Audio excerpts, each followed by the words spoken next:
say good morning. I'm sorry. Good afternoon. Good afternoon. It's me again.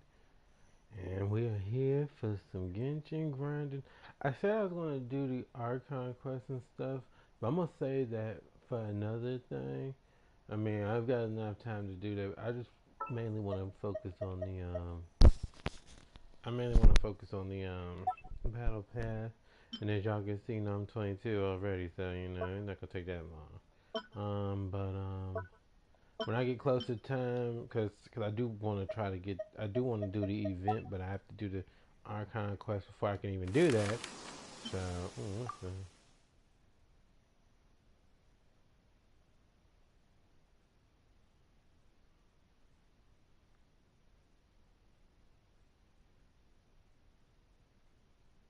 Nah, hmm. You know what, y'all? We might actually be doing the Archon quest. You know what? Stay with me here. We're gonna do the Archon quest for it first because I feel like I just feel like that. Now I do want to do this. So let's see. This is this. We're gonna go in and do that because I don't. I thought that the thing said that you would it'd be you'd have 24 days to do it. I'm like that doesn't seem to match up with how long this event actually is. So what we're gonna do is we're gonna go in and do this Archon quest and go in and get it done.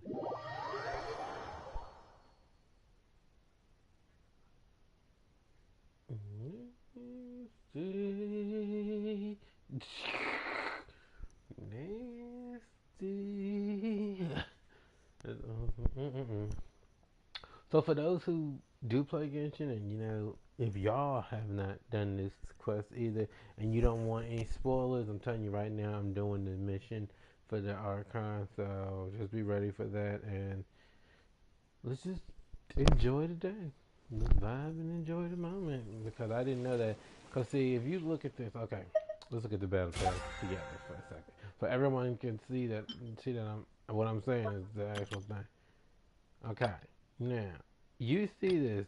It says 20 days, but on the thing, it's only like 13 days left. Like, how are you supposed to do all that? Yeah, ain't no time for. Wait, do I need to go in here? I think I just messed up.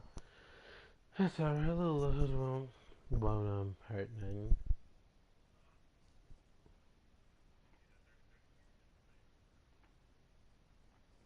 I just want to make sure that we're all on the same page though towards like that. I don't want to spoil nothing for nobody, but if you don't really care and you're still gonna go through the story and stuff, that's a whole nother story. Okay, so I did. That's up. Right. Yeah, definitely.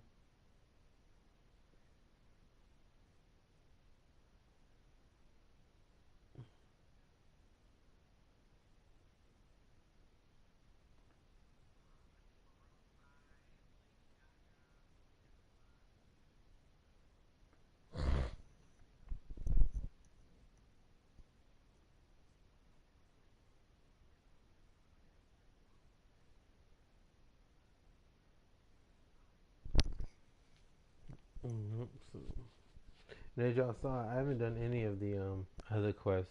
Like I said, I'm still trying to do that, but I'm trying to catch up. But I want to at least get into the event. That's one thing. I'm not used to not doing events. Like that's something I'm used to when it comes to getting to.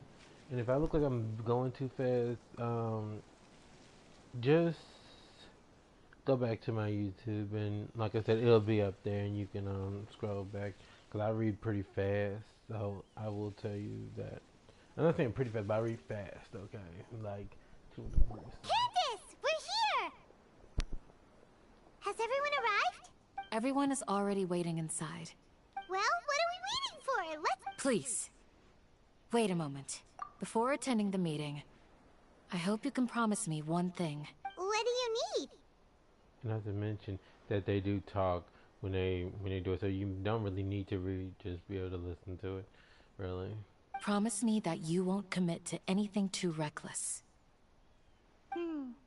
do you think? Okay.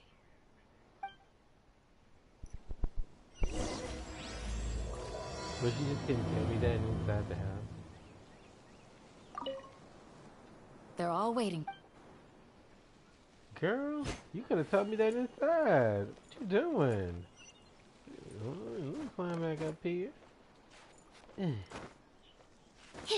I still got things to do on Apex and stuff too. So of course, I will be doing another stream. And what else I gotta do a stream on? Well, I could do another PSO2 stream too. But I may not do that today. I might do that another day because I don't know. I'll do an Apex one because I know people love Apex. So, I'll make it work.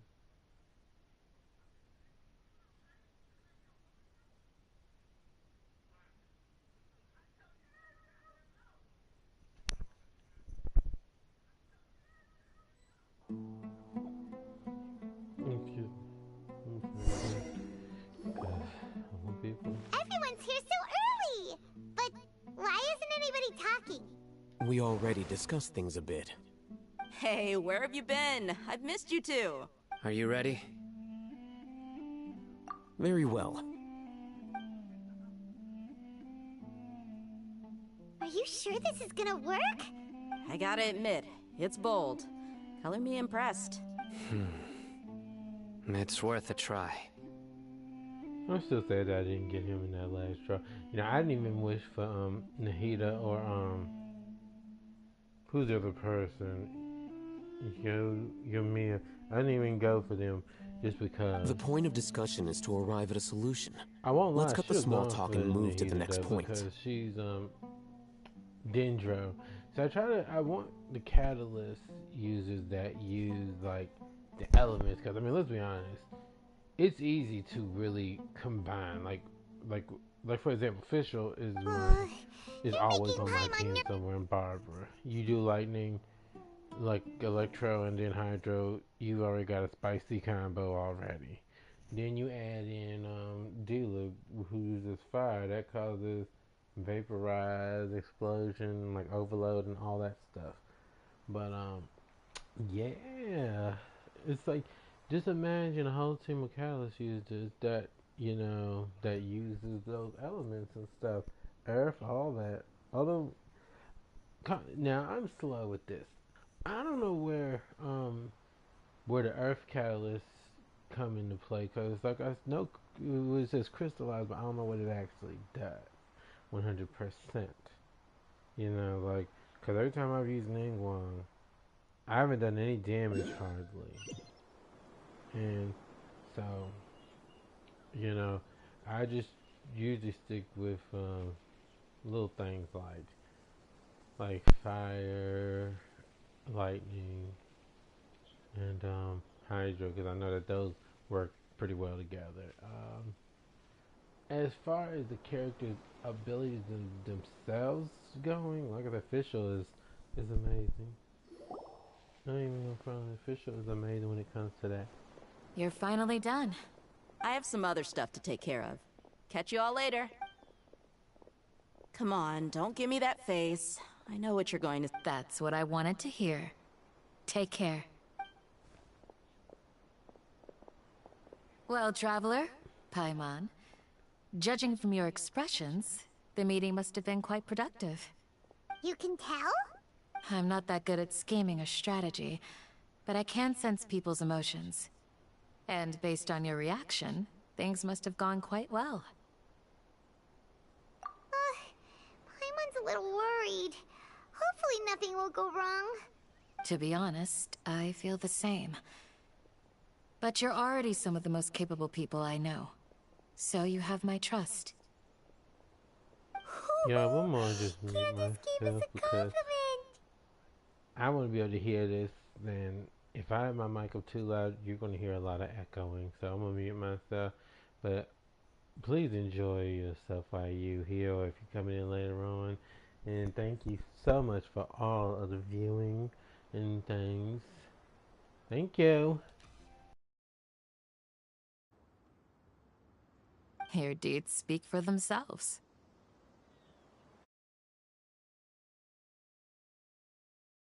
Candace, we stayed behind to tell you that, although you won't be coming with us. I'm very glad to hear that. I've said the same thing to everyone here today as I said to you when you arrived. Only when you're safe can the plan be successful. So please, take care. You're welcome. And thank you for taking my advice. Good luck. With that...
Sounds good. I'll go. Okay. I'll hate them! Have you finished saying your goodbyes? Yeah! Also, Candace... Yes, she did. But I think my point also bears repeating. Our plan is not child's play. We won't be able to achieve anything if we're simply careful. We must go beyond that and fully commit ourselves to it. I hope this is clear to you. Huh? Shouldn't you be saying something more cheerful to boost our morale right now? Didn't we already do that during the meeting? You can never have enough words of encouragement. In that case, Candace can cuddle you to your heart's content while I continue to remind you of the seriousness of our situation. We all have our jobs to do, after all. It's like how some people can be put in charge of logistics while others will fight on the front lines. Speaking of the front lines, you don't look anything like a soldier. Of course. Compared to the mercenaries, I'm merely a feeble scholar. But the advantage of not being a mercenary is that I get to stay in a safer place and offer my strategic insight. Just think about that mercenary who lost his mind. Mercenary groups are facing constant danger every single day. Well, being a scholar is also education, and you are a scholar. I'm not like the rest of them. Even among members of the same species, some will exhibit far more potential than others.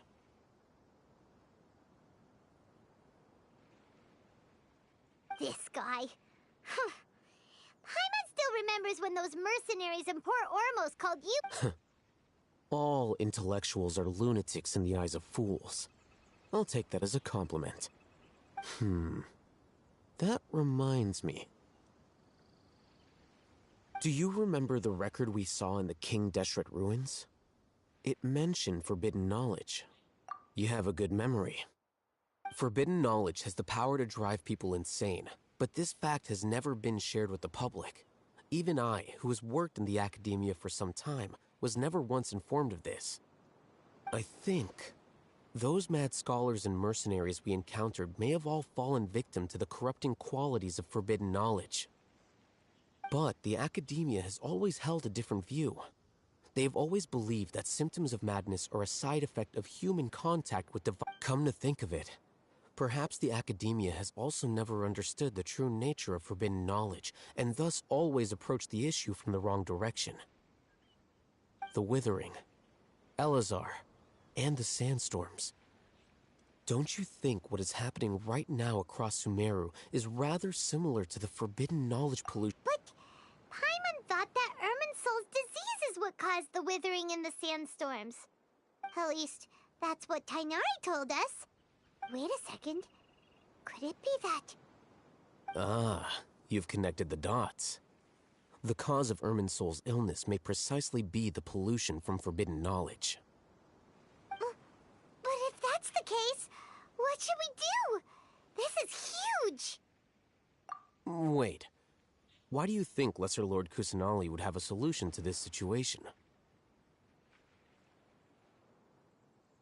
You mean, it's related to the scene you saw when you passed out in the Avidia forest? That whole, the world forget me thing? In that case, it's imperative that we rescue Lesser Lord Kusanali. Only by working with her to save Irminsul can we completely resolve the problems Sumeru currently faces. To make sure we're still on track, I would like to check on the state of some of our preparatory work. Where are we going? To an Eremite base.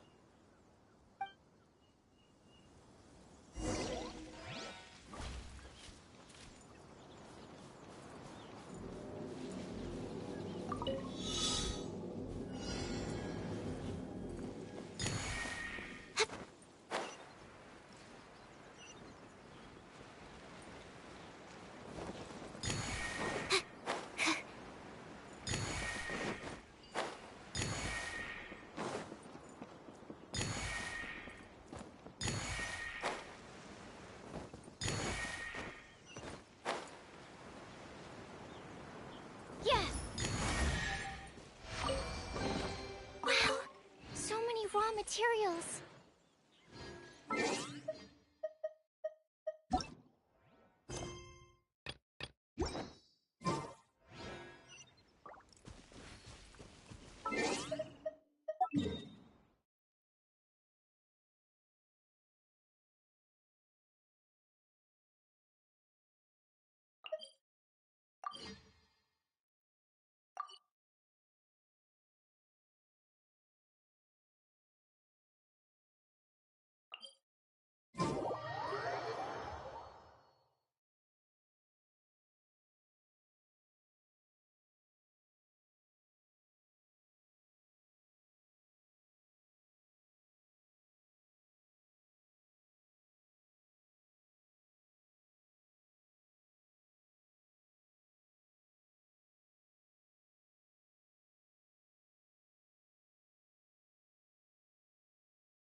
Oh, you made it. Huh? What are they doing here? I gave them some technical work to do. Ah, it's the scribe. And is that the traveler I see? How's the work going? Ah, yes! We have fixed the devices according to your instructions. One of them is already ready for use, while the others are still under repair. Aren't those devices for canned knowledge extraction? What are you doing with those? Look here. Huh? More canned knowledge? Are you going to put more weird stuff into his head again? What's that look on your face? Are you scared? Paimon's a little scared, but very, very furious! That's an interesting response. Anyway, we're not going to use this just yet. As I mentioned during the meeting, this knowledge capsule contains a decree I drew up in the past. The academia should also have their own copy. And according to the plan we just came up with... Traveler, I want you to record something into this capsule. Do you believe we can save Lesser Lord Kusanali?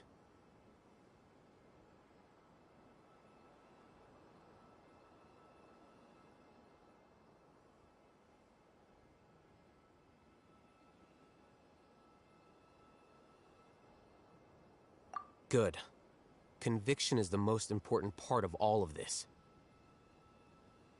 Now, please get ready and put on this device.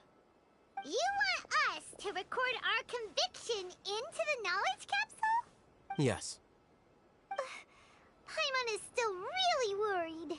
I understand. But trust me, Paimon, this is something we have to do. It's best if you can do as I say. Because, to achieve this impossible task, it sounds like you'll need to fool your own heart first. Although it may feel like a trick, self-encouragement may be the most important tool we have. Paimon can see the point you're trying to make. Imagine this. We have orchestrated our plan and successfully rescued Lesser Lord Kusanali. As a result, we have changed Sumeru's entire political landscape. Everything went without a hitch, and everyone recognizes and praises our achievements. Now, open your eyes. Here. What's this? Read it out loud.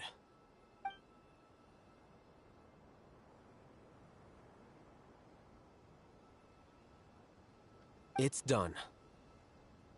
Is your head okay? Does anything hurt?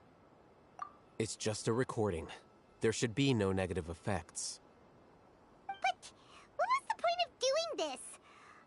Paimon doesn't get it. And that's perfectly fine.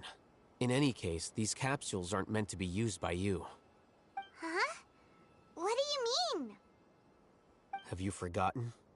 Our plan needs to account for those who have long relied on the Akasha. You may find it hard to believe, but for those people, everything the Akasha transmits to them is nothing short of absolute truth. Imagine if you've been using a device like the Akasha since the day you were born, and this device has always supported you during times of need.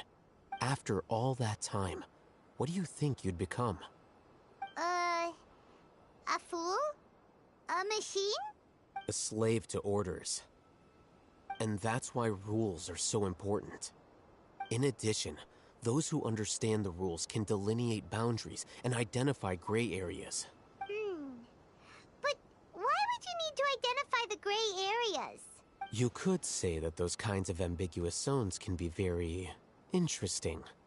One might even say they're advantageous in the right hands. Things you're interested in are really out there. Are all Sumeru scholars like this? Anyway, that's enough chit-chat. I'm going to take those two to work on some small projects. You can head to Caravan Rebot and start preparing for the next step. Small projects? We're going to tinker with the Akasha terminal and make a few modifications.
The sun is already out?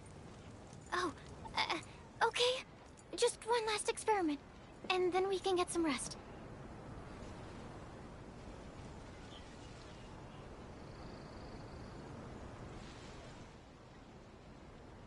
I thought we agreed on a plan.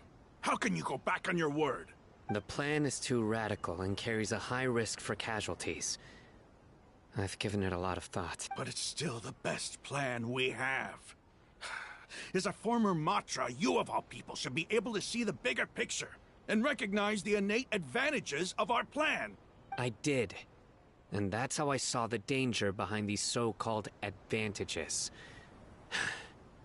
Alhatham's plan is even more radical than I imagined. Huh? Why are you guys arguing? My friend, you're just in time. Why don't you help me persuade Sino? He's turned against our plan. We agreed to work out a plan at the meeting. As mercenaries, you're familiar with the local environment, so you'll take care of the specifics. But then, you went to Alhatham for suggestions. Had I known Alhatham would give you those kinds of suggestions, I would not have agreed to the plan. Look, you already know that we're all on the same side here, don't you? Mercenaries place a lot of importance on their bonds of friendship, but also will not hesitate to make sacrifices if they deem the situation to be sufficiently dire. I'm sorry, but as things stand, I can't accept your principles. Seems you really do understand the ways of the desert. Traveler, Paimon, this is also something you should know. Ramon's plan is to have me work with the Caravan Reebok guards in my capacity as a Matra. We will arrest the mercenaries and escort them into Sumeru City. Wait, how can we work with the guards? We can't get through that wall easily, remember? Caravan Reebok would never let so many unregistered members of the Eremites enter Sumeru City. My plan will clear us of any possible suspicion, and also let us enter the city as a big group. There is no better way. That also sounds like something Alhatham told you. Am I right? Doesn't Alhatham know how dangerous this plan is? Of course he does. He told me, there is no perfect plan, but this can get the job done. He also said that with the help of Sino and the Traveler, our chance of success would increase significantly. I never blindly trust anyone, and I've always had a good eye for people. I think he made a number of valid points. It's my own choice to trust you. If I make the arrests alone, I can control myself and prevent you from getting hurt. But I can't guarantee that kind of discipline from the guards. To make the whole thing more convincing, you'll need to resist to some degree. Casualties are inevitable once push comes to shove. I'm okay with the deaths of enemies. But now that we're allies, I'm against the meaningless loss of our own. I can't believe a Matra would actually care about us. I've lived a hard life, and I can say that people like you are hard to come by. I've always treated my allies with honesty and respect. They have the right to know important things like this. Now you're making this hard for me. Hey, is there something we can do to help? We can help fight some of the mercenaries, which should reduce the number of times you'll have to struggle directly with the guards. That should help at least a little bit. Sino, on behalf of my people, I thank you for your kindness. But this is a mission we cannot turn our backs on. We strongly value the lives of our friends, but the goal we are about to achieve is even more important. We have no fear of casualties, because we crave the spoils of victory. So please, lend us your support. We will show you the determination of us desert dwellers. Well, now that you've put it that way, I can no longer refuse. But remember, you need to follow the plan and not do anything reckless. Candace made it very clear that we can only achieve our goals if we can ensure our safety. Since you and I both recognize the significance of this operation, there should be no more animosity between the followers of the Dendroarchon and those of King Deshret. Okay, you have a deal. Let's do this for our shared dream. The guards should be stationed in the courtyard nearby. You can find them there.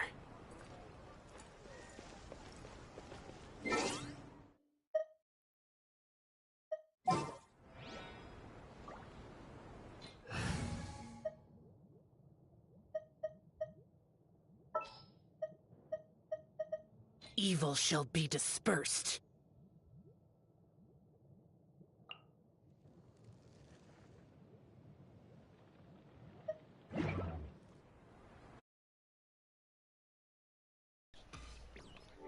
I'm chiming in real fast to tell y'all. I know y'all are thinking, anyone that has actually seen me play this or anything like that, I probably wondered, where's Zhongli? Well, I'm trying to actually step away from using him all of the time. Because, I mean, let's be honest, when you have a Barbara, a Zhongli, I mean, you're pretty much safe from just about anything. Just about. You know, as long as that barrier is held up enough for you to do what you have to do, usually you're going to do pretty well. So I'm pushing the envelope a little bit and trying to use somebody else in the team. I mean, now, of course, Bobby's going to always be on the team. But that revive, when I tell you how useful that is, believe you me, that's 2 revives. And so if, let's say, Zhao was to die, she can revive him. If Julie was to die, I can then revive him. Instead of waiting 15, minutes for Barbara and wait the time for that. So, yeah. Just trusting the process. I know it's dancing on a fine line. Like, why not just use Zhongli? But I'd rather first see how well things go. Now, if I see I'm having problems, then I will go back and put him on the team. So, let's go in and make sure everybody's healed up before we start this on. Okay. Alright, let's begin.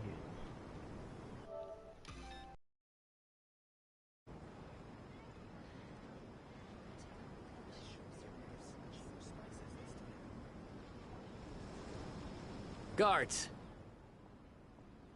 General Mahamatra! To what do we owe the honor? Keep your voice down. This is a secret operation. I'm going to arrest a large criminal gang near this location. According to the Academia's Guide and Regulations on Secret Operations, I have the right to ask for the cooperation of Caravan Rebot. Ah, of course. Mahamatra Sino's order is the Academia's order. Just let us know what you need. But who exactly are you planning to arrest, and how many people are you expecting? Depending on the scale of this operation, we may need to report it to our superiors. They're a squad of Eremites whose number is comparable to Ain el Akhmar in Port Ormos. They're involved in the theft and resale of supplies from the Academia. As many as Ain el Akhmar? This should definitely be classified as a joint operation. Then I suggest that you report this to your superiors as soon as possible, and treat it as a top priority desert operation. I will need personnel. Got it. Please wait a moment. I'll contact them immediately.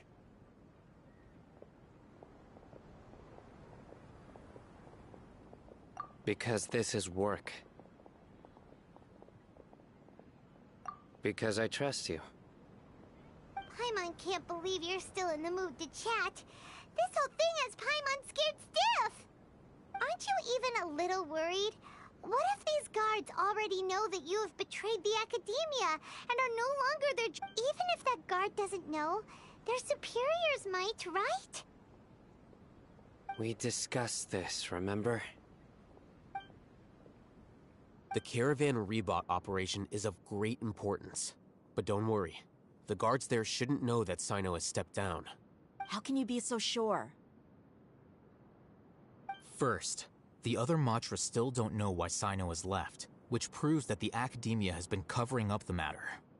Second, this is a crucial moment for the Academia's God creation plan. If something were to happen to the General Mahamatra, it's bound to attract a lot of unwanted attention. No matter how you look at it, they don't seem interested in sharing the news of Sino's departure. A reasonable inference. I agree. Which brings us to our next issue. I'm sure some of you have been wondering if the prediction function of the Akasha will affect our operation. The Akasha is still in operation, so I must remain on high alert. Actually, considering the power of the Akasha, it's quite strange that it hasn't already tried to interfere with my actions. I've given that a lot of thought. For now, I don't think you'll need to worry. If you remember, when you first came to Aru Village, all your actions and routes were predicted by the Akasha. It even gave that information to those who kidnapped the village keepers. But things like that never happened again after we met up with the Traveler. That's true. But why? Look at it from a different angle. Why do you think the Akasha will predict your actions? Because my personal data has been entered into the Akasha. That's true, but the key to this question is, how well can the Akasha make predictions about a person? Haven't you ever thought about it? Just how can it do this in the first place? Because the Akasha controls the entirety of Sumeru. The Academia firmly believes that all human actions can be explained through logic. By sorting and analyzing entered data, the Akasha can derive behavioral logic and predict the actions of those who fit an existing logic model. However, at the risk of sounding like an advocate for fallacies, can everyone truly be considered logical at all times? Emotions are part of our behavioral logic, but can you guarantee that every experience of the same joy or pain would be equally intense? How can our feelings and opinions be predictable down to the letter in every single instance? Sino, in the past, you've always worked alone. In the absence of another person who could sway you or your thoughts, the Akasha could produce predictions that were similar to your real-life behavioral principles. Decisive and principled, you were used to solving problems alone. That's why the Akasha could figure you out. But now, you've joined a team. And I believe the Akasha hasn't yet figured out the full composition of it. Our thoughts and logic have intermingled and weaved themselves together to become a complicated, chaotic mess. Any one of us could potentially disagree with another. The Akasha lacks data on these interactions, and it's impossible for it to predict your actions in the future based on your decisions in the past. After all, there's probably a limit to just how much we can be modeled or controlled by data. So, in my opinion, you're probably safe for now. Makes sense to me. I agree. The Akasha is not alive, and I don't think we can be completely controlled by something without a mind of its own. Is that so? I guess there are things that even the Akasha cannot calculate, and people will not be forever trapped by the past. Paimon's so glad that this is settled. Next time, pay attention during our meetings. Will do. Just remember to stay vigilant. Footsteps! General Mahamatra, we were not expecting your presence here. I'm the security officer of the Grand Deshret Desert District. My name is Luxembarbo. This is my assistant, the Traveler. He will be working with me. The construct next to him is for his work. Beep! Construct, beep! What a great honor to meet you. Your golden hair is as bright as the sun. And, Have you made a decision regarding the matter I mentioned to your subordinate? it seems to be a dire situation, so of course you will have our full cooperation. To be perfectly honest, I've always longed to go on a mission with someone as well known as yourself. There's no need for flattery. Yes, sir. Take your most elite platoon and follow me to the eastern side of the district. We will carry out the operation there. Understood. Map? Hurry, bring the map! In 2 days, we will engage Rahman's Eremites and capture all of them. Any questions about the time or location? None at all, sir. Good. See you then. Yes, sir.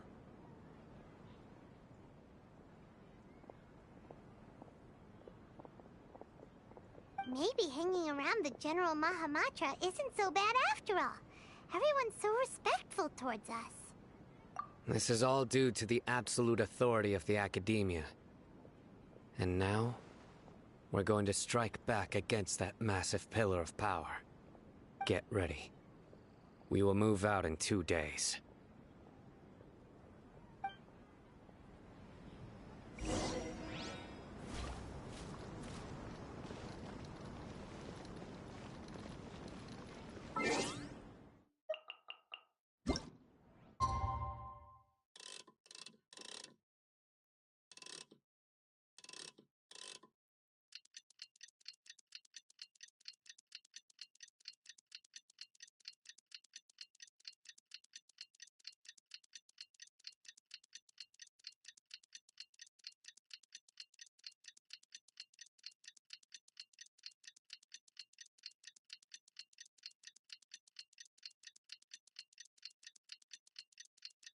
It's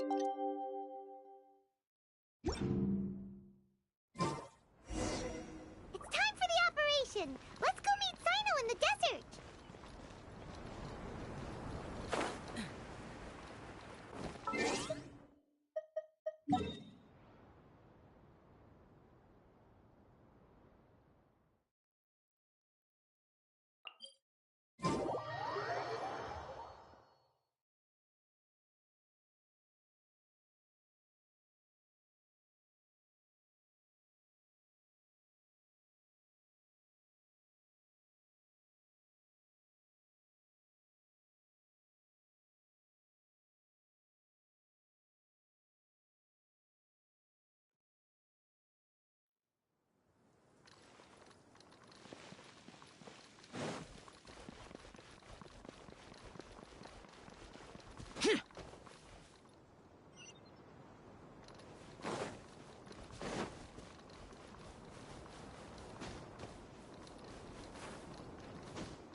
Let's hurry over!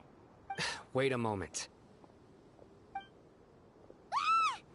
Oh, it's you! You're my assistant, remember? Being my assistant, you must stay with me. It's General Mahamatra and his assistants. We meet again. You're here early. It's to show how important we think the operation is. Since this is a big case for the Academia, we are prepared to give it our best. I'm glad to hear your sense of resolve. Remember, we must capture them alive. They are our only leads for the case. If they die, we will be unable to continue the investigation. Understood. Everyone! The Eremites are approaching from the west! Make preparations and be ready for combat. Halt! Oh? What a warm welcome! What do you want? Judging from those shiny weapons in your hands, it seems like you're not interested in a deal. Rahman, the Academia has caught wind of your smuggling and illicit sales. If you value your life, I advise you to surrender. Who are you supposed to be? A Matra from the Academia? I can't believe you came all this way just to catch us. I'm not here to talk. Oh. Nobody's given me this much time of day since I became a mercenary. Brothers! For that slight, let's wash our blades with their blood. Let's show them we Eremites are not to be messed with.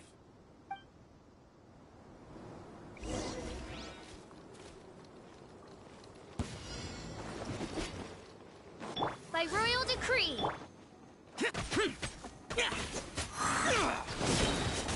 Lament!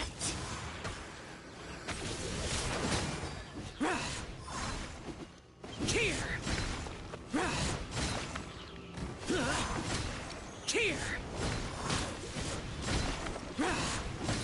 Worthless! It's over. Ah! We have subdued them. The operation is now over. All Eremite mercenaries and related personnel in the area have been arrested. Ah, you pitiful Dendro Archon dogs! You'll regret this! I'm afraid you'll regret it first. King Deshret will curse you, and you will all! Silence! Oh, Restrain them and take them back to Caravan Rebot. Count their numbers and send them to the Academia as instructed by the General Mahamatra. Yes, sir!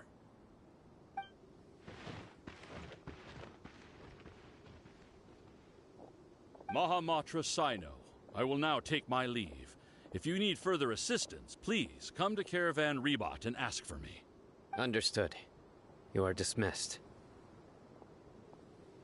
There they go. Let's talk elsewhere.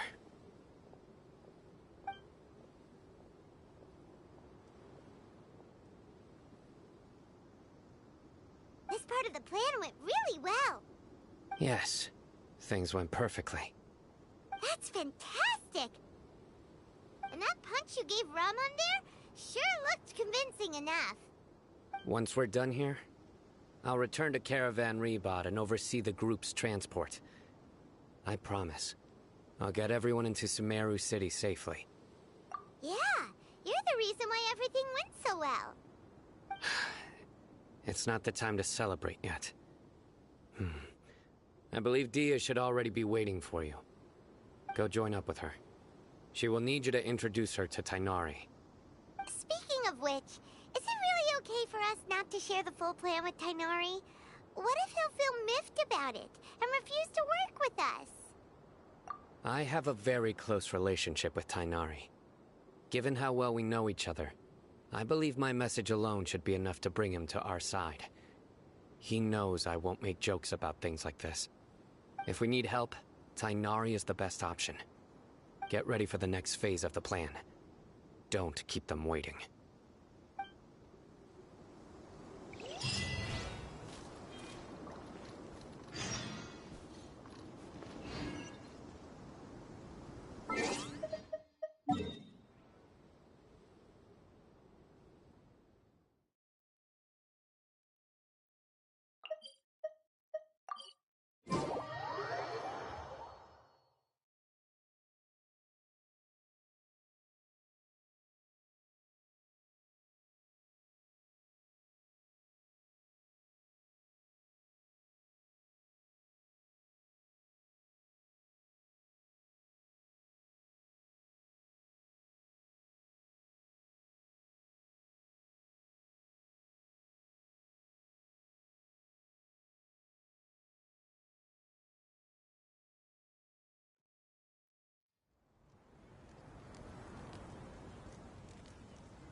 The damned will sooner die again than lay a hand on me. Come on, it's a rare opportunity. Let's go check it out. Don't miss out. I really wouldn't recommend going there. Welcome, merry travelers. Dia! We're here! It's about time. Didn't you say our part of the plan is the most important of all? And here you come rolling in late. In the time it took you to get here, I already did 5 laps around the place, downed 7 drinks, and even did some clothes shopping. Sorry. We didn't mean to keep you waiting. I just wanted to fix your attitude and rub it in a little. After all, you took your sweet time getting here, and we've got important stuff to take care of. I just like seeing that serious look on your face. Alright, all joking aside, I'm glad you're here. Let's get moving and take care of this as soon as possible.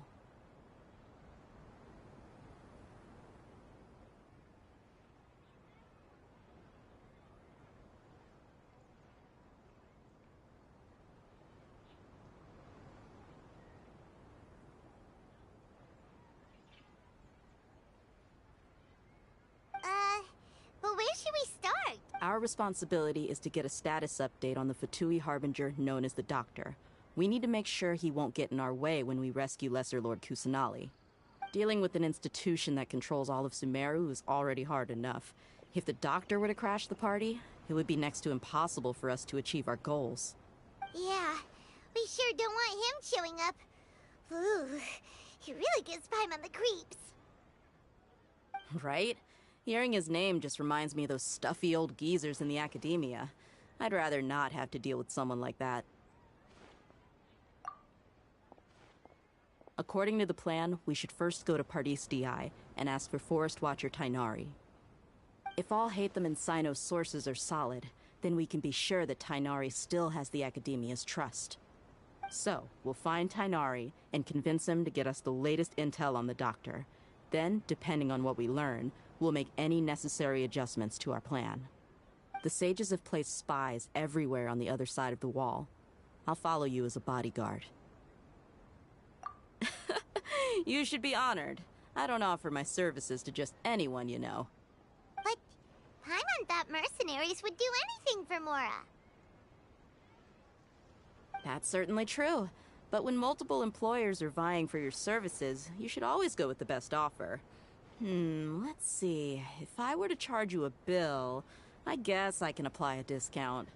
How much more do you want? I was not sure we can afford it.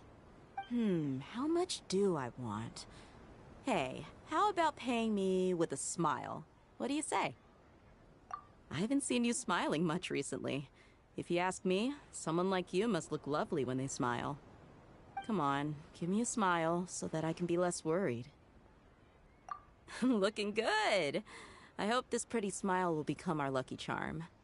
There are many kinds of smiles, but only a truly joyous one can bring blessings to others. Let's consider this smile a down payment for our future victory. Let's go. It's time to pay a visit to Pardis Di.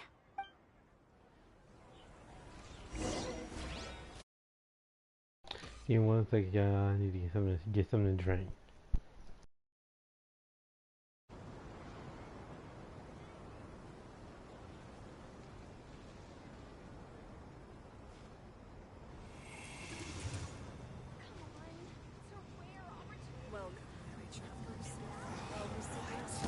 So he's not at the hotel today?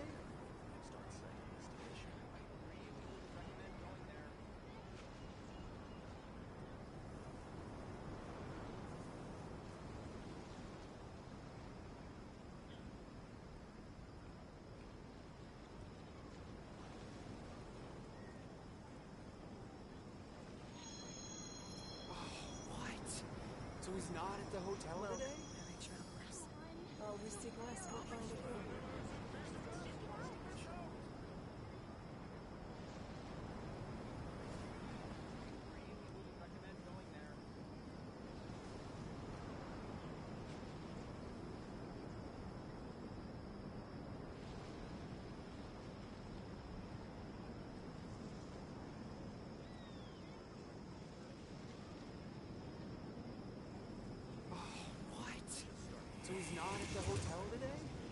Welcome, travelers. Always take rest and find it good.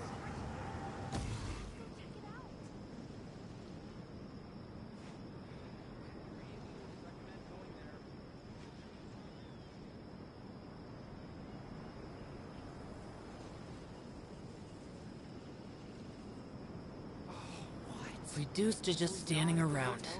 How absurd. Welcome, travelers. Always take rest and find it good.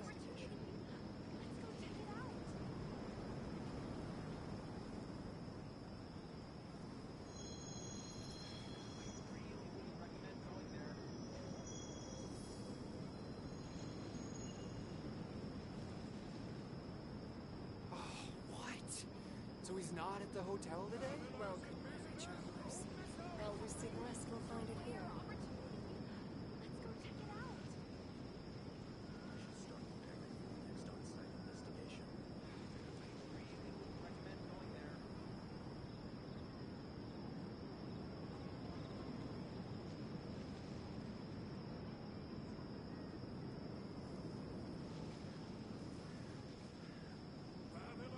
Welcome, weary travelers. So he's not at the hotel today? It's a rare opportunity. Let's go check it out.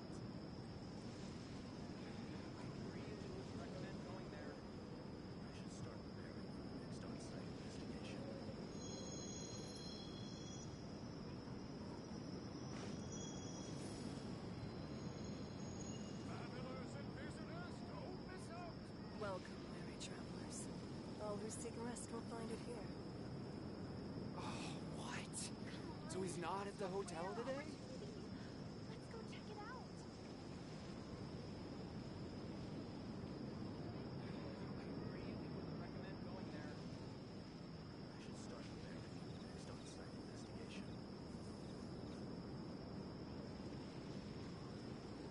The damned will sooner die again than lay a hand on me. Welcome, weary travelers. What? All who seek So rest he's will not find at the it here. hotel today? Come on. It's a rare opportunity. Let's go check it out.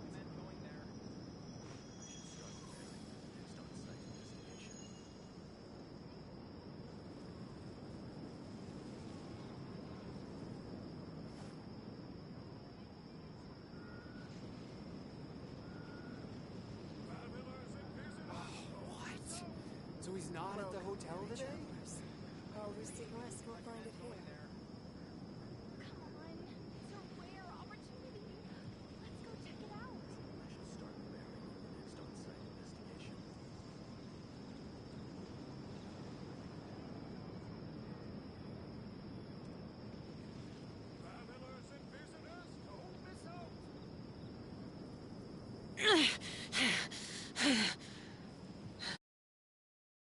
Alright. I'm back again. Let's get to it.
He's over there! Let's go say hi!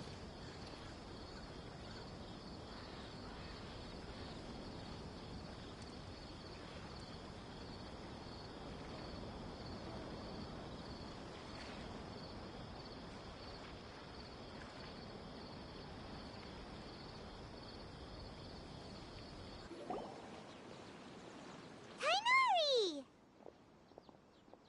Ah, Traveler, Paimon.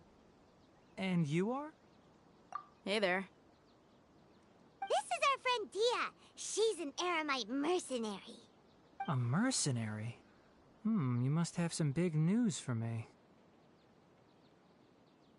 It's something really important. Please help us out. All right, then follow me.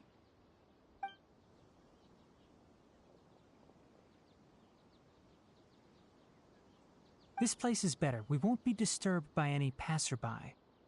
Okay, what is this important thing you want to ask me?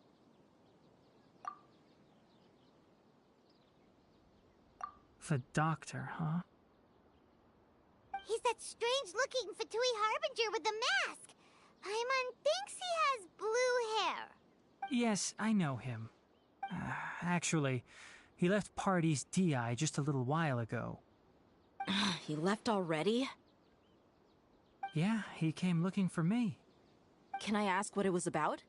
Sorry to ask you like this after having just met, but your answer is very important to us. For now, all we can share with you is that your friend Sino is working with us. Sino, you say? I see. So that's why he hasn't been at the academia. Okay. I will answer your questions and will assist you any way I can. You don't have to tell me everything that's happened. Sino's name really does work wonders. You're not even a little worried that we might have made it all up? Despite having just met you, I can sense that you're the serious type. Between you, the Traveler, and Sino, none of you strike me as the type that would conspire to deceive me. You don't need to tell me anything you don't want to. I'll also get straight to the point. The Harbinger you mentioned came to me because he wanted to take the scholar Hypatia away with him.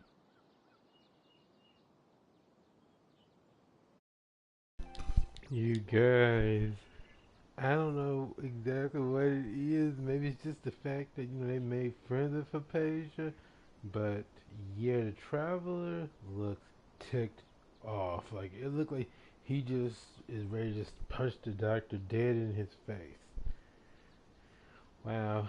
The only other time I've ever seen him look that mad was, what was that dude's name? Was it Tepe, I think? Y'all know what I'm talking about, the one from, Coco Mia's, story with the, delusions and stuff. That's the only other time I've actually seen him that mad. Not even with his own sister have I ever seen him look that mad. Sorry, just giving y'all a little thing, let y'all know that I am actually trying to keep conversation going and stuff too at the same time, but I'm also trying to hear the conversation that's going on because I do like to get involved in the story. Alright. Hypatia? Why would he want her? And what do you mean by take away? Is he planning to leave Sumeru? Yes. He told me his return to Snezhnaya is imminent.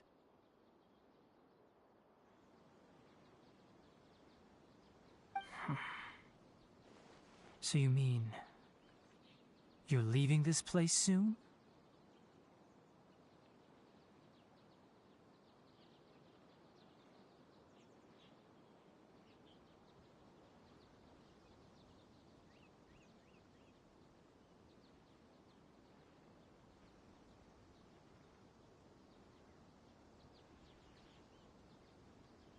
Indeed. Otherwise, we could have perhaps talked a little more. I was just about to set out when I remembered something important. To that end, I made a final trip to Pardis DI. Let me ask, have you been taking care of a scholar by the name of Hypatia? Your sources are accurate. No doubt because you recruited many informants. But you're right. Hypatia has indeed been receiving treatment from me. Forgive me for asking, but how's the treatment coming along? Given the way you're asking, I assume you have something to say.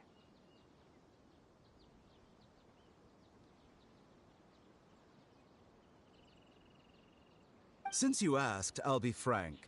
I would like to take Hypatia to Snezhnaya. It's incredibly difficult to transfer a patient. Oh? I can't believe your utter lack of faith in me, to the point of even questioning my general level of knowledge. How unbefitting. Well, you're the only one who's ever made such a request. I have my ways of keeping her safe during the journey. In addition, I can also promise that under my care, Hypatia will receive the most advanced and effective treatment. I will personally supervise her treatment and see to her recovery. Would that be agreeable to you? Hypatia was born in Sumeru and remains a scholar of the academia. Her situation has not become dire enough to necessitate her transfer to another nation. Transporting her to Snezhnaya is risky, and the potential benefits are unknown. As the person currently responsible for her treatment, I cannot possibly sign off on this transfer. Your suggestion is rude and reckless. I'll pass. I don't know much about the doctor, But after talking with him, I realized that, just like many other scholars, he possesses an aura of arrogance that I've come to detest. It's not so much that he's looking down on others, but more that he's so confident in himself and his abilities, to a point of near insanity. I would never refer a patient to someone like him. I prepared myself for a protracted battle of wits, and was really surprised to see him just give up on the topic. Still, his reaction really concerned me.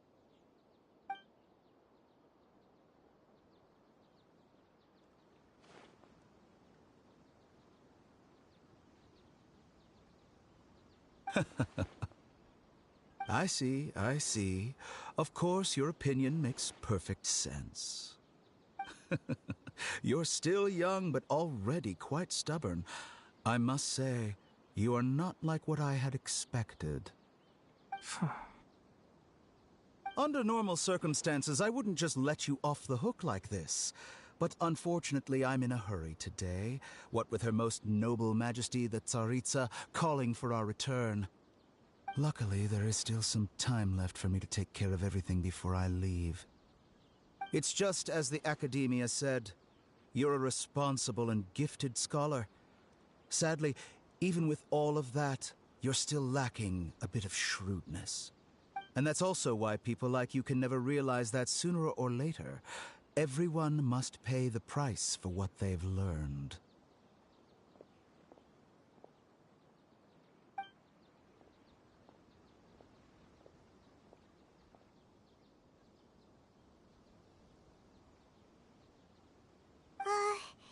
Paimon can't help but feel like he's hinting at something unpleasant. He asked a question, yet didn't care for my answer. Perhaps I'm nothing but a talking rock in his eyes. He never came off as malicious, but an utter lack of compassion permeated throughout our conversation. From his tone, I can sense that he's always looked down on others. I can barely believe it myself. But if that's true, the situation will be in our favor. I don't think I missed any details. Frankly speaking, I don't want you to do anything too risky. Now that you know a little more, it should be easier for you to stay safe. Sorry we can't tell you everything. We appreciate that. It's okay. I have an obligation to do so. To be perfectly honest, all of this may have started because of me.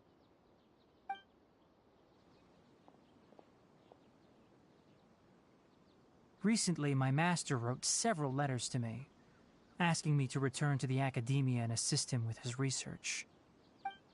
Hasn't he already asked you several times before? You guys, I'll be right back. I have to take care of something.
back. Sorry for that delay.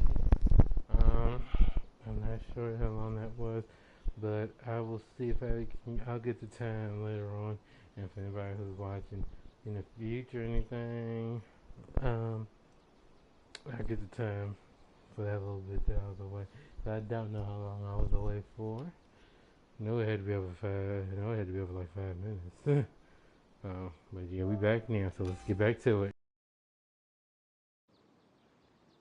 Yes, but there's something off about this most recent batch of letters.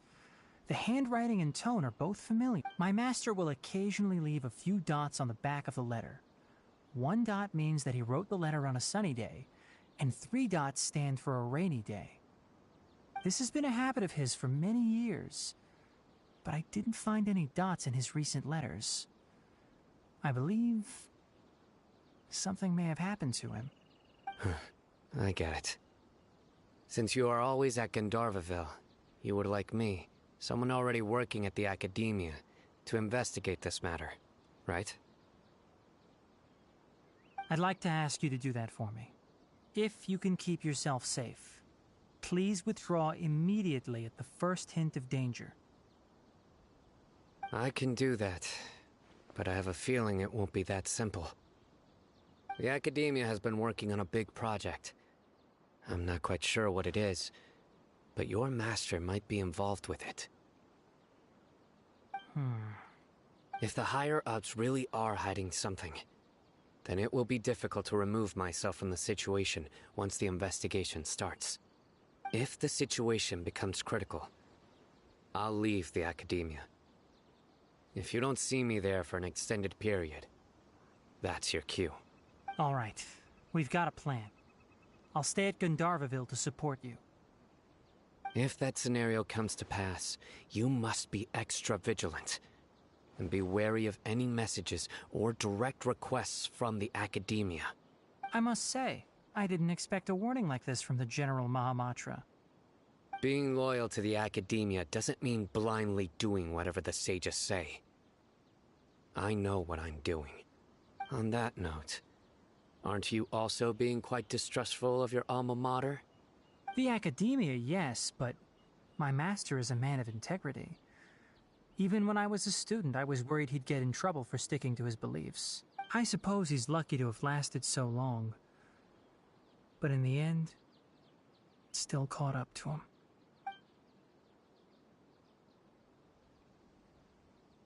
I see. So you noticed something was up with the Academia from the very beginning. This may well be how Sino became involved in all this.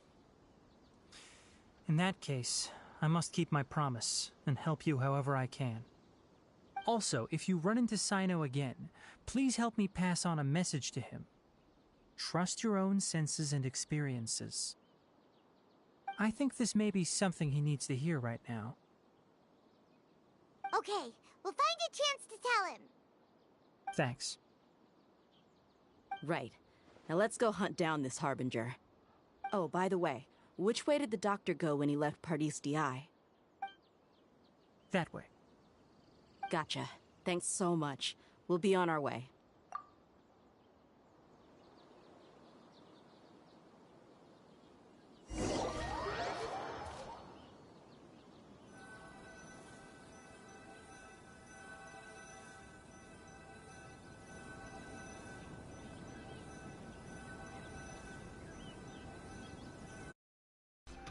It's kind of sad to see that Tanari might not actually be with us.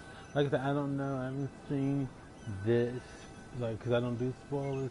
That's why I give a big disclaimer. According at the to beginning Tainari, the that doctor is leaving Sumeru that I do soon. not want to ruin the I want to spoilers check for if the y'all, doctor was but, actually telling the truth. Who knows? Maybe Tanari will actually come later on. Maybe. We'll see.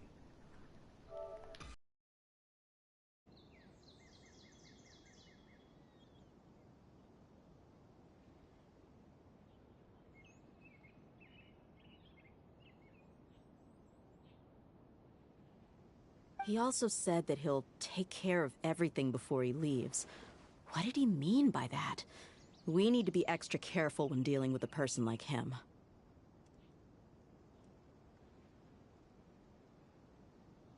Just to be safe, Let's chase him and see what we find.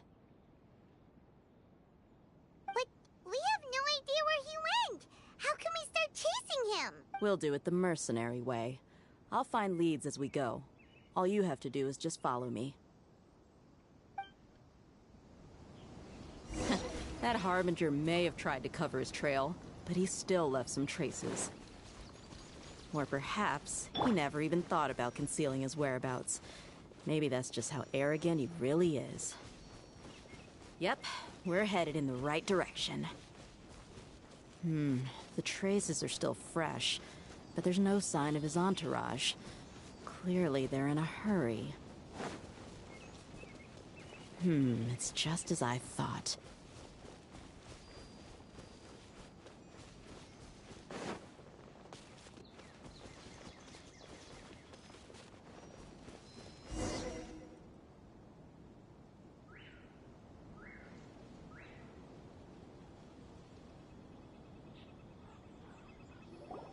We can stop here. I think I know where the doctor went. To the south of here is Port Ormos, which seems to be where they're headed. Port Ormos? They're going to leave by boat? That's right. Let's go to the port and have a look for ourselves.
Look! Fatui soldiers!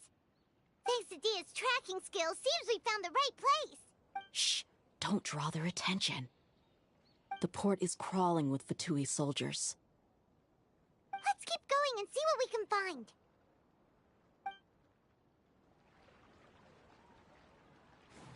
Now this is a proper farewell ceremony for a Snezhnayan Harbinger. The Lord Harbinger is leaving. I've still only seen him once or twice.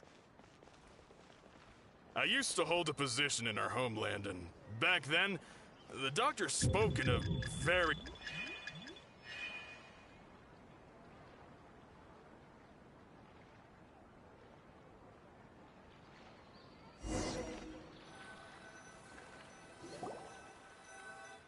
Look! Fatui... Thanks to Dia's tracking... Shh! Don't... The port is... Let's keep going and... Now this is a proper farewell ceremony for a Snezhnayan Harbinger. The Lord Harbinger is leaving. I've still only seen him once or twice. I used to hold a position in our homeland, and back then, the doctor spoke in a very different way from the way he speaks now. Maybe the way people talk in Sumeru has rubbed off on him? It's always like that when you spend too long away from home. When he gets back to Snezhnaya, perhaps it will also take him some time to get used to the life there again. Huh? But, sir, that can't be right. No, I remember it like it was yesterday. Both his expressions and tones are now very different. Also, for some reason, he seems like he's all smiles now. You must be mistaken. Nobody's supposed to look happy when they're on a business trip.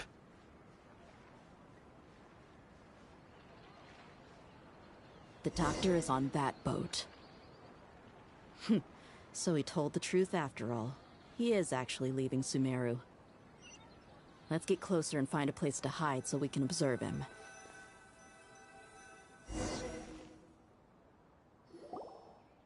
This place will do.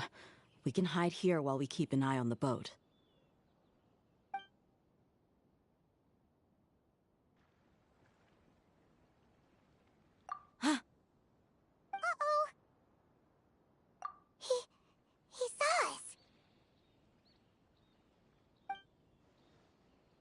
Huh? Is he waving at us? It's time to say goodbye. Wait, is he the only person on the boat? You mean there's nobody with him? And where are all the soldiers we saw in the port just now? They were all here just a few minutes ago, but now they've vanished. So this was a trap. Wait, don't tell me that...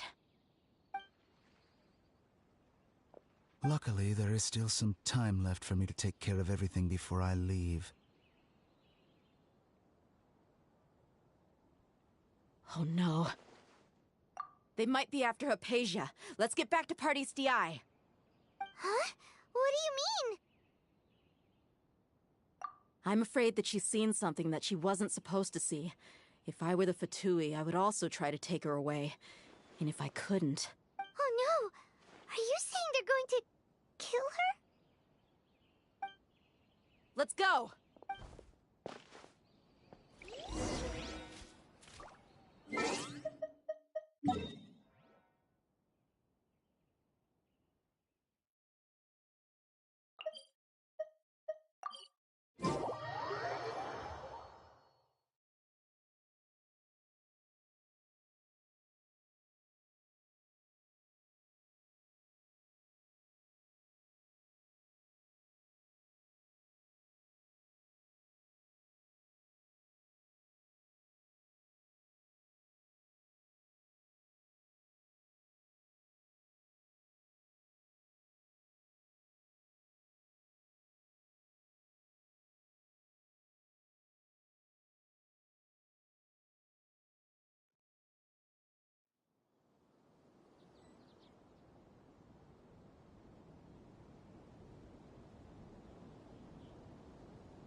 Party's DI is not a place you Fatui can just show up and do as you please.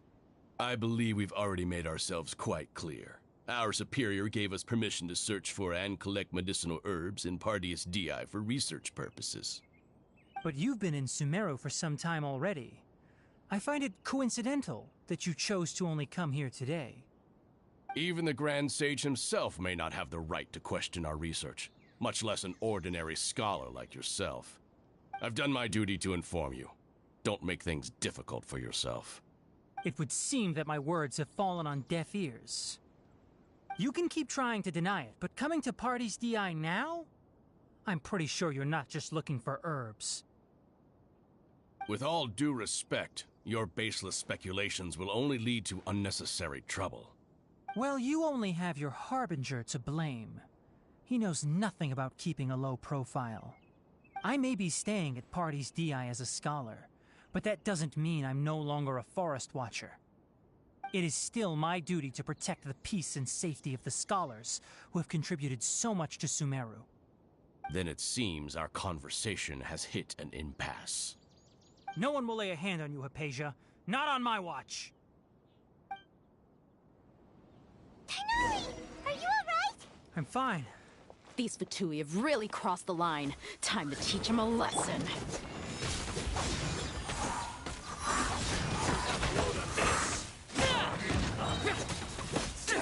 There's no use resisting! Give us Hypatia! Keep dreaming! Yeah, Tighnari! Beat him up! Midnight Phantasmagoria! Get careless! Disappear! The doctor's orders are absolute! Yeah? You've been someone's lapdog for so long that you don't know anything else now!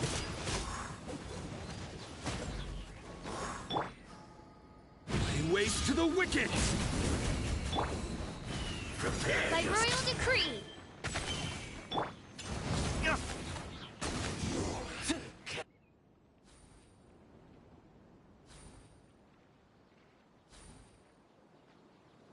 We're not getting anywhere. Traveler, Paimon, please go to Hypatia.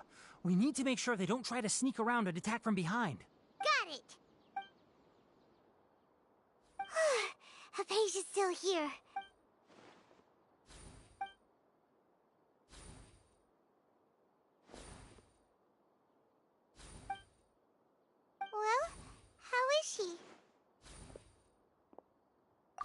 that's good.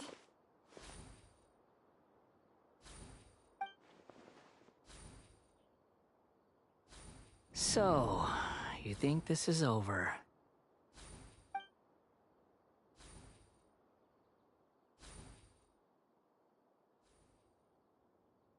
What? The Balladeer is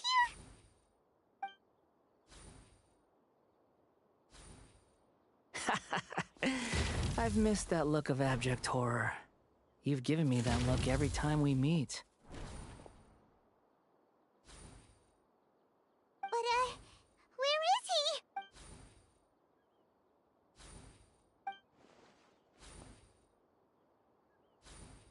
I can hear all of your thoughts, you know. Don't you remember? I already saw you the first time you came to Party's DI and made contact with Hypatia. I didn't need to do anything. It is her honor to be able to connect her consciousness with me.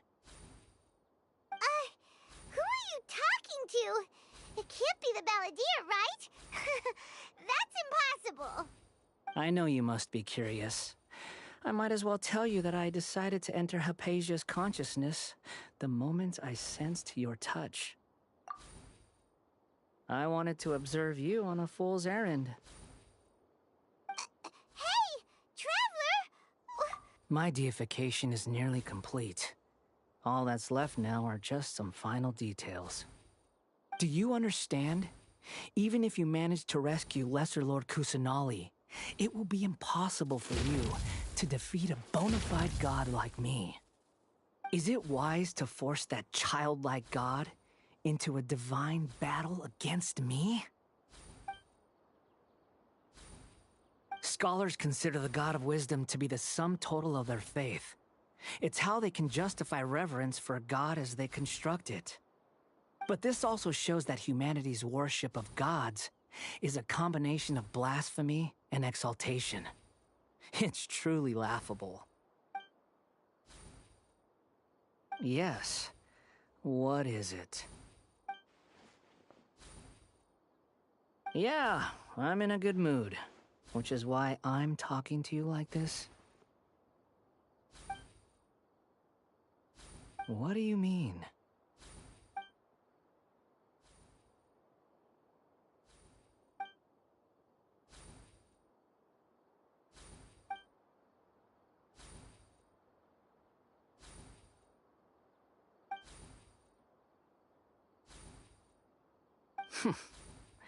Those words almost make you sound like a friend who actually cares. But you're wrong. I'm different from all of you. I was born to become a god. My entire life up until this point has just been a meaningless routine. Just think about a sheet of paper. By itself, it holds no meaning. The content recorded on it is what gives it value. All I had recorded down before were some painful memories and boring human feelings. Such senseless drivel should have been erased a long time ago. Indeed, to me, the sight of you fools in your futile struggles is far more amusing. Tell me, just what has this world done for you to protect it with such zest and conviction? I'm connected to your consciousness, so I can hear what you're thinking and sense the depth of your determination. This is a good conversation we're having. So here's a word of advice. Let go of your misguided guardian complex. You know nothing about the truth. It'll be for your own good, as well as everyone else's. Humans are a species that can only find bliss in ignorance.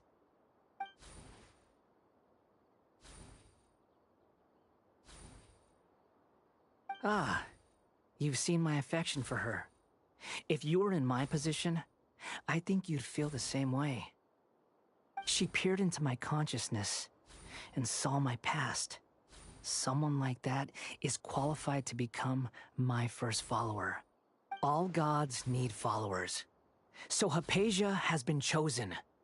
Her appearance heralds my imminent arrival at the throne of divinity, while her worship shall become my glory. You're doubting me again? No matter. Soon, you'll know what kind of authority you're challenging.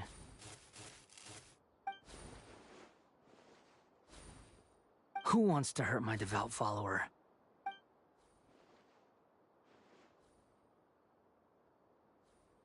The doctor wants to hurt my first follower?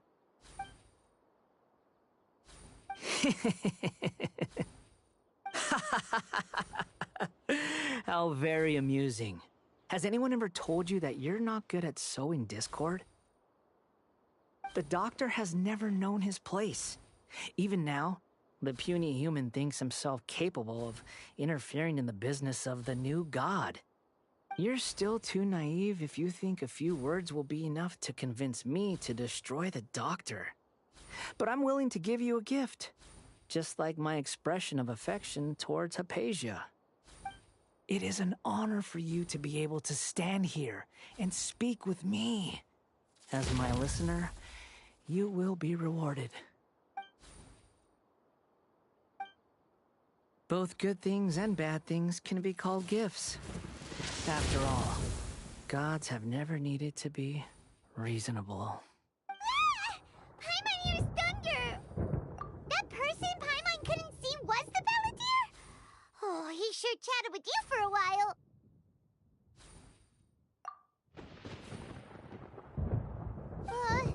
Where is the storm headed? That means anyone outside is in danger! Let's go!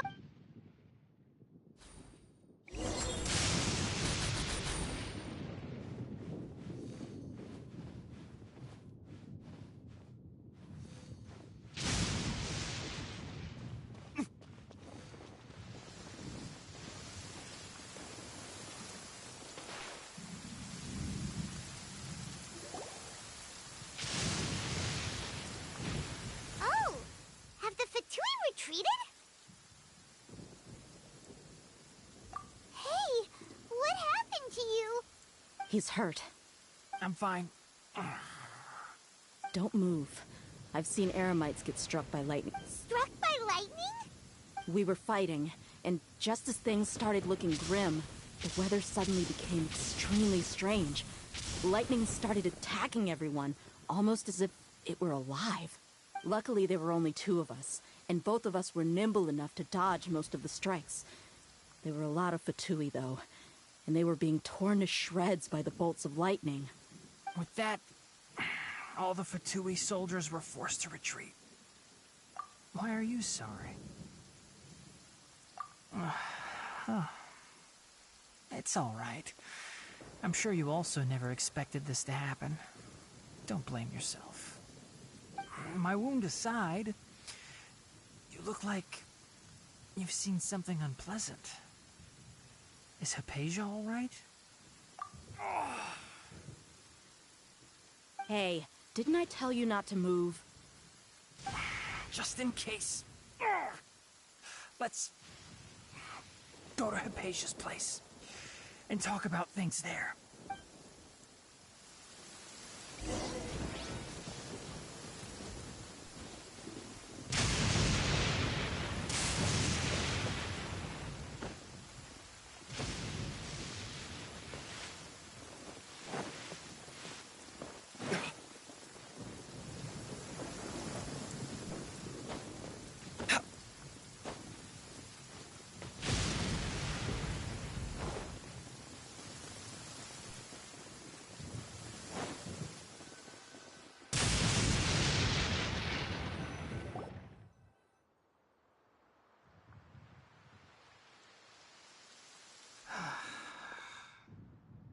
Thank goodness she's fine. Hey, how about taking care... I understand my condition. The wound is not fatal. I'll be all right. Ugh. The more you understand medicine, the worse of a patient you become. I know. They always think they can push through the pain. Oh, he sat down. Let me rest for a bit. Sorry, traveler. Now you may start.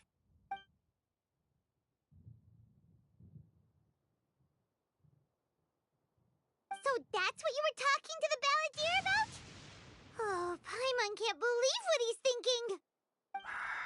The Academia's God creation plan. How ridiculous. That sounds, ambitious, I guess? Anyway, this is all way beyond me. As long as I can enjoy every day with a drink in my hand, tasty food in my stomach, and a good night's rest, that's enough. I'll only work when I have to. I must be the least ambitious person who's ever set foot in Party's DI. Don't say that. I haven't even thanked you for your help back there. Don't mention it. Well, if nothing else, all this proves that the doctor really did have some urgent matter to attend to, and left Sumer...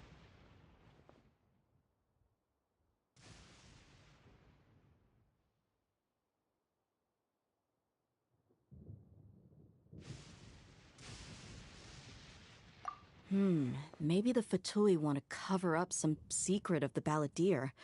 Is that why they tried to seize Hypatia? You said the balladeer claimed that Hypatia has seen his past. So, what could be there? Have you noticed? The balladeer is not happy with the doctor's actions. He thinks the doctor has no right to consider himself as his equal. So, if the doctor was to show up again, would the balladeer zap him with lightning? Based on what the traveler has said, I think he would. Having the doctor gone benefits him as well as us. In other words, we've successfully completed this stage of the plan. The doctor is out of the picture now. Yay! That's a big accomplishment!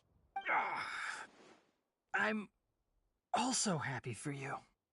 Thank you for the help, Tainari. Make sure you rest up for now.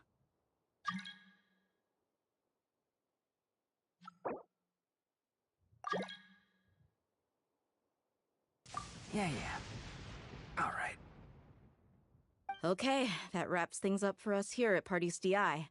Traveler, it's about time we rendezvous with the others at the Grand Bazaar. Let's continue to keep a low profile. You can head there once you're ready.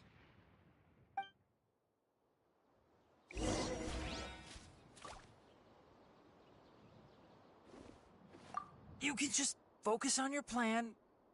Leave Hypatia to me. My wound isn't going to get in the way. Okay. Guess I'll sit still for a little while longer.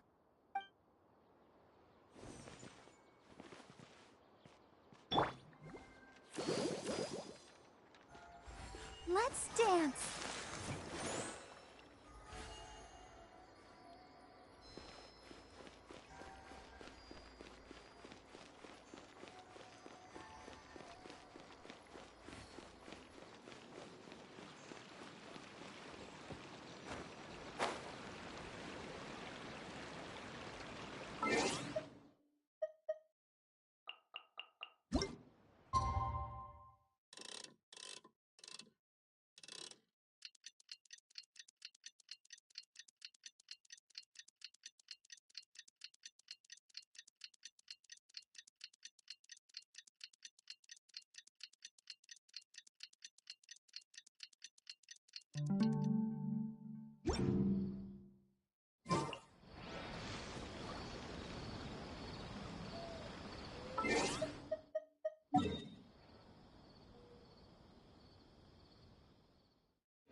No, not somebody's trying to do another quest.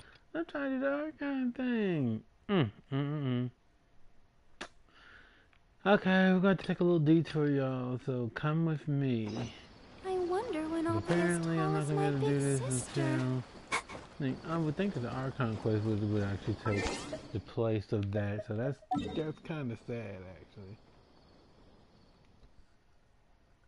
Let's see. We're gonna have to go here definitely, cause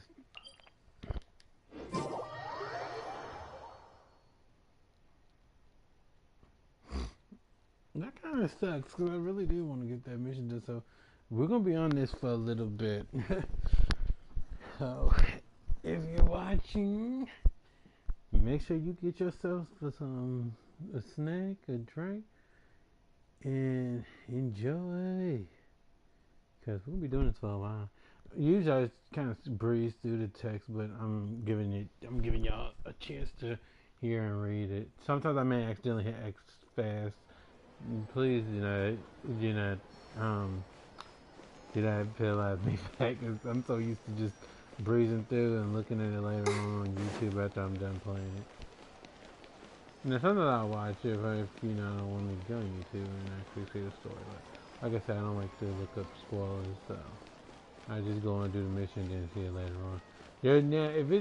If it's a good story and it catches my attention, just like what was it, Zhao's Chasm story? Oh, that thing had me on the edge of my seat the whole time. I'm not gonna even kid y'all. It had me go. Alright, let me mute myself again. I can hear this. See you again! Oh, hey there, Traveler in Paimon.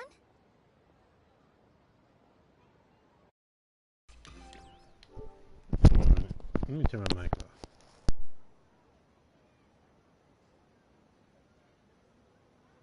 Are you here for some shopping too? That's right. Although there were a few hiccups here and there, the Sub-Zerus Festival turned out to be a grand success. And so, the theater wants to host a celebration event. Do you two want to come? It'll be a really fun time. It's something like a tradition of ours. Whenever we wrap an important performance, we'll get together and unwind. Rehearsals are exhausting. If you keep your nose to the grindstone, you're going to wipe yourself out sooner or later. Mr. Zubair, our manager, always says that celebrations aren't just for fun, but that they should also be occasions for reflection and review. But no one remembers that once the celebration starts. It's not— We've been to a lot of festivals during our adventures. Will your celebration also have lots of yummy food and drinks? Of course. We always do lots of eating, toasting, and gift exchanging. We try really hard to show our appreciation for everyone. Ah, so we'll need to bring a present. Hey! Paimon's gonna put you in a box first! It's fine. No need to stress, Paimon. You can come, present or not. The gift exchange is just to make the celebration more entertaining. You two being there would be the best gift of all. It'll also be a good time to introduce you to the rest of the theater. Is something up?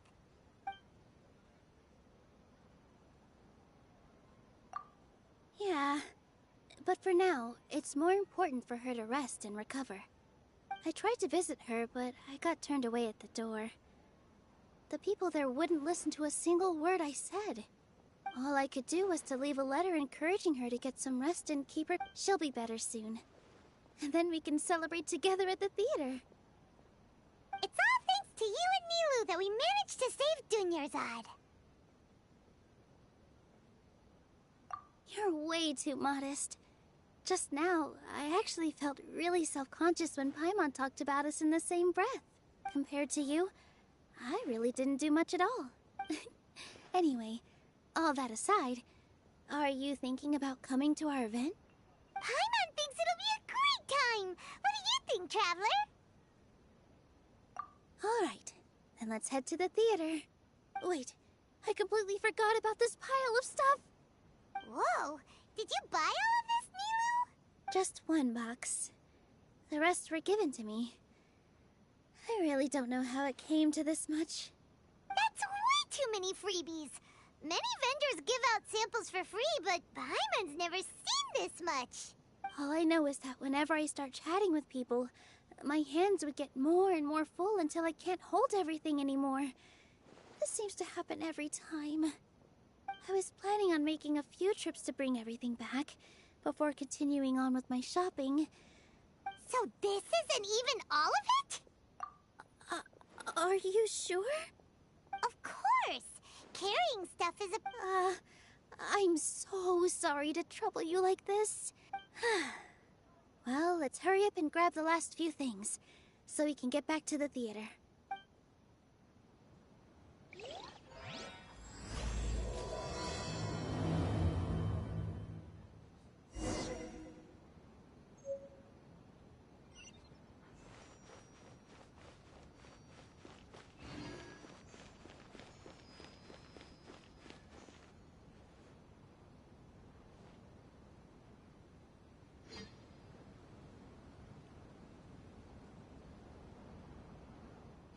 Oh, well if it isn't Nilou. Greetings, Mr. Jute. Do you still have any food that's ready to go? Of course I do. I've heard that Zubair Theater is hosting a celebration event, so I've reserved some food for you in advance. Although, it looks like you're gonna need 2 more portions. Please allow me to introduce them. This is the Traveler, a very experienced adventurer. And this is Paimon, his super reliable guide and helper. No. Paimon is... hold on. She got it completely right. Look, Traveler! Introduced Paimon correctly! Don't underestimate Nilou. She always remembers every last little detail about everyone, even if it sounds completely trivial. She's also very brave. Just a little while ago, she saved my precious spices from the jaws of a sumpter beast. Don't think anything of it. I just help out when I can because everyone else takes such good care of me. Anyway, sorry to get off topic. We're in a bit of a hurry. Mr. Jute, did you say you didn't reserve enough food? I was joking. Anyone who runs a business... Oh, that reminds me. It seems that these friends of yours aren't from here. Have they ever tried any delicious tachin? Ooh, what a fantastic idea! Mr. Jute, did you bake a batch recently? Tachin is a mixture of rice and meat that's baked into a cake-like shape.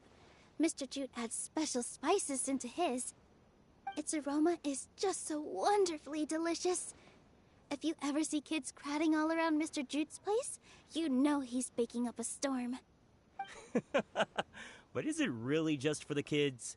Don't you often follow them in, too? I just can't help myself. We're 2 peas in a pod. Who doesn't enjoy some good food? Wait here. I'll bring some over.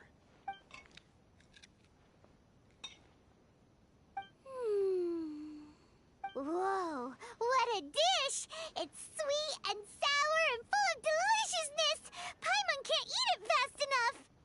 No matter how many times I eat it, it's still so delicious. I wouldn't have offered it as a treat if I wasn't confident in the taste. I baked a lot just now, and it's all packaged and ready for you to take back to the theater. You made so much. Is it really okay to take them all? It was nothing.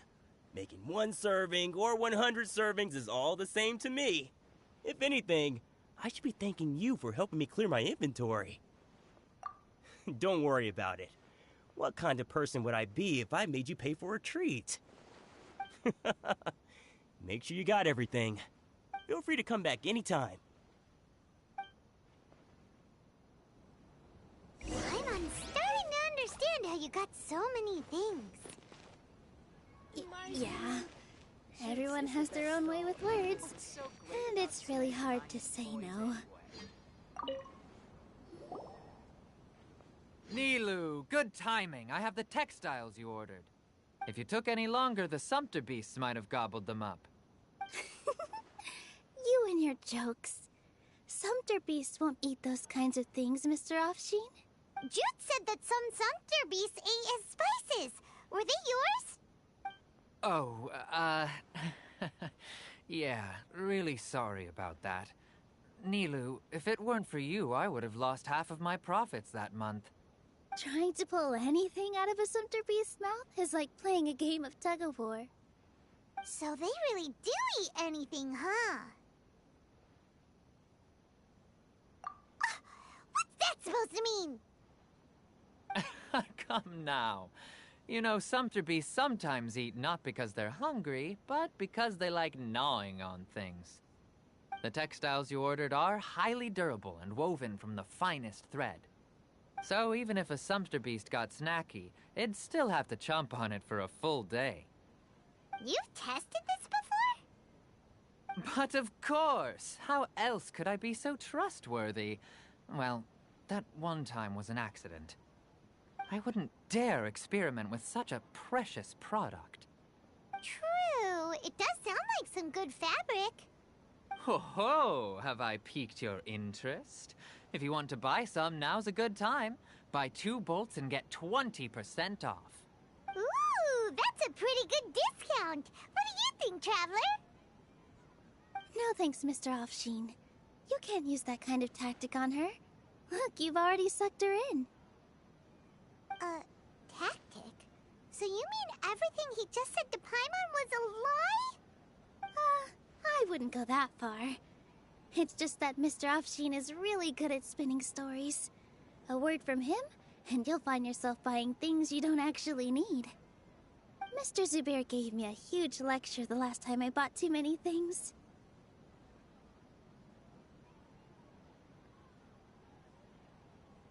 Come on, don't look at me like that. All she got was a talking to from Zubair, while I was nearly fed head first to the sumpter beasts. My philosophy is that stories give value to merchandise.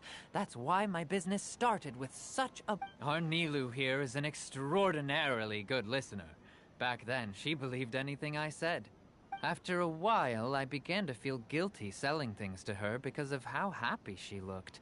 Though she enjoyed the stories and I the Mora, I knew she didn't need to buy that much. Anyway, since then, I've come to realize 2 things. 1, that stories should just be a means instead of an end. And 2, that there's more to business than just selling goods. It's okay. We're all friends now. There's no need to dig up the past. That reminds me. Some of the goods from my latest shipment aren't in the best condition. They're fine for general use, but my customers have high standards, and I don't have the time or resources to find new buyers right now. Nilu, why don't you take them? Huh? No, I can't do that. Just think of it as a favor for me, all right? The theater can use them for props and whatnot. It costs me Mora to store or ship, so I'm just losing money every day continuing to hold on to them. Even so, let me buy them at market value. Nah, these goods are hard movers. Besides, if I let you pay, wouldn't it mean that I'm just using stories to sell my goods again? Just take them. If you really feel that bad about it, give me some theater tickets later. Oh, yeah, you should also take some while you're at it. Adventurers are always in need of materials, right? Wow, even we get a share of this? Hurry and take it. Just looking at it all is giving me a headache. Thanks for the huge favor. There's still one more store. Are you alright holding on to that much stuff? Paimon, why don't you lend a hand? He must be tired. If Paimon were to refuse, would you then think less of Paimon than even a sumpter beast? Is the best stall in the whole bazaar. About time, Nilu. Farhad here was snooping around your props. Please, I was only looking at them to get a better idea of what your new show may be about. Wouldn't spoiling yourself just ruin all the fun? Yeah, please wait for our official performance. These 2 look familiar. I think I've seen them before. Ah, weren't they at the Sub-Zerus festival? Yeah, and they're coming to today's celebration too. Oh, the more folks the merrier. I was actually just talking to Farhad about also stopping by tonight. Oh yes, please do. I'm sure Miss Raykar and Miss Nadja would also love to have a chat with the 2 of you. We even prepared a small gift. Let me show it to you. Ta-da! It's a flower wreath. I really think we should wear some of these to give the event a more celebratory feel.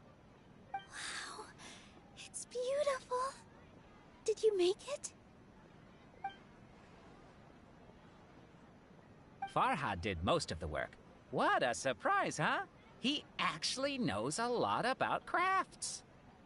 That is pretty surprising. Hey, why can't I have a little side hobby? I worked really hard on that. I know. I watched you make it. I wasn't making fun of you. All right. Why don't you also try some on? We've got some wreaths in your size.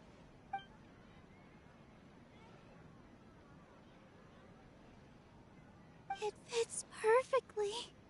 They're so pretty! Is there one that Paimon can wear? Unfortunately, we already gave out all the child-sized ones.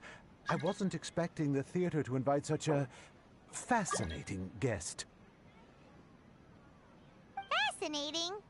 Huh. That sounds kind of weird, but Paimon will let it slide. Oh, you all sure got a lot of stuff there. Let me help you carry some. I'm a porter by trade, so this is what I'm best at. That'd be great! Please and thank you.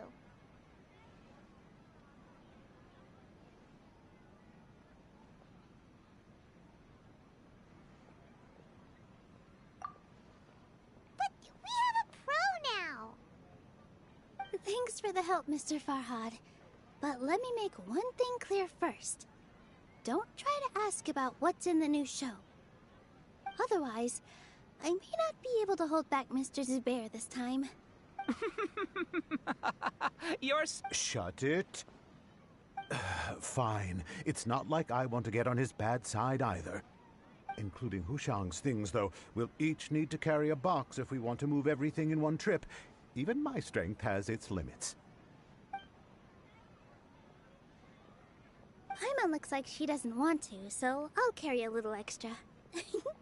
Although I may not appear super strong at first glance, I actually do a lot of strength training on the regular. Strength and balance are both really important for a dancer. No, let Paimon. Paimon will help carry things. The Traveler's right. Paimon shouldn't freeload.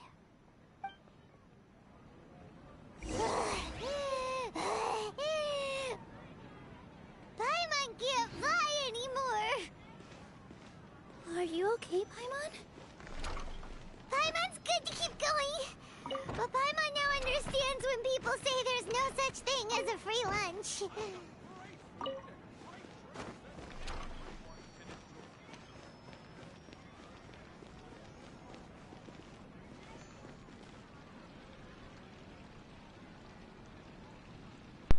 You guys, I am over here dying. That was just my mind just.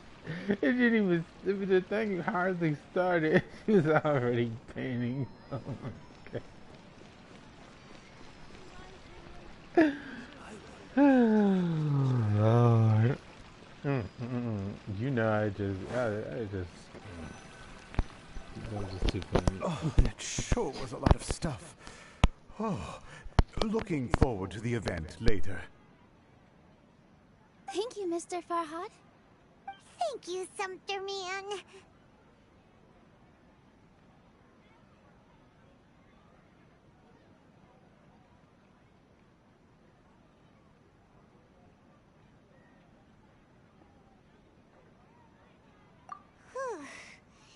Paimon's definitely going to eat it all back later. All right, I'll leave you all to it.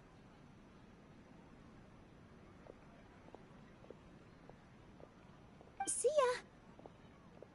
Good thing we had Mr. Farhad with us, or else that would have taken way longer. Of course. Because everyone's working here together. We're all like neighbors, so we're always helping each other out. It's easy to forget that everyone's running a business. With this many freebies being thrown at you, you probably don't need to work. I felt so guilty at first, like I always owed someone something. I was always thinking of ways to repay others. Later on, I realized that it's actually like what Mr. Afshin said. By taking the freebies, I was helping everyone out and saving them money. When you order the wrong item, or make too much of something, sometimes the best way to maximize the value of those goods is to give them away. That's why there's no need to stress over the freebies. All of us repay others by helping them when they need it.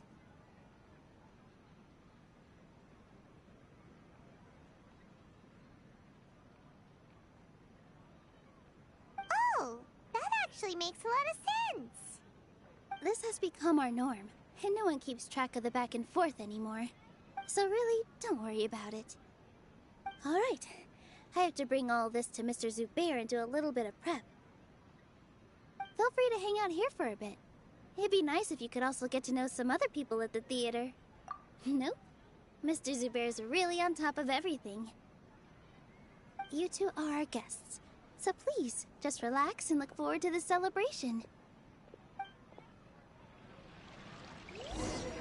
Wow, the atmosphere here is so nice.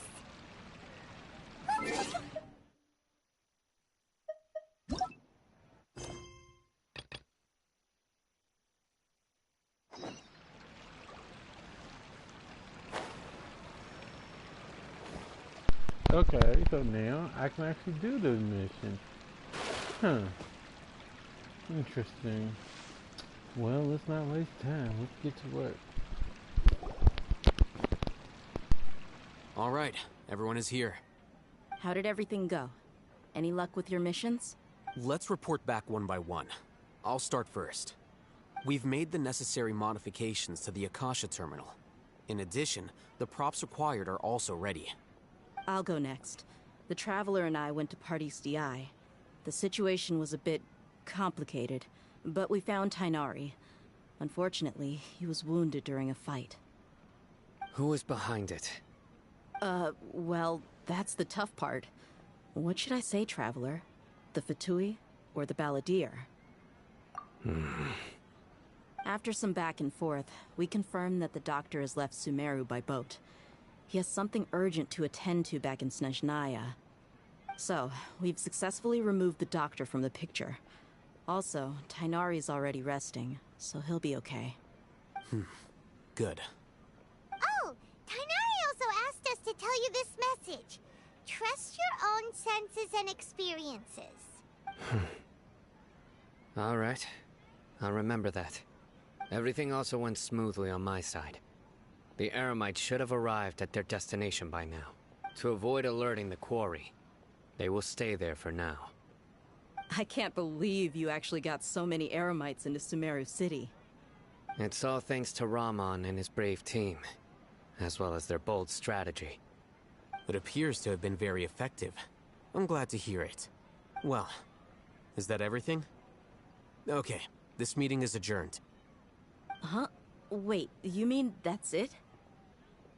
Well, what else is there to discuss? Shouldn't you end with some words of encouragement? You know, to fire us up now? Personally, I'd rather we all go home and get some rest. I'll hate them. Ugh. Oh, and if you wanted someone to say something to that effect, then I must reiterate that I'm here to strategize and not to lead. So you should find someone more suitable to do that. But I thought all of you Academia big shots were great speakers. Then I should remind you that I'm the scribe. I know that. So what? A scribe is responsible for recording meetings, not speaking. Fine, whatever. Well, Cyno doesn't seem to be much of a talker either. I guess that leaves it to my employer. Employer? Yep. The Traveler hired me. That's right. So come on, boss. What do you have to say for the team? Yeah, say something to boost morale. Huh? What are you all doing here? Oh, it's Nilu! Hey, everyone. I'm not disturbing you, am I? Not at all. I was actually just about to go find you. Judging from the group and all your serious faces, you were discussing something important, weren't you? But you also look like you're up to no good. Seems pretty interesting. Welcome, Nilu. Would you like to join us? Huh? join you? You mean you also want to discuss something important with me? Yes. Something very important. Nilu, are there any breaks in your performance schedule in the upcoming days? Huh? Wait, you're seriously inviting me?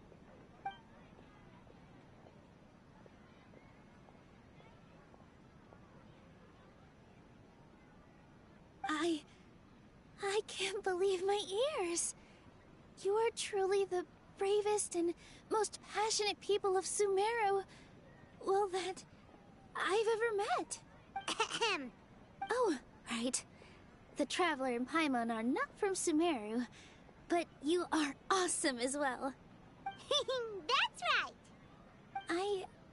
I must admit that I'm a little scared, but I'll try my best for Lesser Lord Kusanali. If I can somehow use my abilities to help you, then count me in. Remember, believe in yourself. Okay. I'll get my friends at the Grand Bazaar to help us tomorrow. Just remember not to say too much.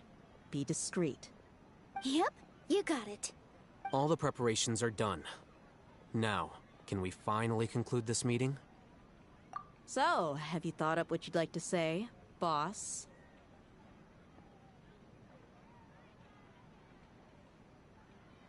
Yep. It's a grand plan and we're all super awesome.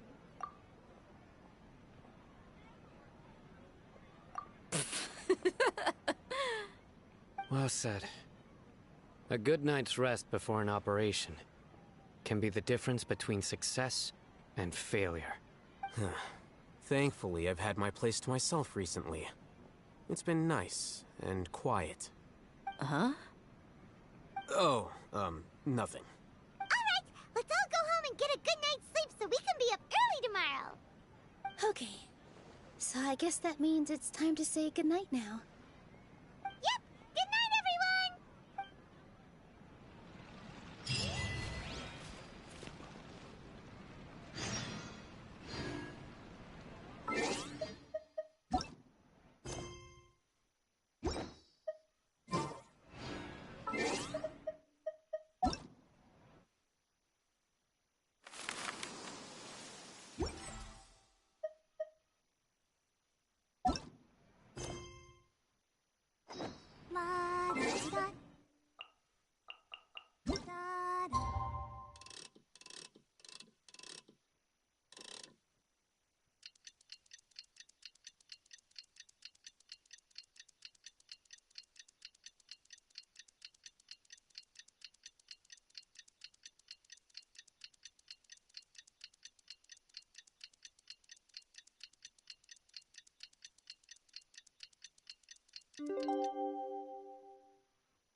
Today is the Academia's Nia Garbaha Day. We can finally put our plan into action. Alhaitham should be waiting for us. Let's go to the Academia and find him.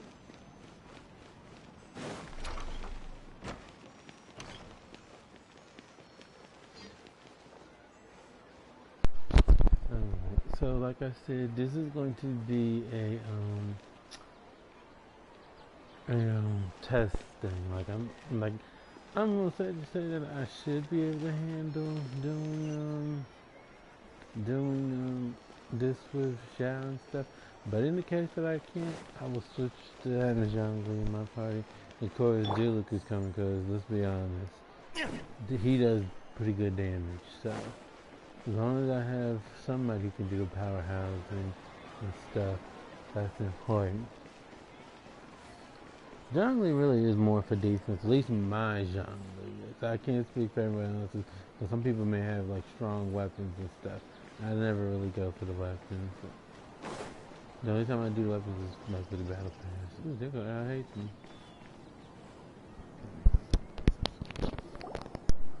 Hello, you two. Sleep well? Not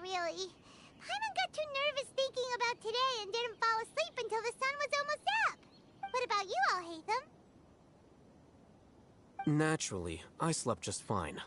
After all, a good rest should be considered part of the plan, since energy is an important resource. You just want to show off how calm you are. It's crucial to dissipate any tension before we execute our plan. The only thing you're doing is being annoying. Anyway, do you need me to go over the game plan again?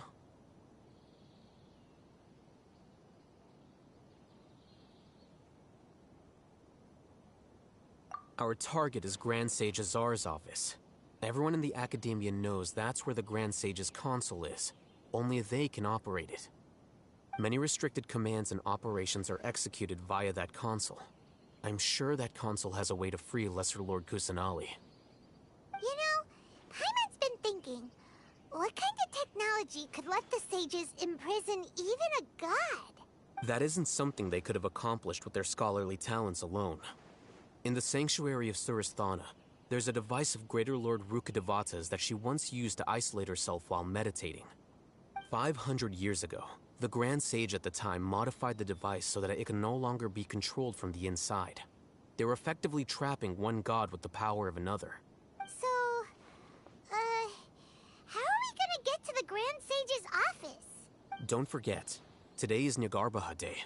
Arguably the most important day to... The sages and core academia personnel are busy loading the latest batch of research developments and legal decrees into knowledge capsules so that they can be entered into the Akasha. All the Darshan's researchers have their noses to the grindstone, and the Academia's grounds are flowing with all sorts of people. It's the perfect time for an infiltration.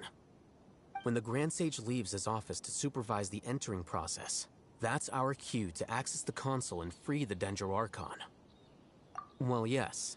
That's just the visible side of our plan, after all.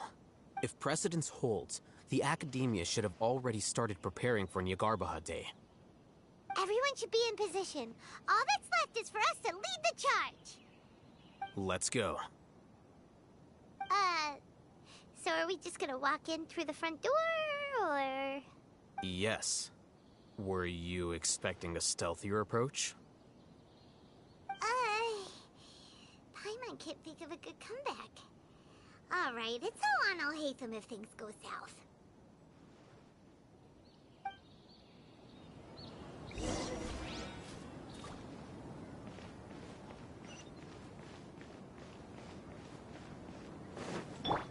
Let the show...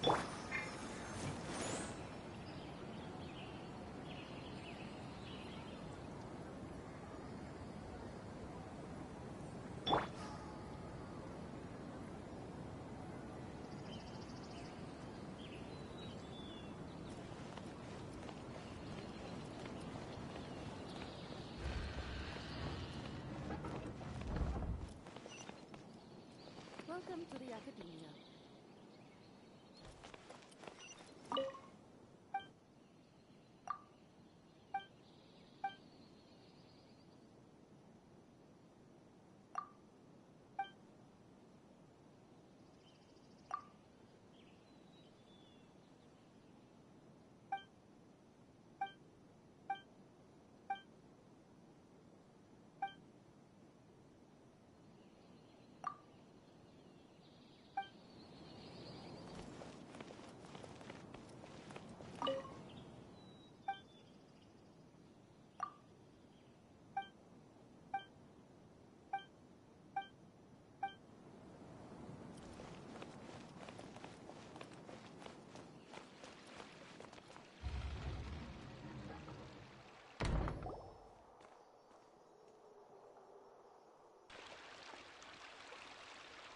Scribe?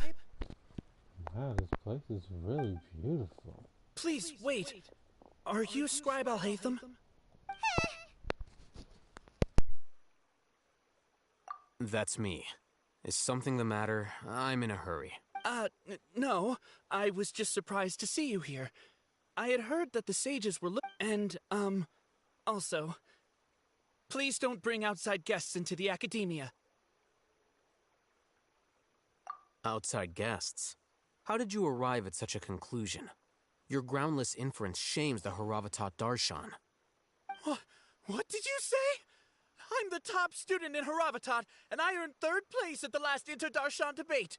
Don't look down on me. That wasn't my intention. As your Haravatat senior, I just assumed that you possessed a greater aptitude for critical thinking. Look, based on what you already know, the purpose of my return and the reason they're here should be obvious. Is that so? Wait a moment. Let me think. Don't tell me the answer. The sages search for you. A blonde-haired traveler. Outside guests. So, from the start, the sages weren't looking for you, but this traveler? Hey, shh. Yes, you've proven yourself as the top student in Haravatat. I surmise you've arrived at the correct conclusion. As I expected. Please, forgive me. I wasn't thinking clearly just now. Thank you for getting me back on track. It's nothing. We'll be on our way then. All right. Thank you for your contributions to the Academia, Scribe.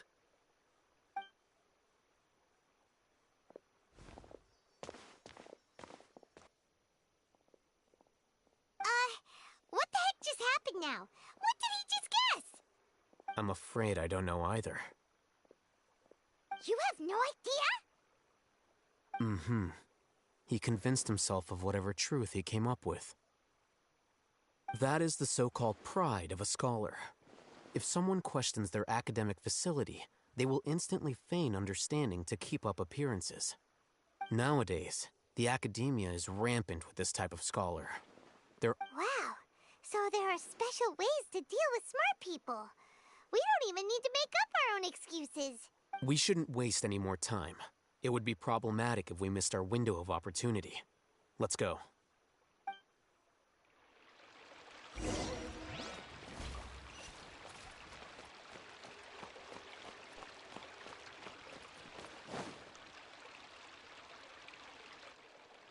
What should I do now? If only Sino was still around. Excuse that. Oh, I appreciate the concern, but who are you? Ah, friends of Sino. Well, I suppose it's not a secret or anything. Since you two are interested, I'll just lay it out for you. My name is Nabil. I'm a Matra in the Academia. A case involving the smuggling of canned knowledge has come to our attention recently, but unfortunately, we don't have the people to handle it at the moment. Huh? You mean the Academia is short on Matra right now? Well, not exactly. I suppose the main problem is that the case suddenly came up after General Mahamatra Sino left to go somewhere. It would be a real headache for us to tackle the case ourselves. Given the large scope of the issue, we talked things over internally and decided that we should find further assistance from outside the Matra. If you two have some time, would you lend us your strength? All right. Since you asked so nicely, we'll help. Yes, large amounts of canned knowledge from unknown origins have been appearing on the market recently. We suspect there's a secret route being used to move the capsules. According to some research, using large amounts of canned knowledge could lead to some serious consequences. And, unfortunately, most people have yet to realize that. Rumors also have it that some particularly dangerous canned knowledge has made its way into the market. Regardless of whether the rumors are true or not, this case calls for urgent action. According to our current leads, it's highly likely that there are dealers selling canned knowledge outside the city, even as we speak. You can count on us! Let's go!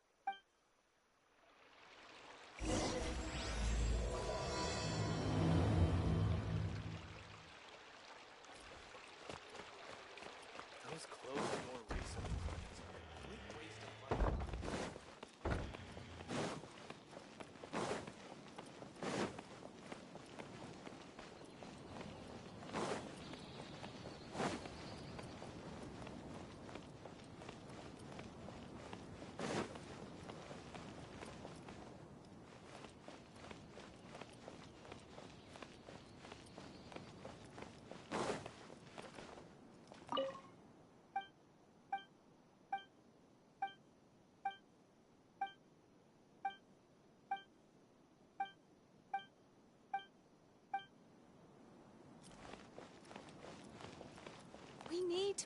cultivating the scholars of the future.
Is this the Academia's library?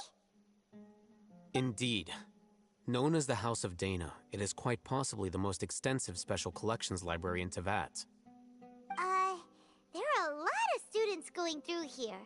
Is it really okay just to waltz right in? The Academia marches to a fast beat, especially since it's Nyargarbaha Day. They're all occupied with their own matters. Just act natural. Now, hurry along.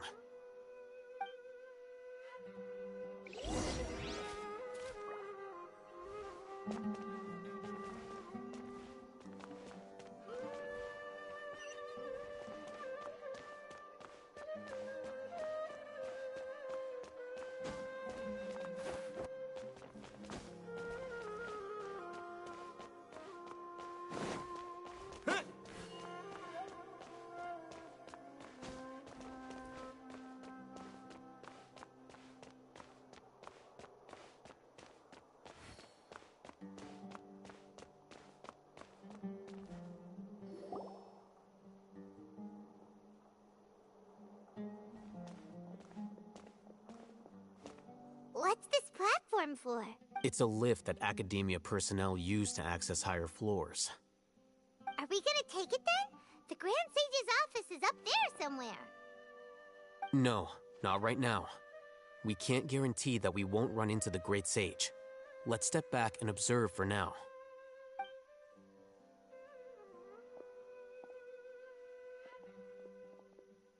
You think the Grand Sage will exit from there? And after he does, we'd sneak past him? Oh, Paimon thinks that's really dangerous. Who knows? However, if we can confirm Azar's current location, our operation will be much safer if we... Allow me to offer you a hint. If you wish to know his location, look behind you.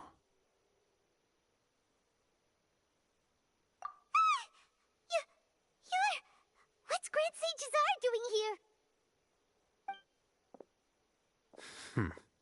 Do not tell me you believed the Academia would not grow suspicious of you after such a prolonged absence, scribe. An eyewitness had informed me of your whereabouts, so I came. Great Sage, I didn't expect you to care so much about me. I'm truly flattered. I'm sure, but compared to you, I am far more interested in these two unexpected guests. You are the Traveler and Paimon, correct? It's a pity that only now have I been afforded the opportunity to formally meet two of Sumeru's most esteemed guests. I do apologize for my lack of decorum. Excellent. You immediately initiated discussion instead of attempting to prepare some perfunctory excuse. You clearly understand the situation at hand, and have no intention of making a reckless stand. The foot traffic here renders this place unsuitable for discussion. Please, follow me to my office.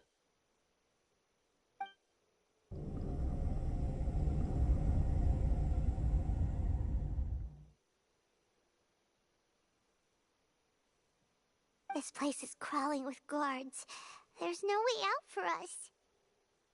All right then, Traveler. What did you wish to discuss with me? Today is Nyargarbaha Day, so I still have many responsibilities to attend to. There is little time for idle chit-chat before I detain you all. You seem to know quite a bit about our endeavors. If that is so, then you should be praising our great work, rather than using your trivial misgivings in a futile attempt to sway me. Trivial? Then tell me, what do the Fatui want from me? Worthless. Those are all completely worthless. Benefits, divine power. These materialistic words do nothing but debase our great work. Creating a god. Yes, we are using human wisdom to create a god. If humanity cannot attain omniscience and omnipotence, then we shall create a god to reveal them. This is the pinnacle of human wisdom. We shall regain a god's guidance at long last. No longer will we flounder in the interminable void of consciousness and knowledge. Even Irminsul will be freed from its plight. For our nation of scholars, this is the ultimate aspiration. No cost is too great to realize it. You will never understand the rapture of having a god be born within your very hands. With your degree of knowledge, you cannot even comprehend such an emotion. Gods exist on a plane that far eclipses humanity's. Lesser Lord Kusanali, what can she even do? Care for the people? Fend off sandstorms? Fabricate silly fairy tales? These are but child's play for the academia. Does that make us equal to the gods? We are a people favored by Greater Lord Rukkhadevata. Though I may have personally not seen it, our forefathers bore witness to true wisdom. The ascension of the Lesser Lord has brought nothing but bewilderment to the scholars. They all ask, is that truly what true wisdom is supposed to look like? With that in mind, it is better to keep her isolated in the sanctuary of Suristhana, so our academy will not become embroiled in turmoil. What a pathetic justification! Do you really think that only the super smart or powerful should be able to call themselves gods?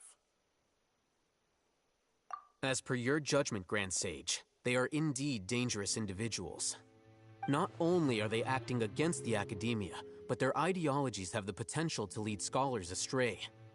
Looks like there really was merit in my assignment. Oh, Hatham? Are you talking about us? Anyway, I've brought them to the academia as ordered, but it took some time and trouble. Oh, that reminds me. Here's the investigation report you had requested. It's a summary of my time spent with the Traveler, an array of information about him ready for your perusal. Oh, Hatham! So you're still on the academia side! We finally started to trust you!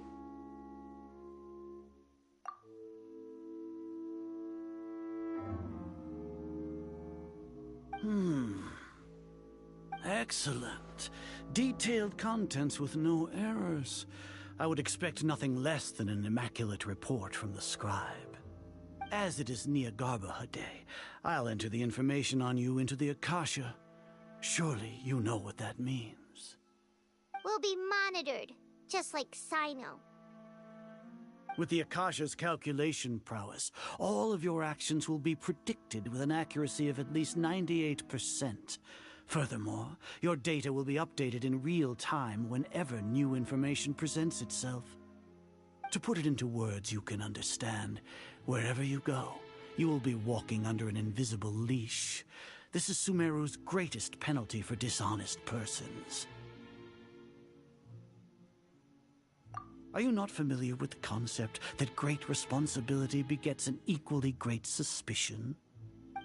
In any case, you are Sumeru's most concerning external variable. Locking you down will greatly decrease the chance of any undesirable outcomes coming to pass.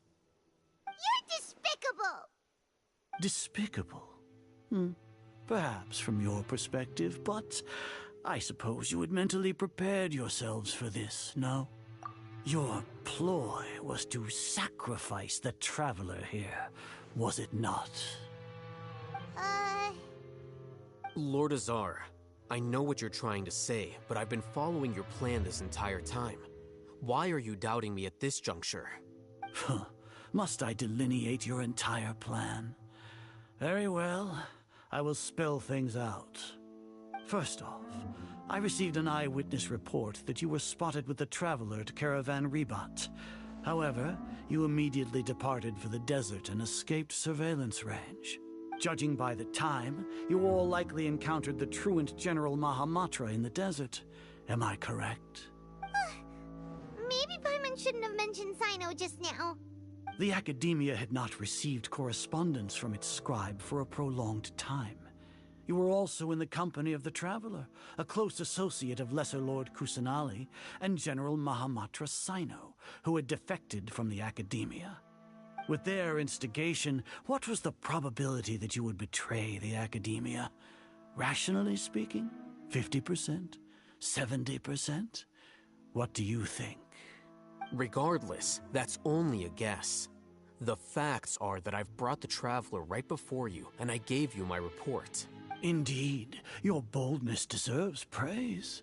To think that despite status as an outlander, the Traveler is still willing to sacrifice for the sake of your plan. If I'm correct, you have a contingency plan to save Lesser Lord Kusanali and ruin our great work. Sneak into the Academia on Nia Garbaha Day, using Alhaitham's status as the scribe, for there is a good chance that an opportunity to save the Lesser Lord will arise. Hey, this is getting more interesting now.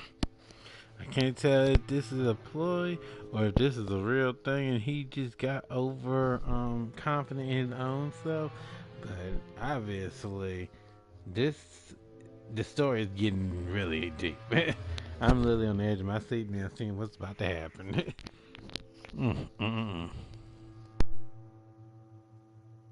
Should your intentions be discovered, Alhaitham will turn traitor and sacrifice the Traveler, thus proving his innocence.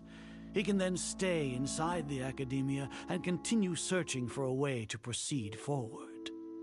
As for Sino, according to the Akasha's calculations, he will soon return to the Academia and confront me in person. I suppose this is also a part of your plan? You'll see me as a traitor regardless of what I say, no? Even if you impugn me, it would have little effect on you all. You misunderstand. Losing our scribe would irreparably damage the Academia's regular operations and the development of Sumeru's future academic systems.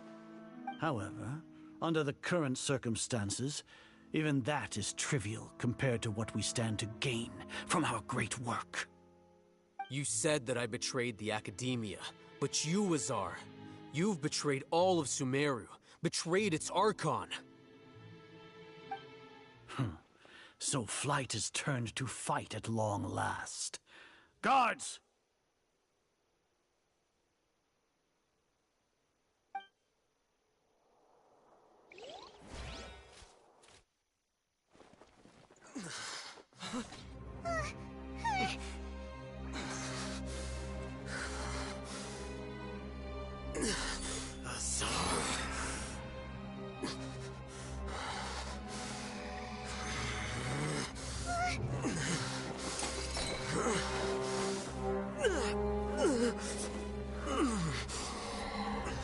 Well, what do we have here? So you stole that divine knowledge capsule. Traitor! You traitor! Even the most rational scholar will yearn for the power of a god in a moment of desperation.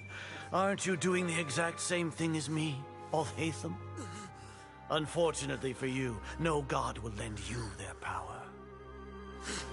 Azar!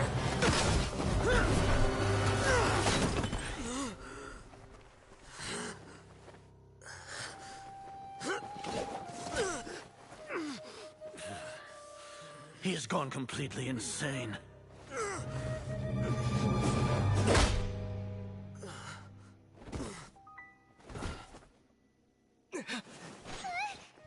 Take him to the Matra and exile him to Aru village. Then find someone to take these two to the confinement room. I'll deal with them later. Grand Sage, we've finished all required preparations for Nyagarbha Day. We may begin to enter the capsules now. Excellent. You may begin.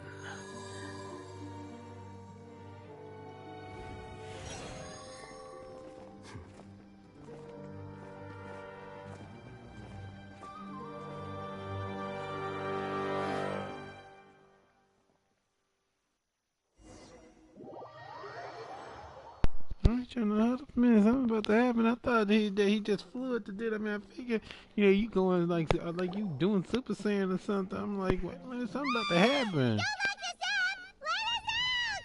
Oh yeah, 'cause that's going to happen. But obviously, I was wondering where Sino and Dia and Nilu were, and obviously him smiling, that showed that was just him acting. So wait a minute, something about to happen here. Let's see.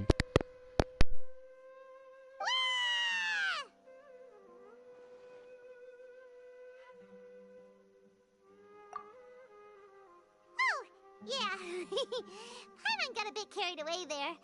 How was Paimon acting just now? Great, huh? Everything's going according to plan so far. We made it into confinement, and Alhaitham's probably done with his part too. We even managed to trick Grand Sage Azar. Alhaitham sure knows how to cook up a plan. What are we doing next? Paimon has trouble remembering things when she's worked up. Right.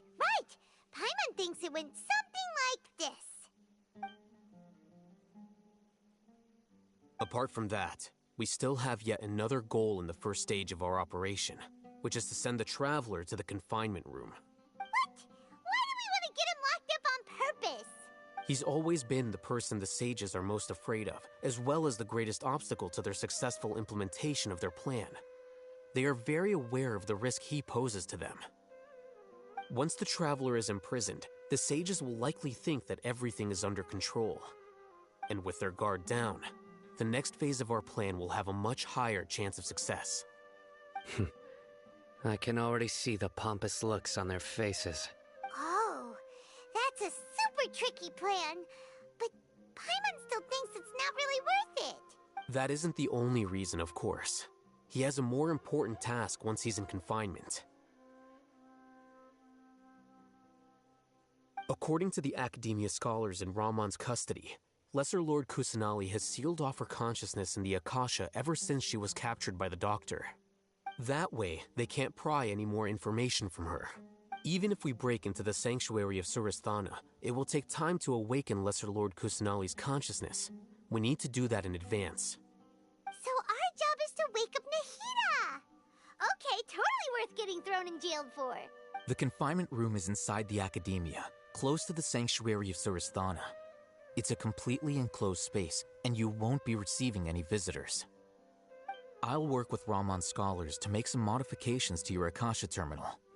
Once you're in, get as close as you can to Lesser Lord Kusanali and try to connect to her consciousness. However, as for whether she'll actually wake up, that will depend on our luck.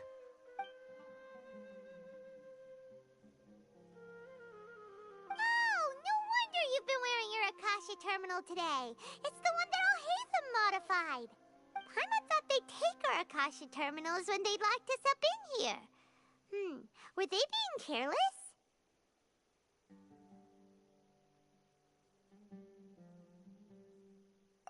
Alright, so what now?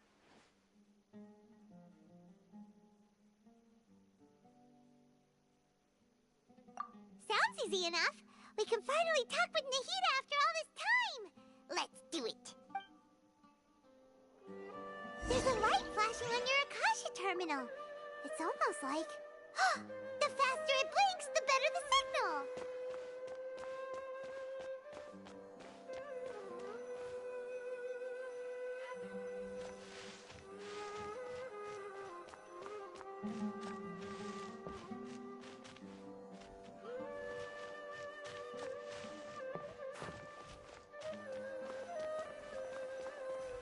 Here?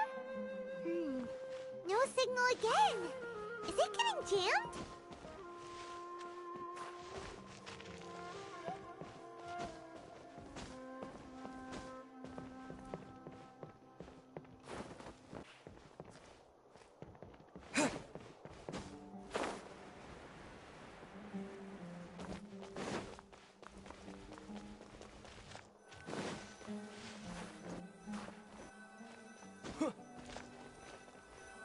Whoa, it's Mora!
Nahida!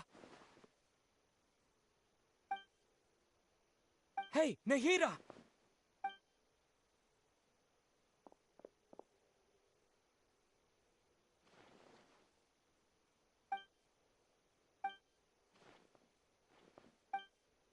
When did it first start? Oh, right. It started from the moment I was born. I want to become a worthy Archon. So I've kept studying, kept listening to my people and their hearts, kept looking for a way to save Irminsul, so I can catch up. Catch up to Greater Lord Rukkhadevata. But I'm stuck in the sanctuary of Surasthana. The sages are creating a god to replace me. And I'm forced to lock my consciousness in this boundless darkness. Nahida!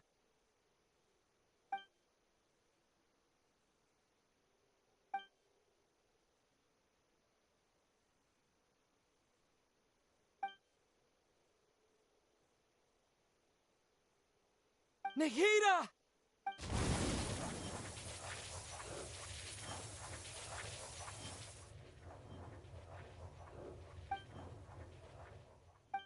It's so quiet here. Now that I think of it, I don't think I've ever actually listened to my own inner voice. Do Archons have them? Should Archons have them? Have I been doing the right thing? Am I really not needed? How do I really feel about all of this?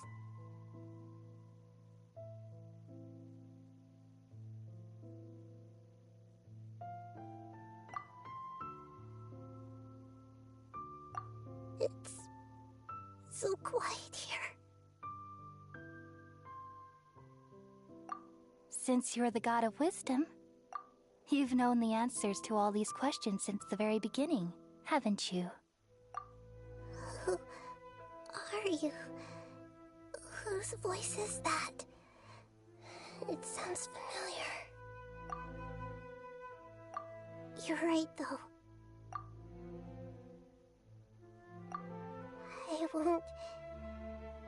I won't ignore my own voice anymore.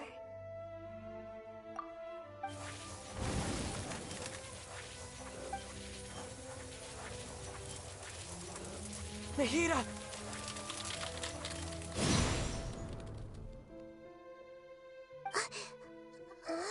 Nahida? Did you wake me up? Thank you. Why are you here? We're here to rescue you. Are you alright? I'm fine. It's just... when I think of everything that's happened to me, I feel really angry now. You should have been angry ages ago.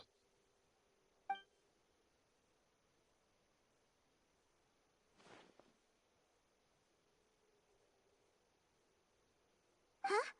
Oh, you're back! How's everything? That's wonderful news! Great! We weren't locked up for nothing.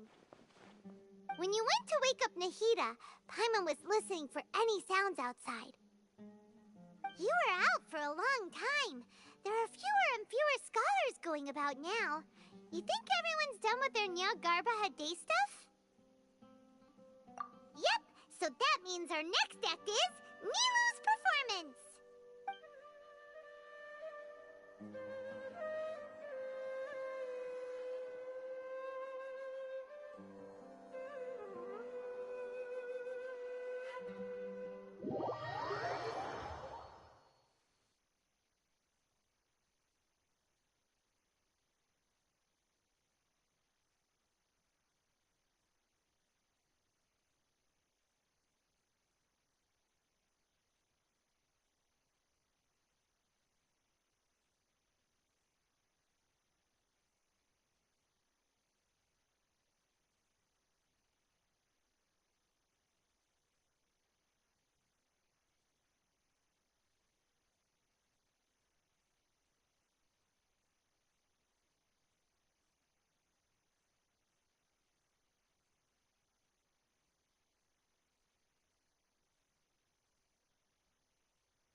Nilu, are you sure about this? You're taking such a great risk for them. I'm sure, and I'm going. You know that I don't like to pass up any opportunity to dance, and this one is especially important. All right. You seem to have a lot of trust in them, so I won't say more on the subject. But if anything happens, the few of us here may not be able to help you. Don't worry. They've been through worse. Everything's going to be fine. All right. You know, if you really do get arrested, we'll do everything we can to get you back. Be careful, even if it's only for our sakes. Thanks, Mr. Zubair. You're so very kind.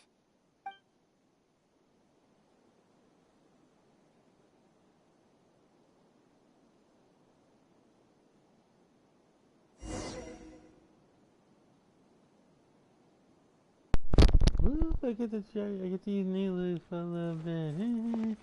I was gonna get her, but I don't, her play style, I don't know. I would have to say if I were to have gotten her, it would have been for other reasons, like just to have the character, because I don't know. Plus she only does 3 hits, like 1, 2, 3, and that's it. Let me try something. Yeah, let's see. Yeah, it's kind of a slow movement for me.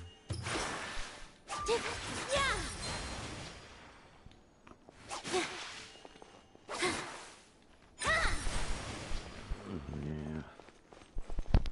I don't know if I would have gotten her. Like I said, I mean, if I gotten her, I would have just gotten her just because, but I don't know.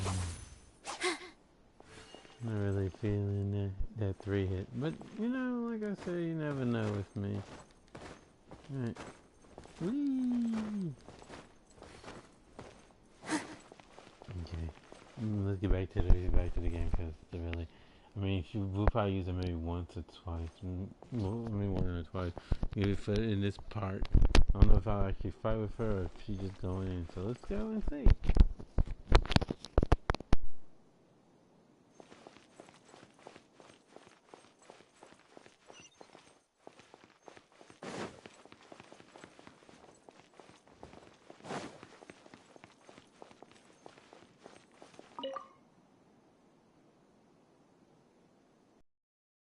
Safety comes first.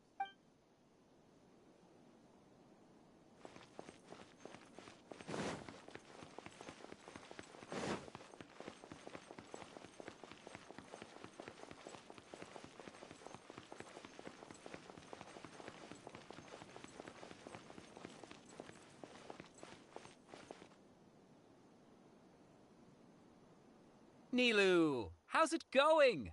No. Definitely more than usual. But it's because I'm worried I won't dance. It's okay. Just focus on your performance. You sure know how to talk. Taking all the credit, even though we came here together to help out. Well, thank you both. I'll have to treat you to a meal after all this ends. I really, really appreciate all of your help. Ooh, that sounds great. Huh? How can we say no to that? All right, let's get back to business.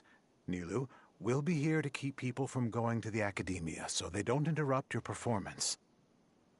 I was planning on telling them something like, the Academia's been conducting a weird experiment, and some of their test subjects escaped. It's really dangerous there, so stay away. Oh, you couldn't think of anything better? Oh well, I guess it does sound like something the Academia would do. I think it sounds great. I'm counting on you guys. Don't worry, it'll be a piece of cake.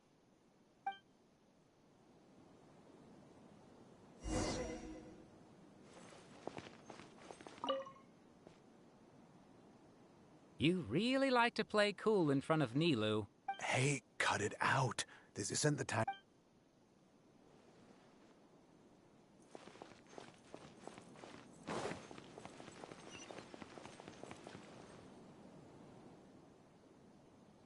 Hey, Nilu. Sorry, it's great to see you, but I'm really busy right now. Our bait people away with ya. Do you want some candy? We have more than... Vihar, thank you so much for doing all of this. I'll pass on the candy, though. I cut back on sweets in the period leading up to a performance, and I'm about to start one. You have a point. The stage is cleared and everything's ready, so you can start your performance at any time. Yeah, thanks to you. I'm really grateful. All right, time to hit the stage. You're welcome. The honor's all mine, since I'll have such a great view of the show.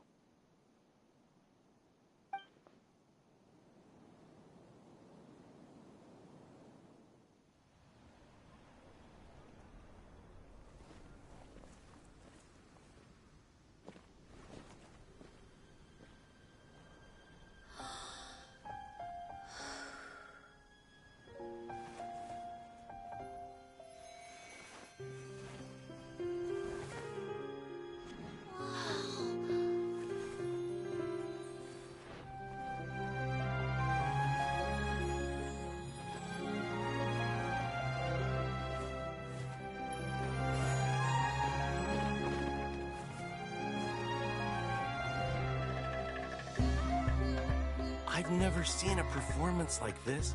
This is incredible. Yeah, but I heard that public performances like these have been banned. I can't believe she's doing this here.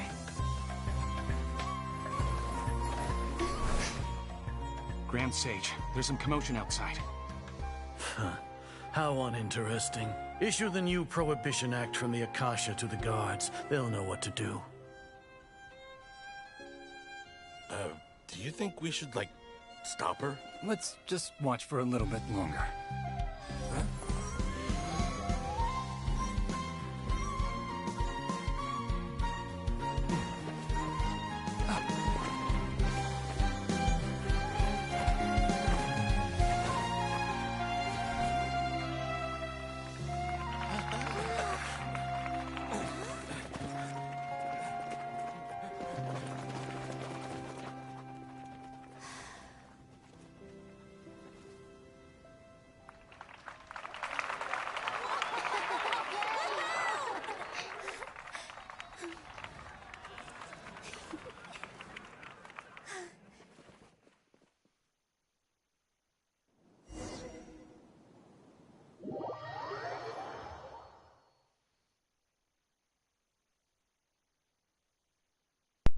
Shit.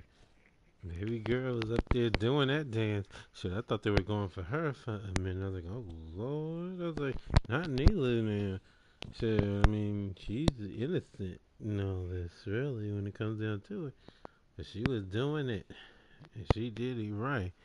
So now it should be, I'm guessing Dia or Sino, I'm not sure yet. When they could be working together, I'm not sure. So let's see.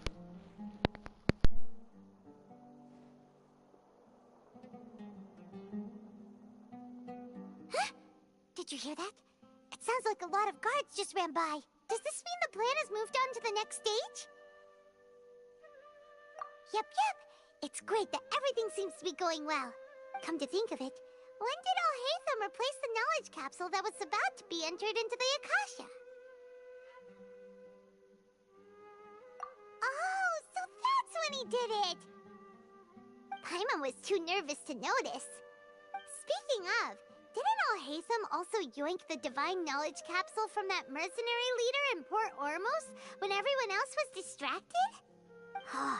It's a time-tested trick of his. Why are we complimenting him? Yeah, he's smart and all, but he still makes Paimon's blood boil. Let's review our plan for this stage again. It's not like we have anything else to do right now anyway, and it'll help us feel more confident. Paimon remembers that Nilou's task was supposed to go a bit like this.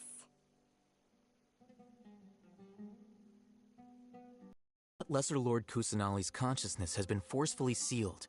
The core figures of the academia and their guards have started to wear their Akasha terminals again. With the doctor's technological support, they think they have nothing to fear. How despicable of them to rely on such a person. But this is also our chance. I was originally asked to draft the knowledge capsule for the Artistic Performances Prohibition Act when I was still at the Academia. It should be on the Grand Sage's desk right now, and will be entered into the Akasha during the next Nyargarbaha Day. Are they really going to stop all artistic performances? That's horrible! I'll make an identical knowledge capsule, but this time, I'll smuggle some misleading information into it. We only need to find an opportunity to switch the capsules.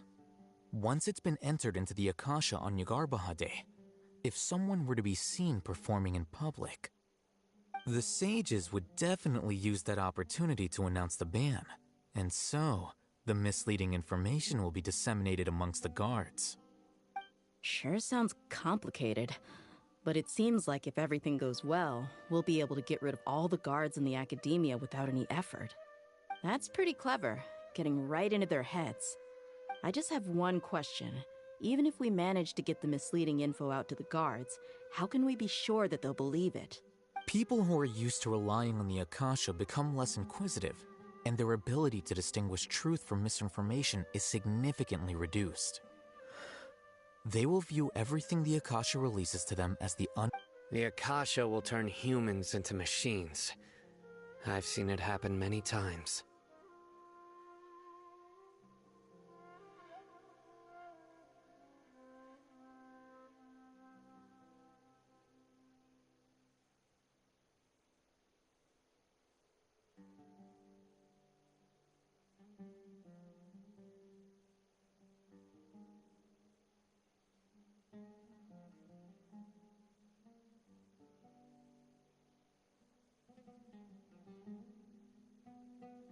Yikes. Good thing I didn't wear it for long when I was working in Sumeru City. At first, I thought it was a good thing too. By the way, this plan still requires a performer, right? Do you have someone in mind? Nilu of Zubair Theater. I know her really well. We can trust her. I'm kinda hesitant to ask her to participate in a dangerous plan like this, but we can ask her in person. All right. After the guards in the Academia are gone, then it'll be time for me and my stowaway brothers to shine.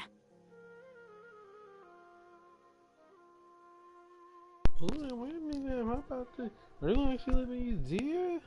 Shoot, that one I wanted to see if she becomes a character, how she would actually play out. I know she uses a big sword, so she would be like Dilu, and I guess her vision is pyro, so she would use fire. Let's first see though, because I haven't heard anything like that you can use this character. But like I said, this is just my take. Like I said, she may be a playable character. She may just be a playable character in this part. I'm not sure. And if she's not even in this part, and you just use Sinnoh or somebody, but like I said, nothing is said in stone how this part will go. It may just say that she and her team cause a commotion. I don't know. But let's see. Let's see how well it goes, or how it works out. Cause that means Sinnoh would be the last person after him. That would be okay, so here we go. Here they come. Did you see that, Raman? They came out from the Academia in droves. After laying low in the city for so long, this is the moment we've been waiting for. My brothers have already sprung into action. We couldn't do anything to them inside their coop, but outside the Academia, this is our hunting ground. With a lioness like you, the prey sure won't be able to run far. We still need to eliminate the guards as soon as possible. If we give the sages enough time to realize what's happening, the plan's doomed. Yeah, all they've done is to sit on their cushy salaries and twiddle their thumbs all day while we fought and struggled every day in the desert.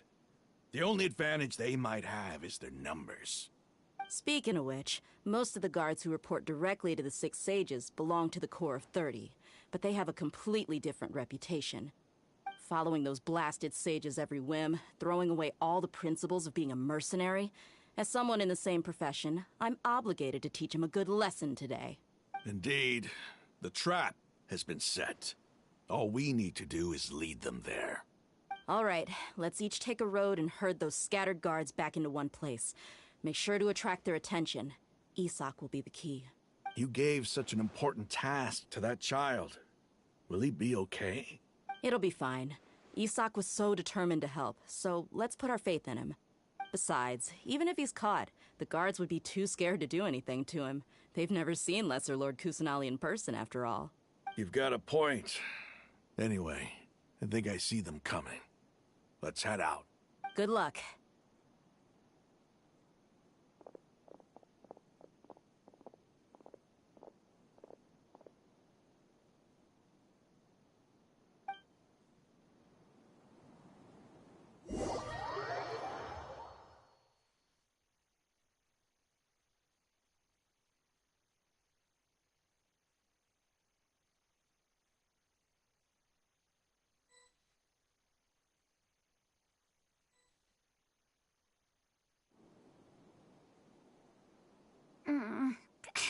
This outfit. Hey, do you remember what you need to do, Isak? When the guards get here, you'll pretend to be Lesser Lord Oh, yeah, I remember. Relax. Don't think about getting caught. Even if that happens, you only need to think about getting the guards' attention and leading them to the Grand Bazaar. Leave the... Okay, got it. I'm here to pay back Lesser Lord Kusanali for helping Grandpa. I won't get cold feet. Hey, they're here. I can see the Academia guards.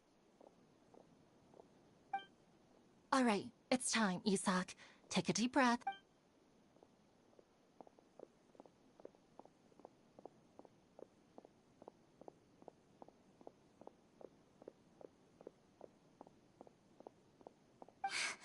Why is there a guard over there?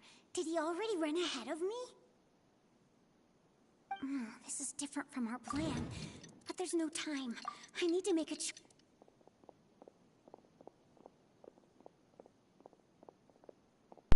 Oh no, not this kind of mission. Oh my goodness. Let's have a look behind the house. What should I do next? Looks like nothing's here. A wasted time. Luckily, he didn't check behind the tree. What should I do next? The guard looks alert. What should I do next?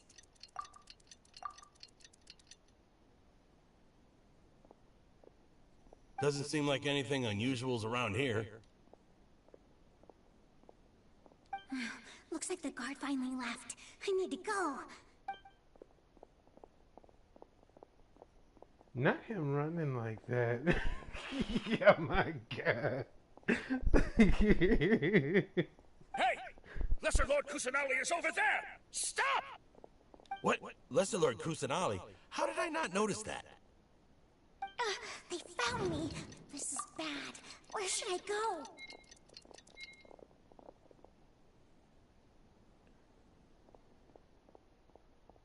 Hey! Lesser Lord Kusanali is over there! Stop! What? Lesser Lord Kusanali? How did I not notice that? They found me. This is bad. The target suspected to be Lesser Lord Kusanali has escaped into the Grand Bazaar. Assemble and arrest her!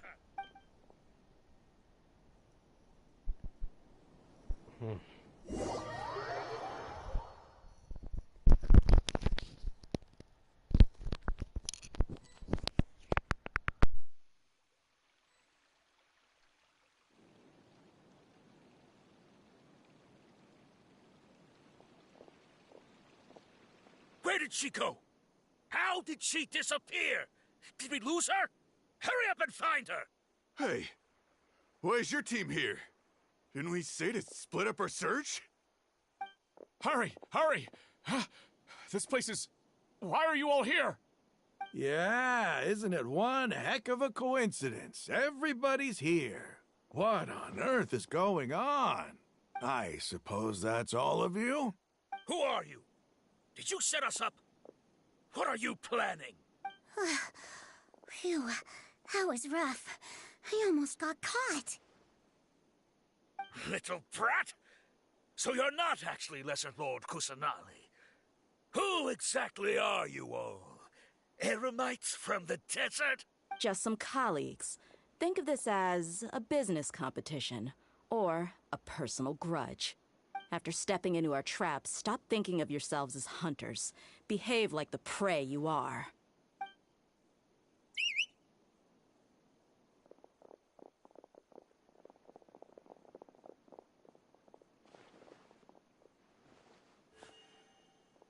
An ambush?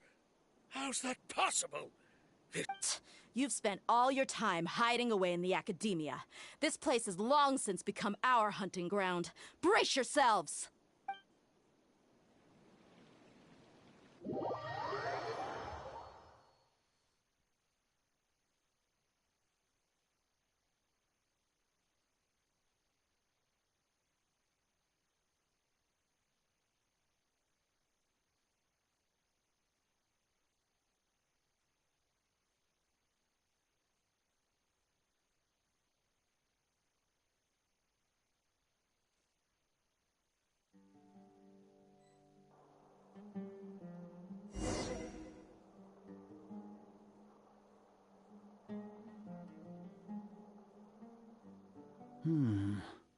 This is odd.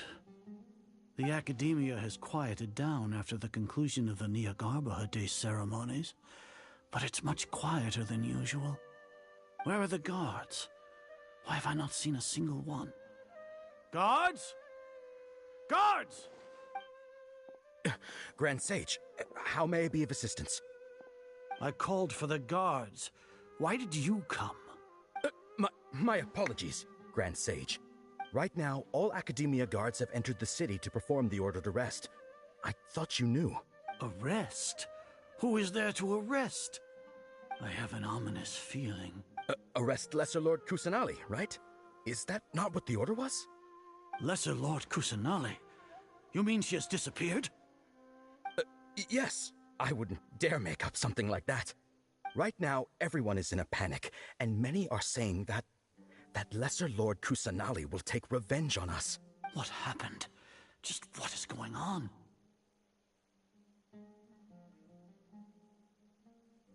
What's going on is you fucked. I'm loving this plan. I really am. So that means Santa's probably gonna be the one who confronts this dude. Probably. That's what I'm thinking anyway. We got that. Let's see. Lesser Lord Kusanali somehow escaped? Was it Alhaitham and his party that freed her? That's impossible. The Academia is heavily guarded today, and any order to release Lesser Lord Kusanali would be strictly confidential. Besides, Alhaitham and the Traveler are already in our hands. What manner of trickery did they employ? How could Lesser Lord Kusanali disappear into thin air? Disappear? Wait. How was the arrest order distributed to the guards? It was issued by the Akasha earlier today. Only you have the authority to send messages like that, so I thought it was your order. Let me check.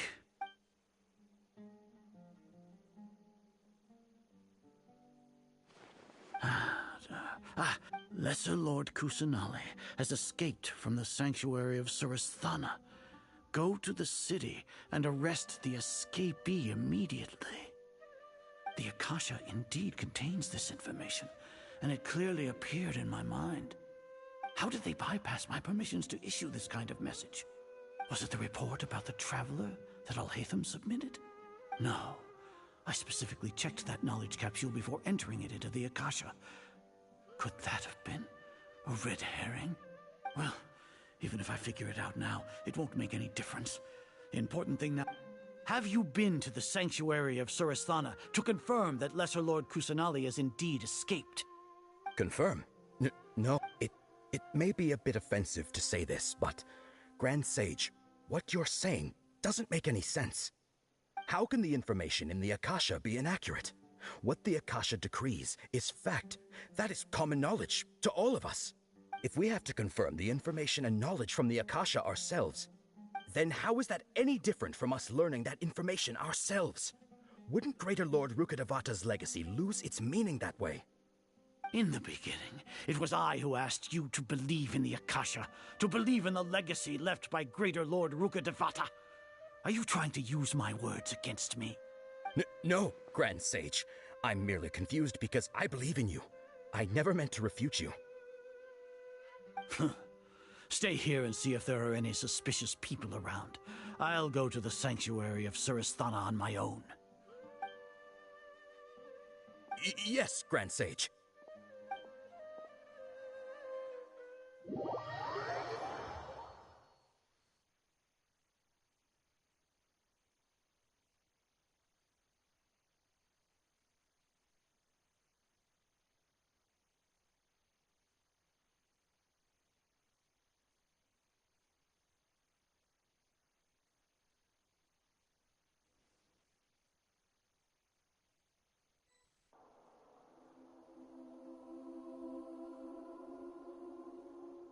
Lesser Lord Kusanali has escaped from the sanctuary of Suristhana.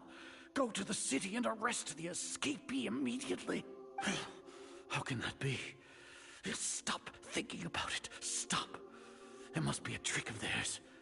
As long as I personally confirm it. Ah! Impossible. That's impossible. There must be something wrong with my eyes.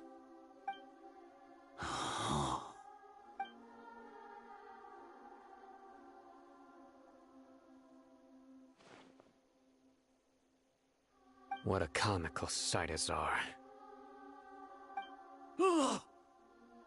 Once the Akasha has put certain thoughts into your head, even the Grand Sage can no longer see what's right in front of him. You all can only see the world in your mind, the one you think you know. And precisely because of this, you disregarded Lesser Lord Kusanali's existence. She has been a wise and worthy Archon. Sino, have you been waiting for a chance like this? The Akasha predicted that you would return to the Academia to confront me, but I didn't expect it to turn out like this. I was careless. No, you were blinded. Your faults stem from your reliance on the Akasha. You're still the same as always. I truly did not expect a proud person like you to cooperate with Alhaitham and the Traveler. People change, Azar. Admit it. The Akasha can't predict my actions anymore. Then tell me, what have you found during your investigation? You want to buy time? This is the sanctuary of Suristhana. Under your own regulations, even Academia staff are forbidden to come here. No one will come to save you. As for the investigation, I've at least confirmed that you are guilty of insurgency against the Archon. A serious crime. So what? Did you do all of this so I would plead guilty in front of you, General Mahamatra? No. I want you to plead guilty in front of the Archon herself. You once said that I had no standing to judge you. So now, how about judgment in the name of a god?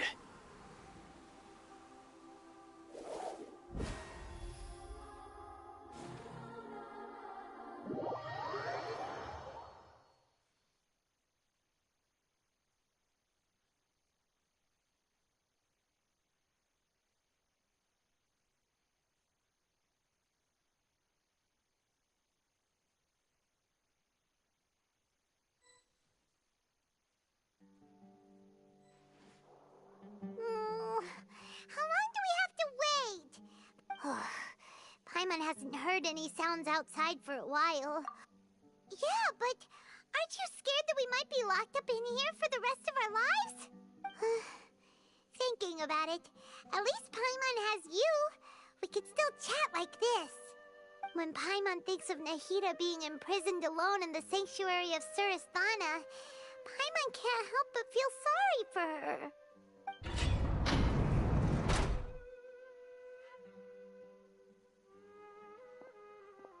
Here comes your savior.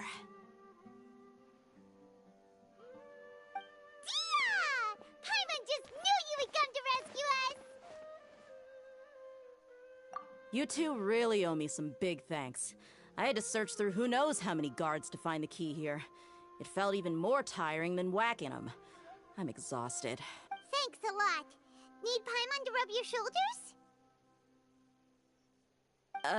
No, that's, I'll pass. What are you afraid of? Oh, are you ticklish? Now isn't the time to talk about being ticklish. Things in the city and on Sino's side are both going well. The guards that stormed out of the academia are all taken care of. The Corps of 30 is in charge of the city's defenses, but we already talked to Asfand. As long as it doesn't break their employment contracts, they'll turn a blind eye. That's probably because you've been super great friends with them for a long time. So, how's Sino doing? The Grand Sage is in his custody. Even I know how terrible it is to fall into Sino's hands, so he probably does too. Sino forced him to release Lesser Lord Kusanali. He has no choice but to obey. So, hurry to the sanctuary of Surasthana. Assuming nothing weird happened, we should have already rescued our Archon. Honestly, I didn't expect our ragtag bunch to do this well. We just came together last minute to save the Archon, you know? Alright, you two better go. I still have to clean up some messes in the city. See you around.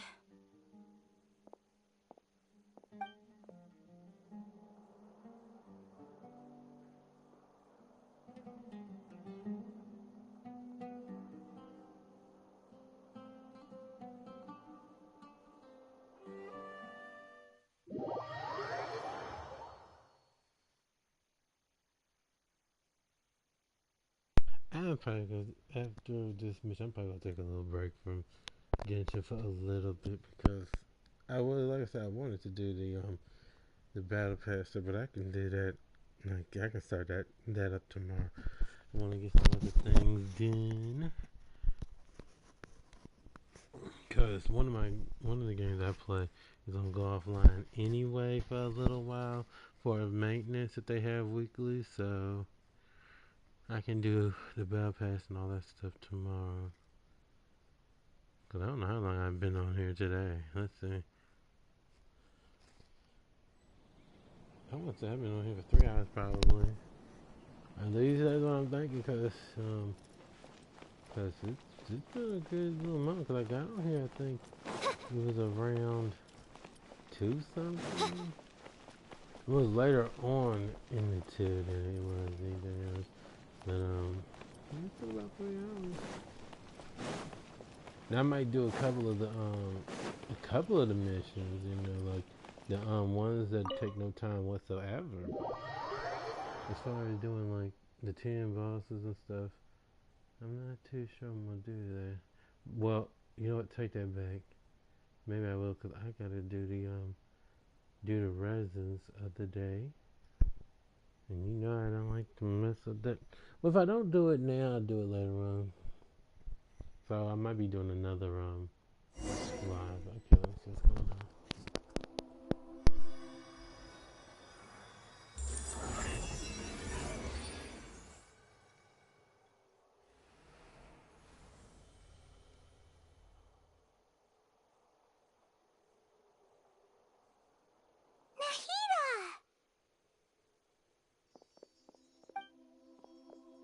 Should I say it's nice to meet you? This is the first time we've met in real life. Before, we've only met in dreams, consciousness, or when I was in someone else's body. Thank you so much for coming to rescue me, but I also need to apologize. During this time, I did some self-reflection. My sense of inferiority and yielding to the academia led to all of this, and created so much trouble for you all. Exactly! We're here because you're a good Archon and one of our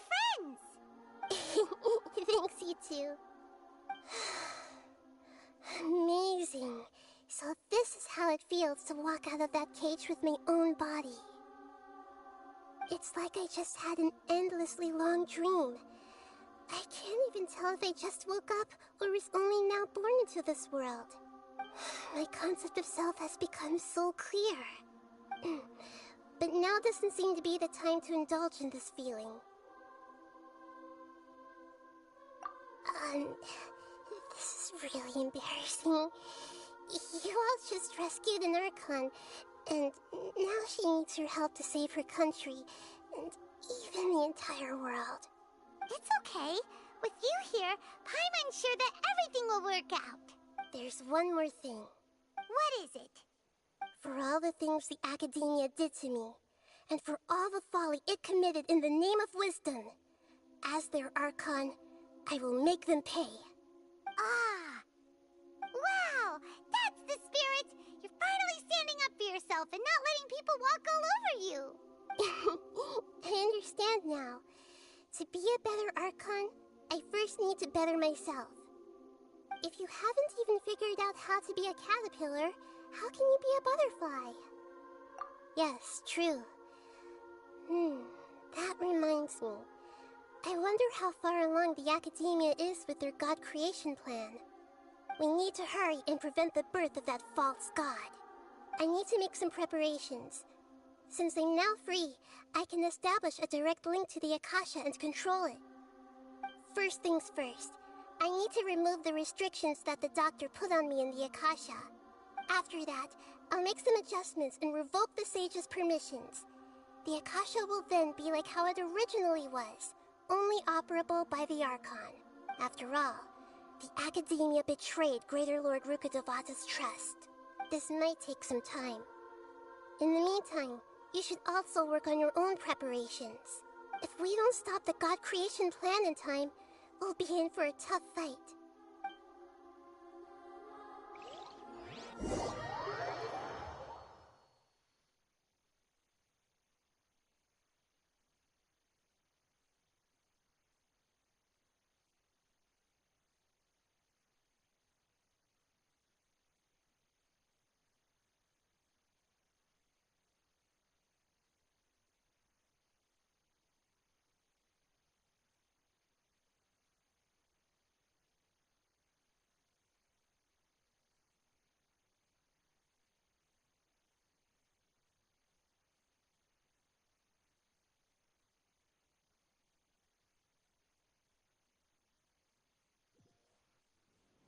You might as well prepare for a fight. When we're done, we can take a walk around. After all, we missed out on...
How's it going, Nahid? I'm done with the parts that needed my involvement to complete.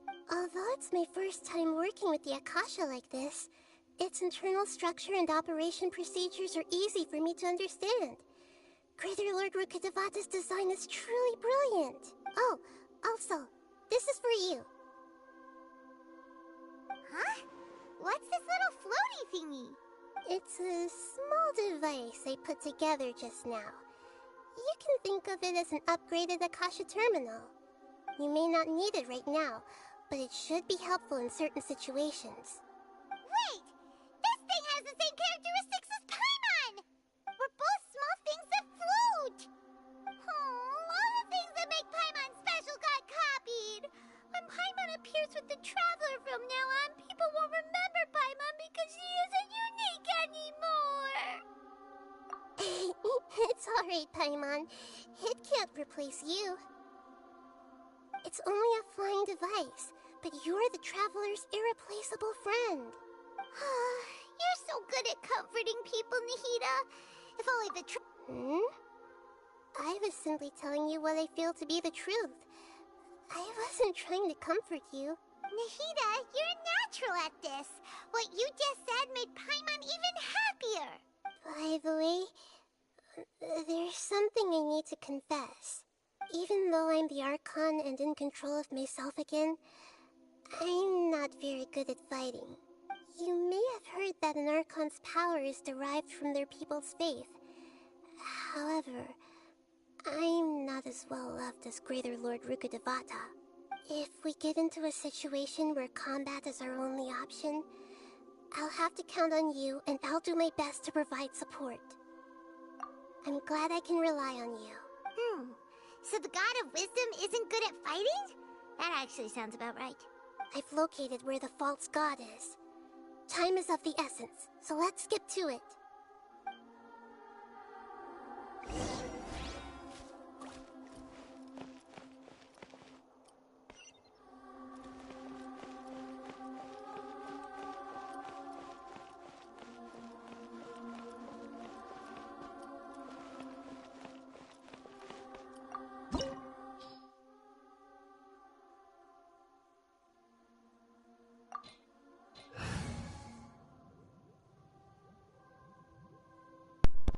Okay, so since we are going to be facing probably the fake guy, I am going to switch to Zhongli because I didn't expect exactly a boss fight per se like this. Like if it had been like the Riding Shogun, or what's that good woman's name? Y'all know what I'm talking about. The one who we fought in front of the Riding Shogun. If it had been one of those, it would have been different, but I'm not taking no chances when it comes down to facing a boss battle. Absolutely not. So here we go.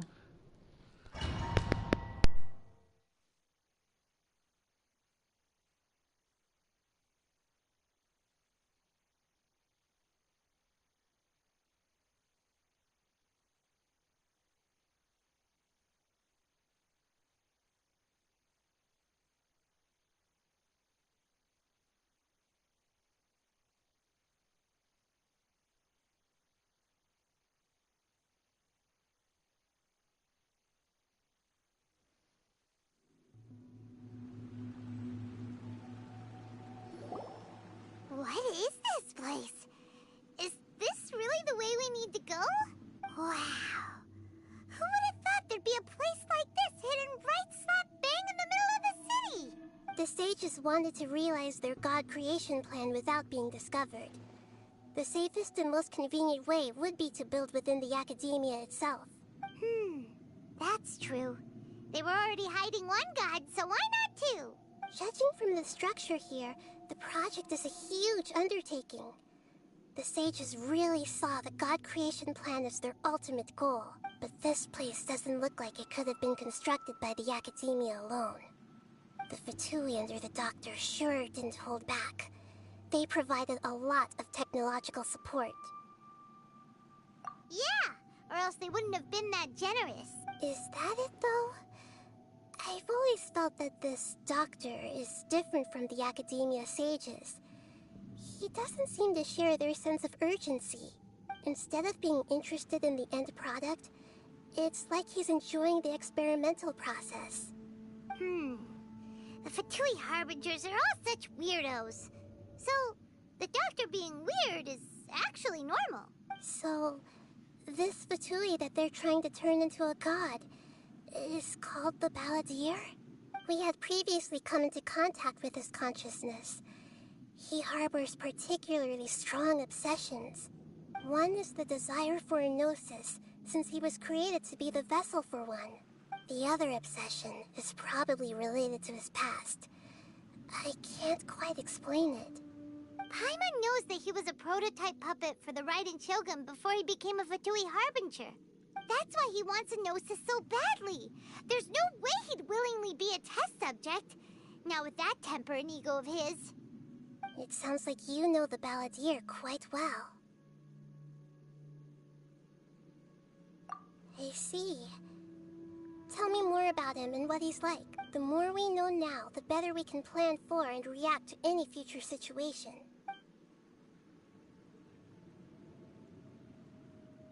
I see. Alright, time to go. Let's get through here and meet him in person.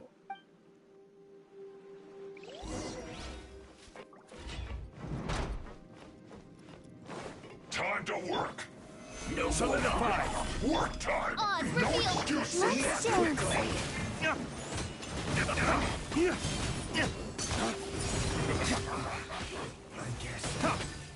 No slacking off.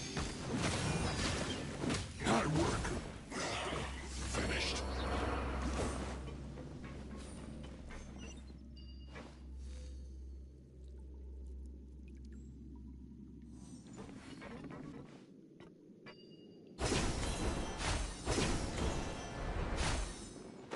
It looks like we can climb up these pipes.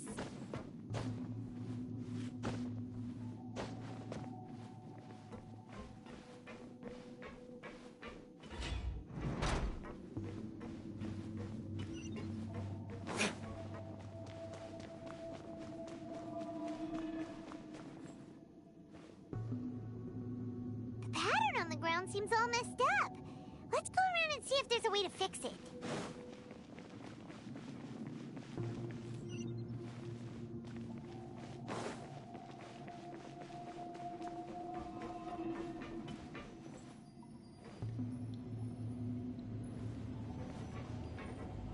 It seems to have stopped.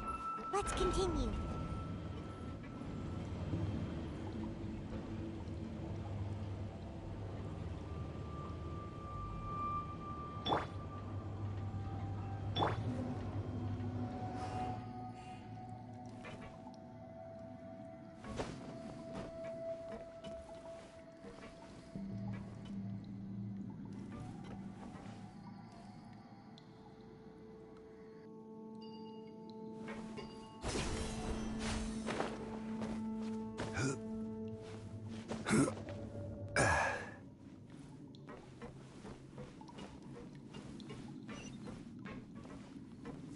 Let's stabilize. I'll protect us. My royal... I guess this is it.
maybe there's something wrong with the tracks.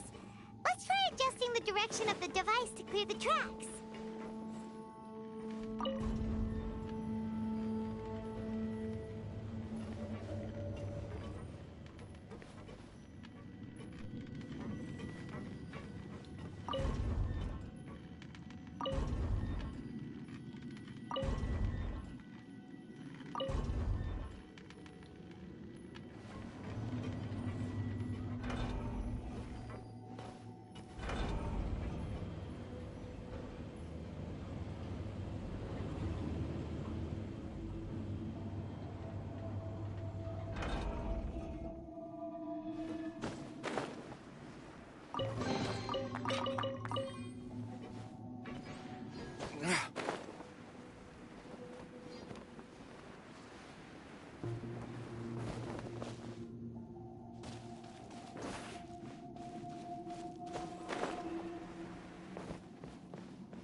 Looks like I went too far. Sassy, huh?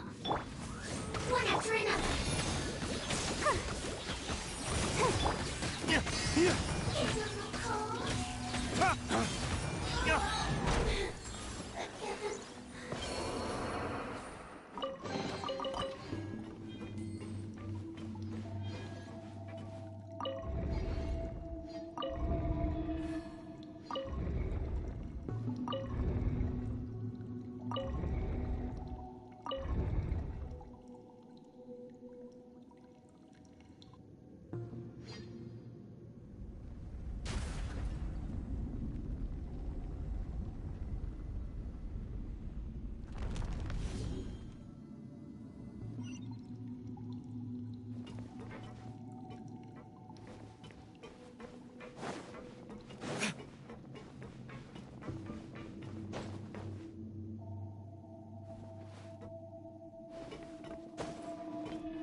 Looking at its operational status, we must prepare for the worst. The god they wanted to create is likely close to completion or already completed. Oh no, what should we do? Paimon can't imagine how hard it would be to fight against a Fatui Harbinger with a Gnosis. Are you nervous, Paimon? If you really want to know, of course Paimon's nervous. Aren't you too, Nahida? Yes, I am. This is probably the first time I faced with a calamity of this degree since my birth. I feel not just nervous, but curious as well. Curious? Curious about our fate. To me, everything we perceive in this world, everything we learn, and everything that happens to us is considered knowledge. And if it's a form of knowledge, then it can be understood. However, only fate is about that which has yet to occur. So to me, fate is the ultimate knowledge. That's also why I love observing humans and all the things that happen to them. It all brings me great satisfaction. And now, at long last, I'm not just an observer anymore. I will personally experience my own fate with you by my side. Isn't this such a wonderfully exciting thing? Ah, so that's what you mean. Paimon thinks she understands what you... Agreed. Okay, let's continue on. I can sense his aura from here.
Who would have thought the world would be so eager for my birth?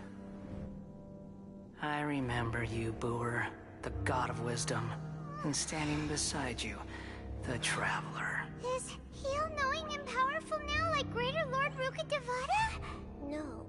I can't feel the same kind of divinity I felt from the Greater Lord. It seems that the sages didn't get the chance to infuse the divine knowledge capsules into him. But even still, he has undoubtedly become a true god now. So we're too late? The Balladeer has already become a god? The Balladeer. A long bygone title. When my spirit ascended to divinity, I felt as if I had existed for the same number of epochs as heaven and earth. Looking back, the existence of what once called itself Kunikazushi appears infinitely small and ugly.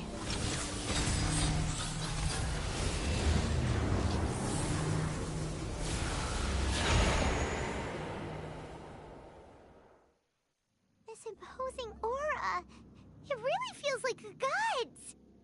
A body that capitalizes on the Balladeer's original construction as a mechanical puppet, with the Gnosis serving as a constant power supply.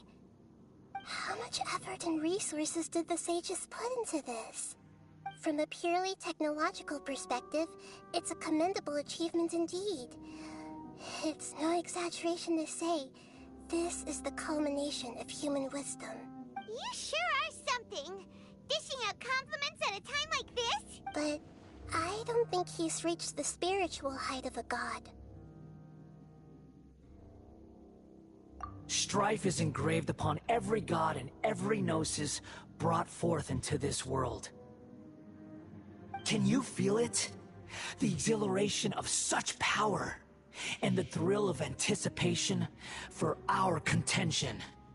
Hito wouldn't feel the same things as you! Do you not realize that you are interrupting a conversation between gods?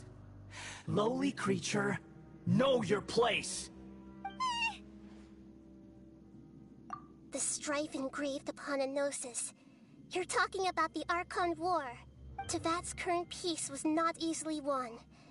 I didn't personally participate in the Archon War, but the way I see it, all those losses were meaningless, driven by the demands of the laws.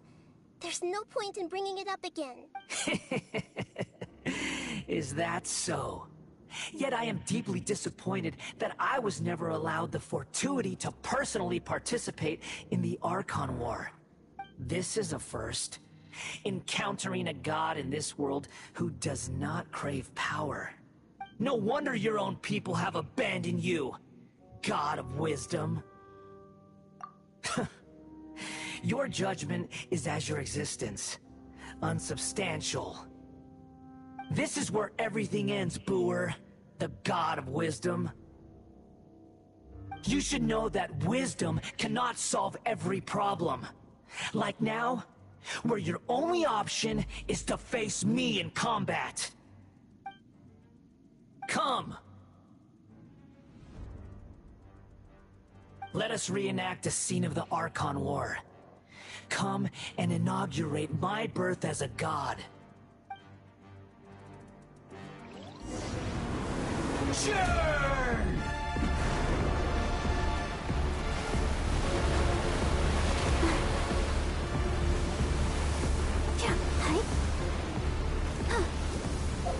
Insignificant pest! Stabilize!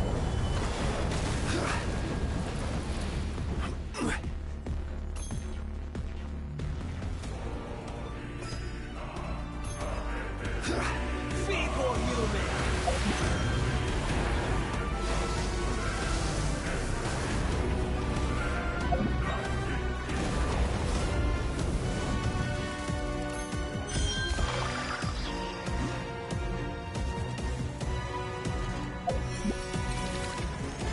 At my command, you shall fall!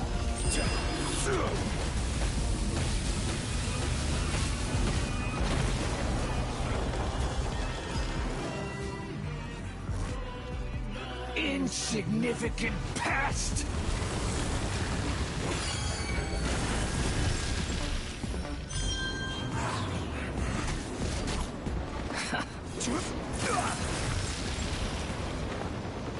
Feeble human!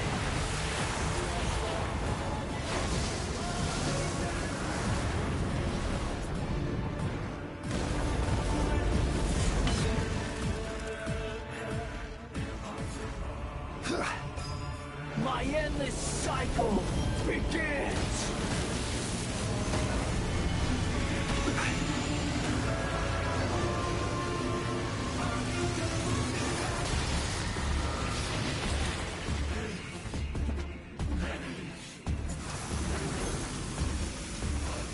Perish!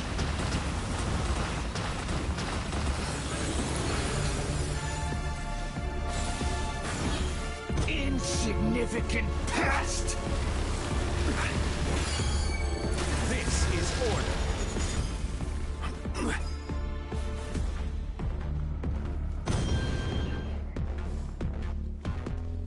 Feeble human! Solidify! Oz, reveal thyself! Dawn, break forth!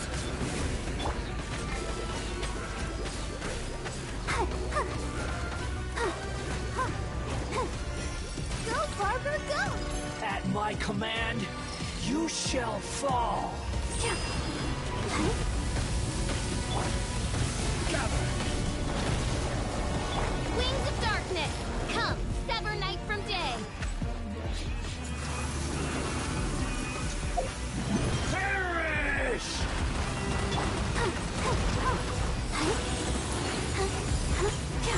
Go, Barbara, go! Feeble human!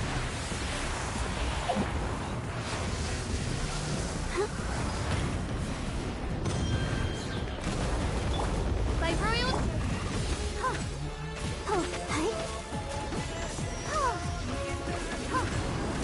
Sure!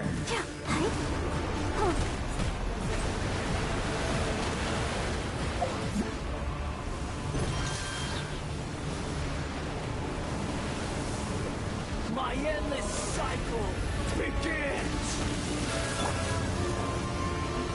Stabilize! Ready, steady, go!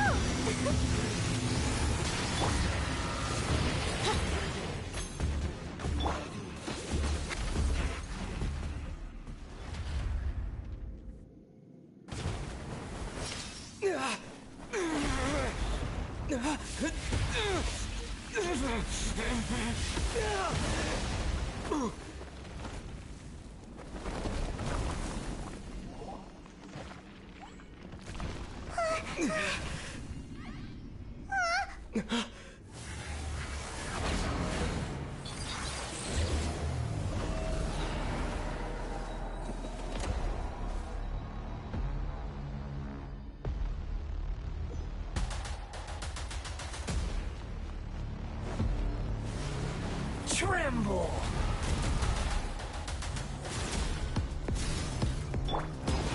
Solidify! Burn to oblivion!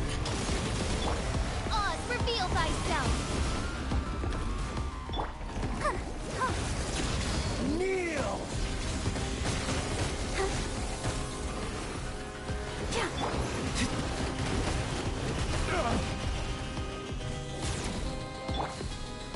Stabilize!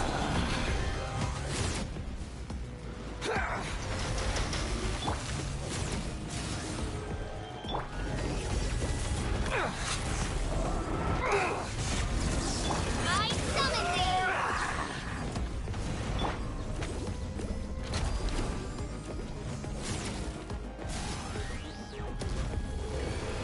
Reality Solidify! is pain!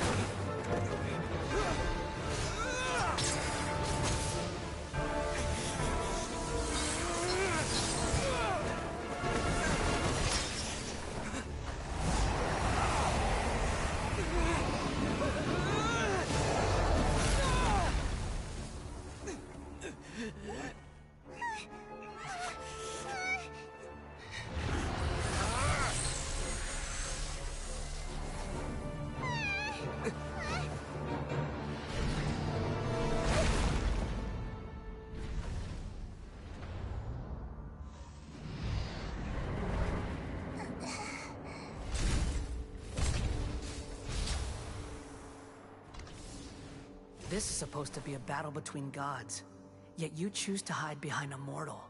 And now, you're acting like you'd sacrifice yourself for a human.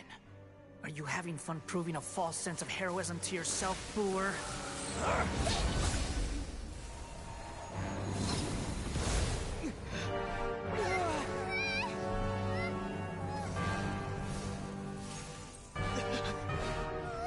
The data collection is almost complete. Do you even know how many times you've tried to take my gnosis from me?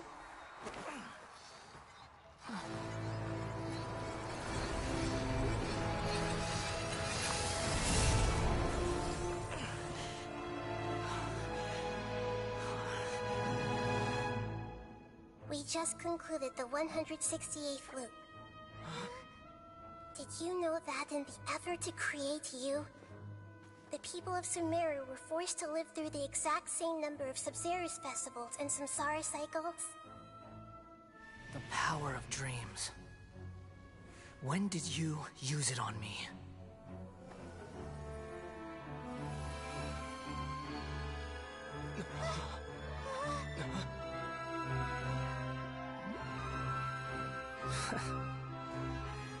You can't even defeat me in a dream.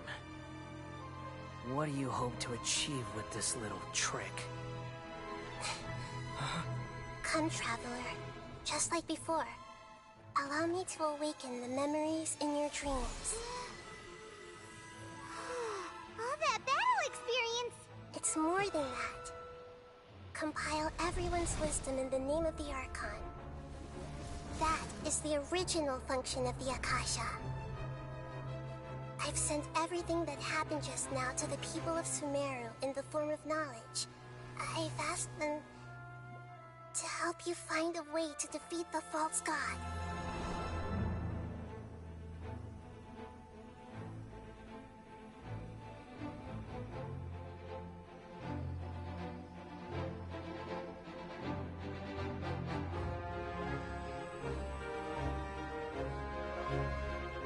Now, all of Sumeru's wisdom is at your disposal. Meaningless tricks won't save you.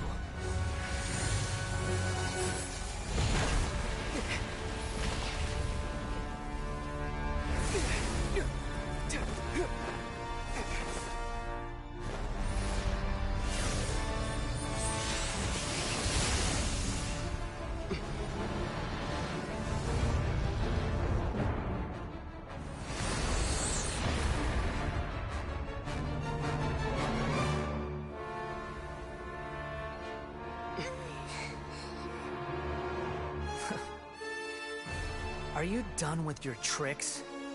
Can I finally take this as a real battle between gods?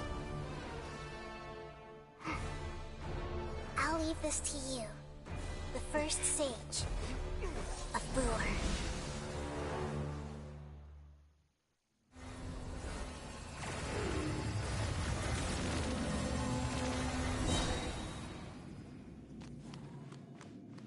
A thousand eons, mine to dominate!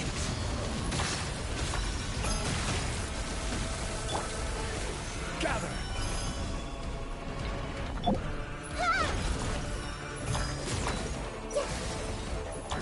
I see everything! Burn to oblivion!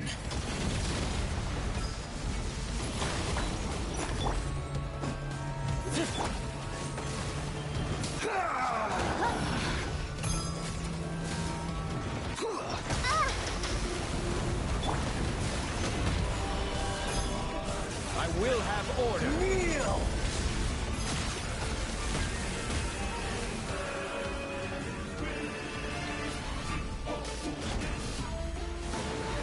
Tremble!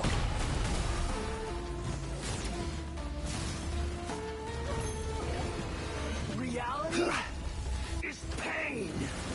Solidify!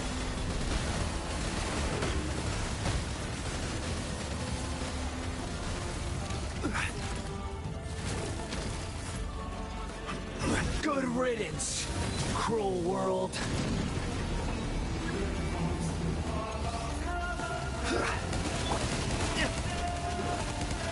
By royal decree!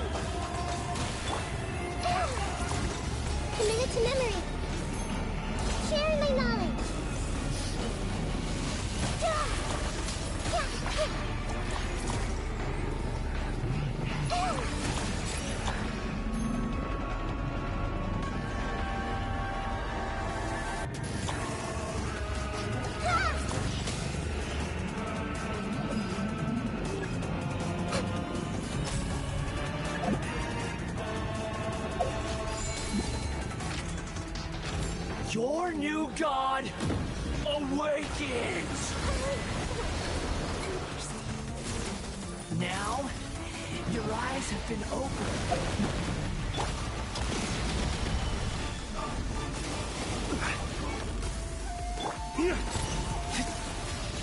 Kneel!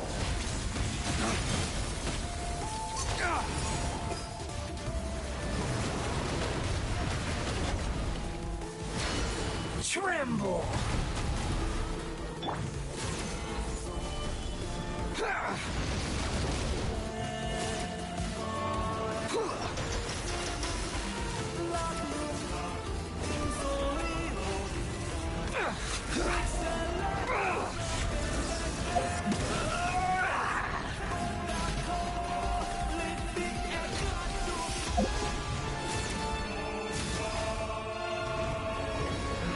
Reality is pain!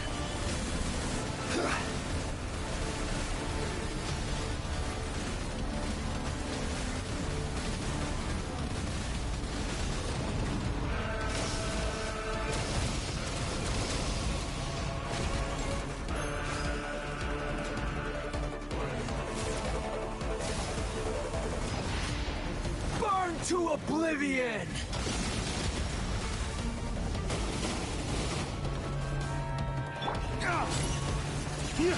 Kneel! Stabilize!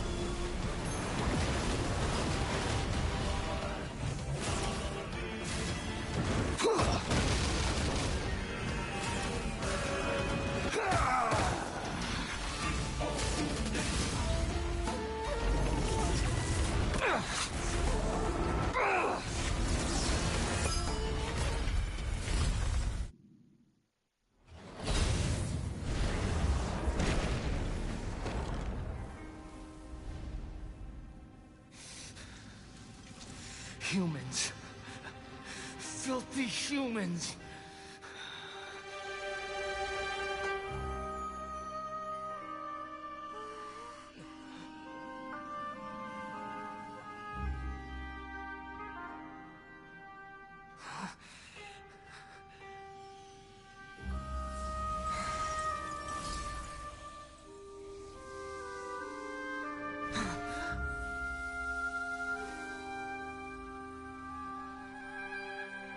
No! Wait! Please! Anything but the Gnosis!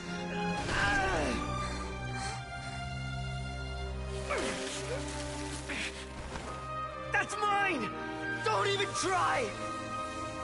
I'll never go back!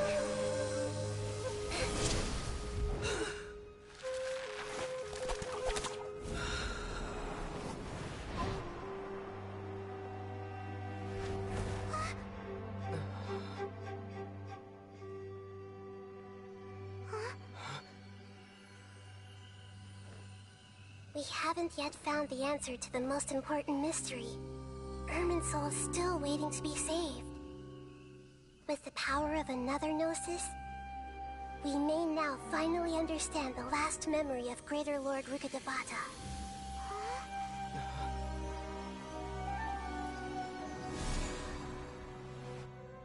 This is... That's right. This is the last memory of my predecessor. Where do you want to go next?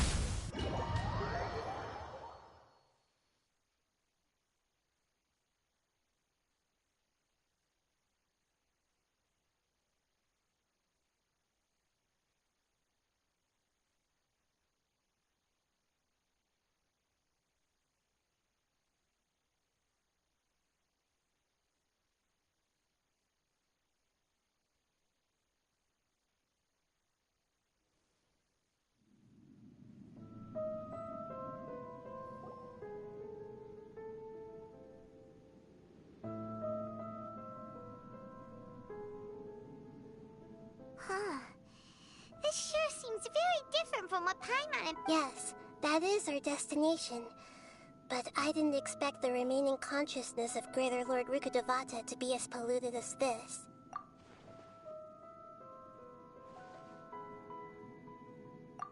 Forbidden knowledge? It seems you know about a concept that even I don't completely understand.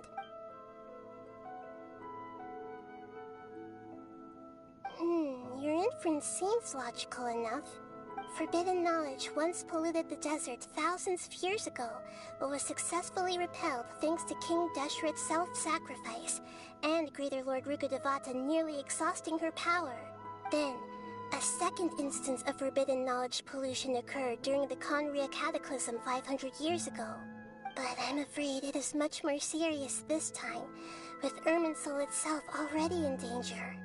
So, if we're in the remaining consciousness of Greater Lord Rukkhadevata, and it's also been affected by forbidden knowledge pollution, then does that mean, in order to save us, Greater Lord Rukkhadevata? Yes. It's very possible that she sacrificed her life in the fight against forbidden knowledge. She didn't completely eradicate forbidden knowledge, but if it weren't for her actions, the pollution would have been far more rampant over these past 500 years. The way that everyone, including me, has forgotten everything about forbidden knowledge may very well be due to her restoration of Irminsul. Do you feel sad, Nahida? I'm just sharing her pain. The pollution of her consciousness here is severe. There is madness, chaos, and pain all around us. Did she fight to resist the forbidden knowledge pollution in such terrible conditions, all the way up to her last breath? She even used her last remnant of lucid consciousness to leave a clue for us to follow. Yes, her words were distorted by forbidden knowledge, so that's all we could hear. But now, we have a chance to find the answer to this mystery. We can cross the polluted consciousness until we found the right path to meet with her lucid consciousness. And then, we'll let Greater Lord Rukkhadevata tell us the truth in person. Each of us need to be mindful of the state of our own consciousness while we are here. Even with the Gnosis' protection, we must always keep a clear mind. Otherwise, we could go mad at any moment. That's so scary. Don't worry, it should be easy enough for you to keep that mind of yours clear, Paimon. Let's go.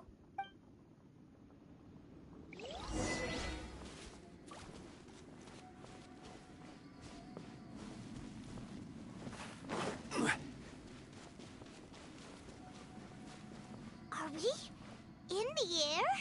And why is there a huge boat? That's the boat of consciousness, which symbolizes reason here. Wow, what are these? The monsters seem to have been affected by them.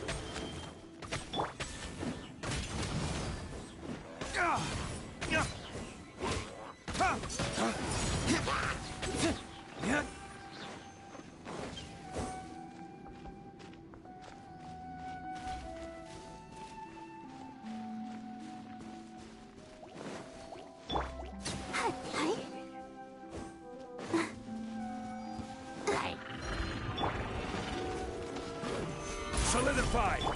Oh, it's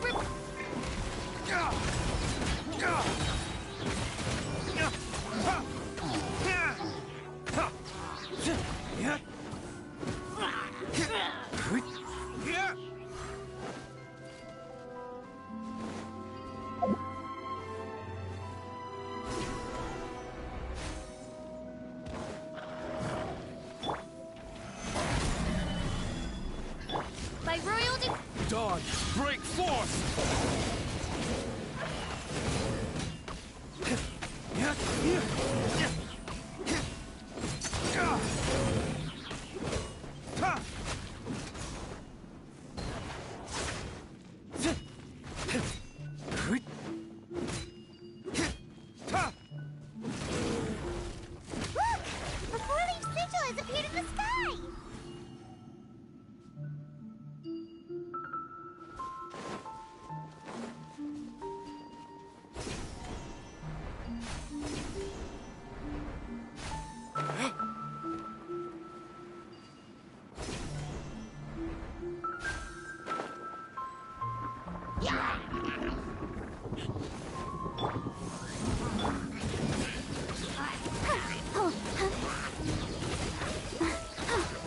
Let the show begin.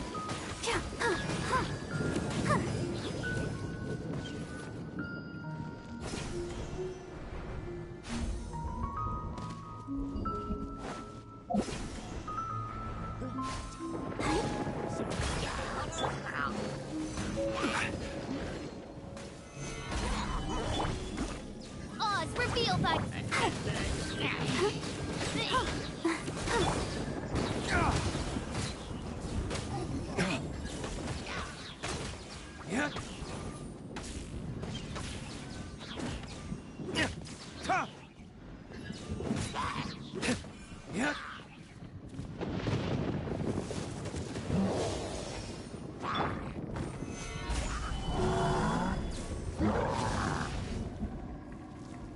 Order guide you. Let's dance.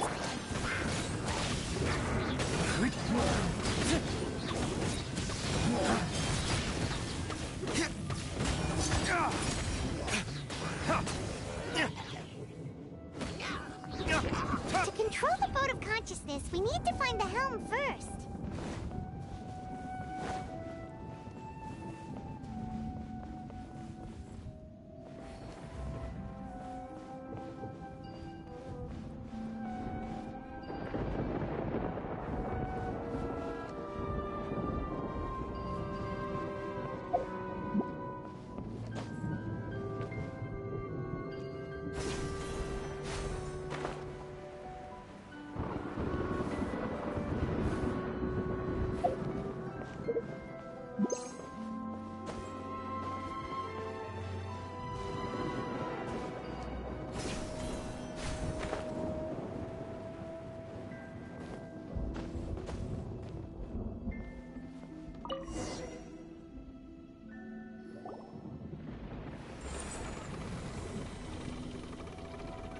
We changed direction. Are we still going the right... Mm-hmm. Judging from the current route, the boat of consciousness...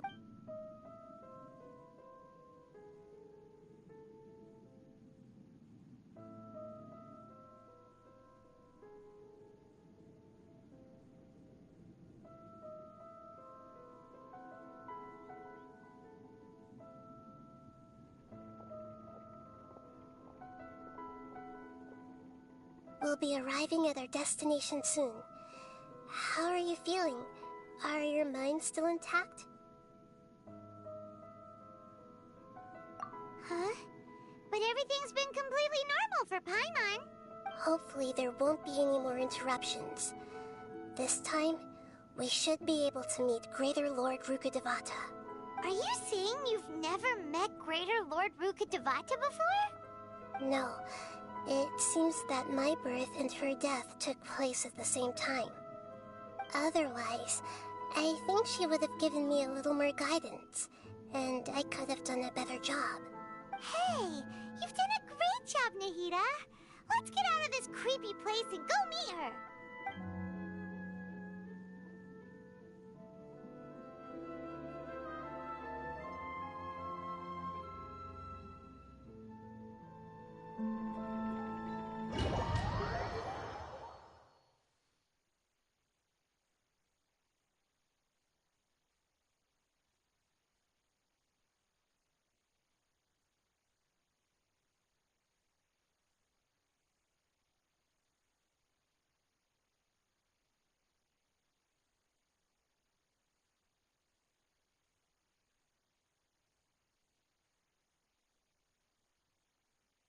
So, is this the place you were talking about?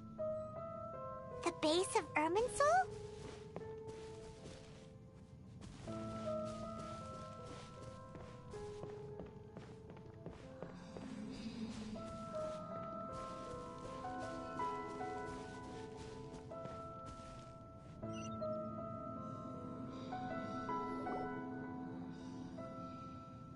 Well, this is the place.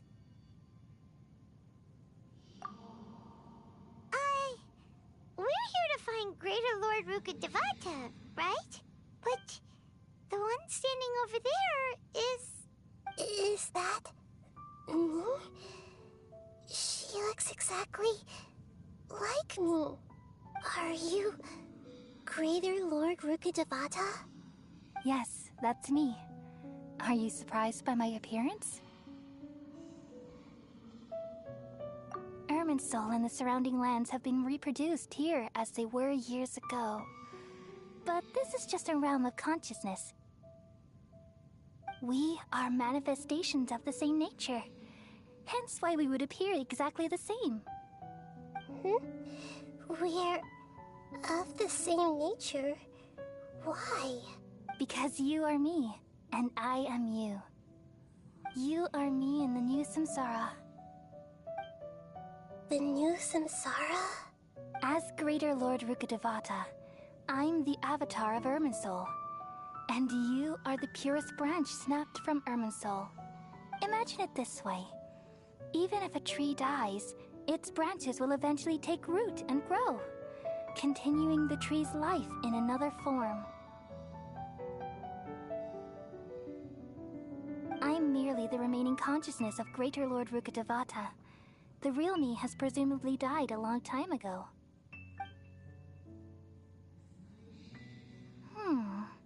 Judging from your appearance, I've probably been dead for 500 years. But you're finally here. My new self in the samsara.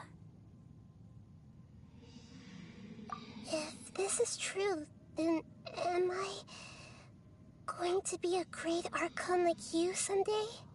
Though we share the same nature, our fates are... When a branch grows into a mature tree, it won't be the same as the original tree. That's why fate is the ultimate knowledge, isn't it? That's a great insight. Yes, very good. It's also precisely why you won't become like me. Really? But perhaps you may become an even greater Archon than I. I already see a determination in you that I didn't possess in my time, and the future that it leads you to will be yours alone, along with the blessings from your past experiences. Don't worry. The growth of wisdom is like that of a plant. You only need to wait quietly for the flower to bloom. Come to think of it, the sages never had the faintest inkling of the meaning of wisdom. Thank you.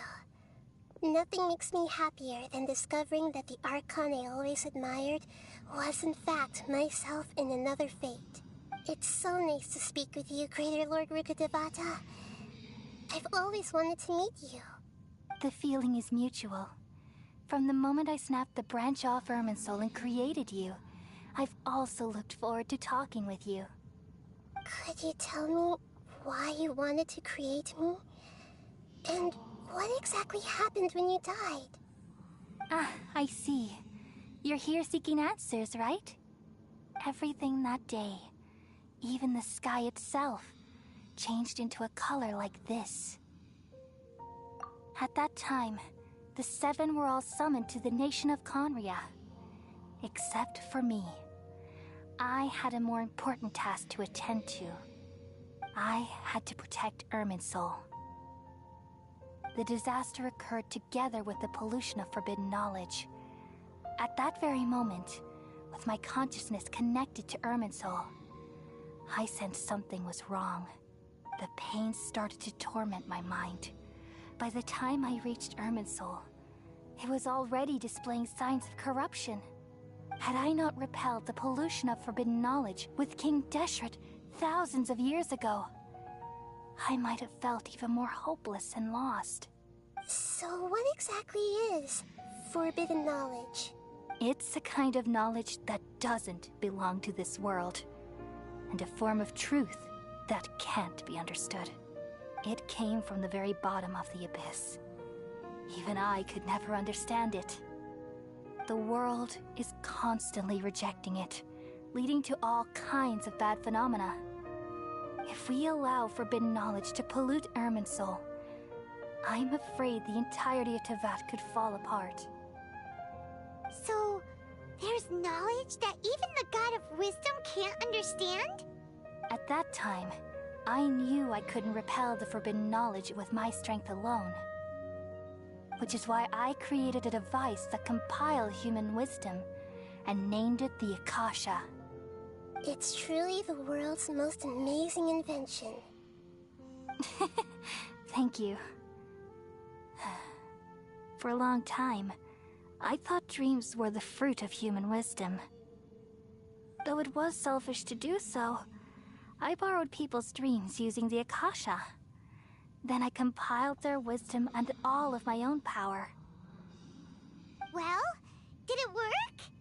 Thanks to the wisdom of the people of Sumeru, almost all the forbidden knowledge was cleared from Irminsul.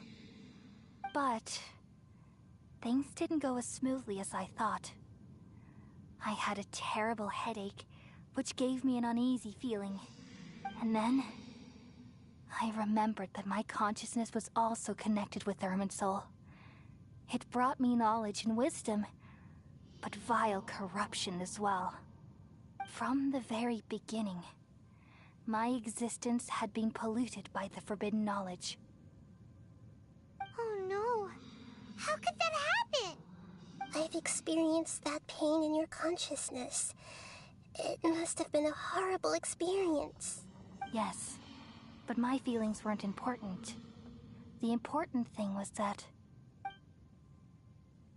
even if I died, my existence and everything related to me would continue to exist in Irminsul as memories and knowledge, meaning that the forbidden knowledge couldn't ever be permanently eradicated. And there's no way for me to eliminate myself. It would be a sort of paradox. So, I took the purest branch of Irminsul as my incarnation in the next samsara and left a trail of clues. All in hopes that you would come here and remove me and my pollution from Irminsul forever. Wait, no, I can't. So you realize what that implies? You are very smart indeed. Irminsul has all the knowledge and memories of this world.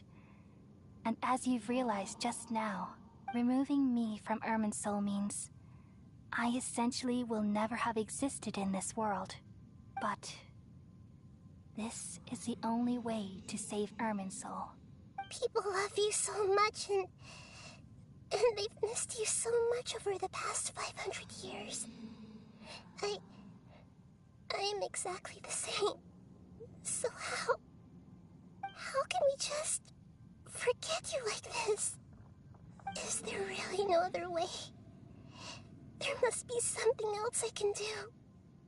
You're the god of wisdom, Booer. You should know that there is no other way.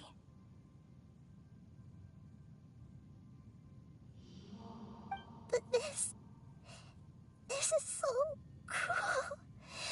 I don't want to forget you. No need to feel so sad, Booer. As someone who delights in wisdom, you should feel joy at finally finding the answer. These are the words in their entirety. The answer you've been seeking all along.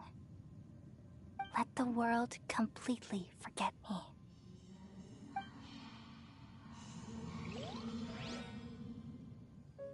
We all nestle under the great tree of wisdom, peering out to perceive the world. From the earth and from the rain, we perceive its wonders, until we become a white bird to perch atop a branch, and finally snap off the most important leaf. Once upon a time, I alone dreamed in this world. In my dreams, everybody would also dream after they fell asleep. Wild and wonderful thoughts would emerge from their minds. Some tumbled to the ground, and others floated to the sky, connecting all things in the world into one dazzling net. Among a plethora of worlds were numerous smaller worlds, all of fate, finding within the tapestry their brilliant glow. I gradually understood that these indescribable and constantly changing things are the most profound things in the world. Only they can completely repel the madness. Only dreams can awaken consciousness from the deepest darkness.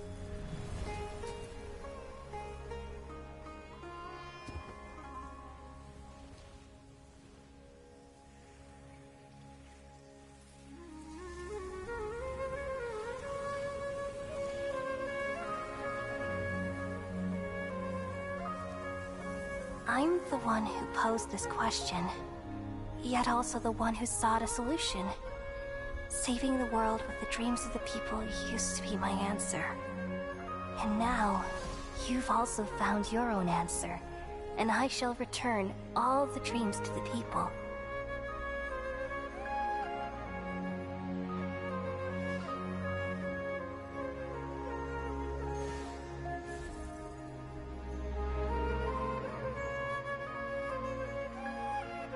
Goodbye, people of Sumeru. May you be blessed tonight with the sweetest of dreams.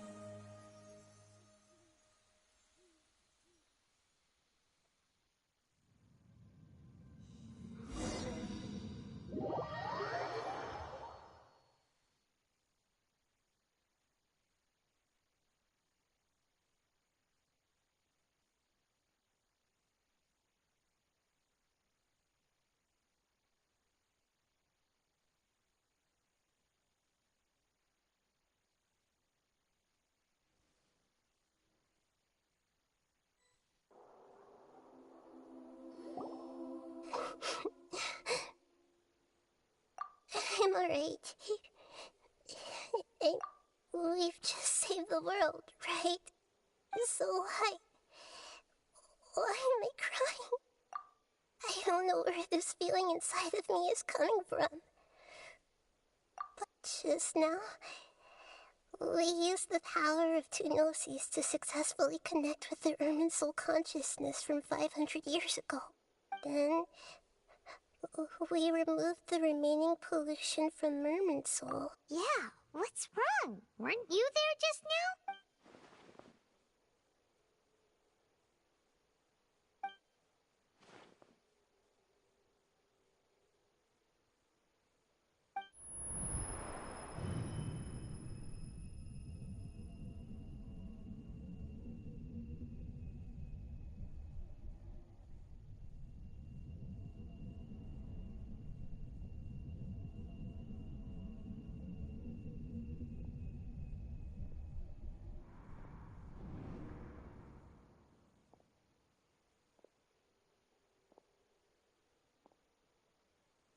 Huh? That sound. Traveler! Paimon! I've been waiting here far too long. But finally I have the chance to be alone with you. All the precious time I wasted has finally paid off. The doctor! What have you done? Just a type of sound wave that can quickly put defenseless people into a dream. As I expected, it doesn't have any effect on gods. This is the only thing of interest I found among the sage's research. I thought I'd take it for a little spin. Don't worry. I know you would never forgive me if I actually killed them. I'm here to negotiate with you. Naturally, I won't do anything dangerous that could potentially damage our relationship. Negotiate with me? I heard you had already left Sumeru. Why are you here again now?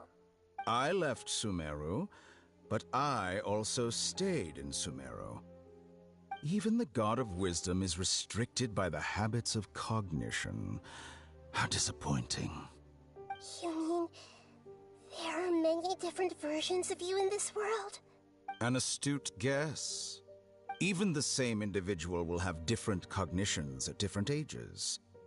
A long time ago, I made a major decision in hopes of preserving all my perspectives of how I observed the world. Observation is the first step of any experiment, but observing the current world doesn't satisfy me. It lacks an important dimension, that of time. So I saved segments of all my ages and made them into independent individuals. That's all there is to it. Indulge me. How does the God of Wisdom find my method of seeking knowledge? It's an insult to the very concept of life. Life inherently has many rules and restrictions, each with its own significance and reason to exist. They can't be broken on a whim. Good. Amazing, even. Indeed, it's difficult for humans to make peace with themselves, not to mention oneself from a different period. Since you're in the academia, why wait until now to show up? You could very well have stopped us and helped that fake god. Simple. Let me ask you this. Would any staff member ever help the subject in the middle of an experiment? It was my experiment. So why should I interfere with the results? The academia saw the plan to create a god as their ultimate goal, yet you only saw it as an ordinary experiment. You really are crazy. If the experiment succeeded, you would have had a new god on your hands. How would you have faced your own god then? Would you still take the same stance? Would you still hold the same view of yourself? I'm first and foremost a scholar. These results should be left to the judgment of the hypothetical me confronted with that outcome. But you're right. And that's exactly why I'm disappointed with the conclusion of this experiment. As an individual, you don't have any sense of belonging. You seem to have even fewer convictions than a typical scholar. Oh no, I certainly have my own convictions. They just don't fit your standards, that's all. All right, that's enough conversation for today. The experiment is over, and it's time to tidy up the equipment and reclaim any useful materials. For example, the Gnosis. Lesser Lord Kusanali, you're an intelligent Archon. I'm sure you understand the disparity in our combat abilities at this time. Besides, you have no way to use that Electro-Gnosis in battle. Didn't you say you were here to negotiate with me? Somehow, it's starting to seem like you intend to take it by force now. I'm merely stating a fact. After all, I'm also a scholar. Naturally, I hope to show proper respect and dignity to the God of Wisdom. Your hypocrisy is built on absolute confidence. I understand your scheme, but... what if I were to destroy the Gnosis now and awaken the heavenly principles? Awaken the heavenly principles?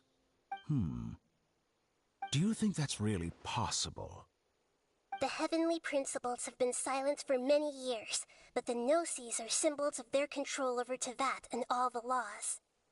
Will the destruction of a Gnosis attract the attention of the heavenly principles? And if so, how do the Fatui plan to deal with the consequences? Do you dare to gamble such a possibility with me? Gamble? How surprising. I thought you would show evidence or use rigorous reasoning to prove your point. The word gamble is the last thing I expected to hear from the God of Wisdom. But this is a clever move. You must have seen through me when I first captured your consciousness. As a scholar, I respect all possibilities. This has always been my principle and is an essential trait as an experimenter. Indeed, I can't ignore this possibility. So tell me then, what are your conditions? This foreign Gnosis will only lead to disaster if it stays in Sumeru. But this Electro-Gnosis is the prize I obtained after defeating one of your fellow Harbingers. Now, as the one who initiated this cascade of events, shouldn't you pay the corresponding price? Price? Interesting. What price would you have me pay? How about erasing all your other segments? So this is how you wish to restrict me, the most threatening opponent of the Nation of Wisdom. What you request of me is like plucking out the eyes I have placed in the dimension of time. Segments are extraordinarily difficult to make. They require extremely rare resources and enormous amounts of time and effort, requiring me to destroy them all here and now. Bravo. But yes, how very interesting. Can I assume that you have long been wary of me?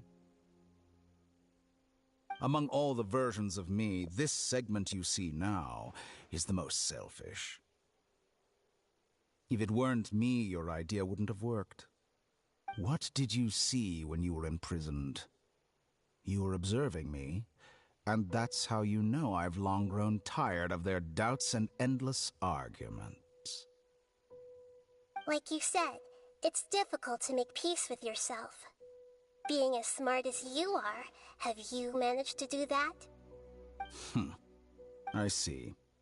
If you think all those versions of me are worth a gnosis, then deal. You sure didn't hesitate much. Is the relationship between all the versions of you really that bad? I don't think there's any need to dwell on that. The surplus versions of me can be exchanged for a gnosis. Do you think anyone can offer themselves at a higher price?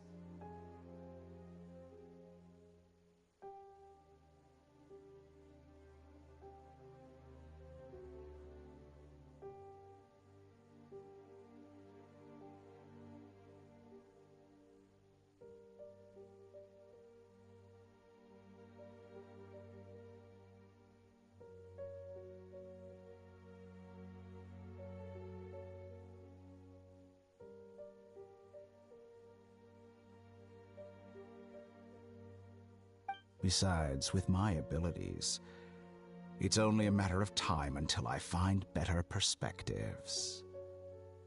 Perhaps it's best to say, you're just temporarily ahead.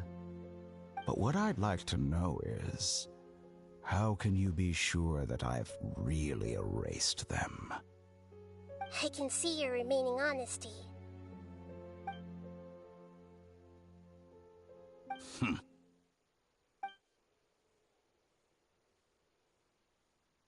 What a ridiculous decision!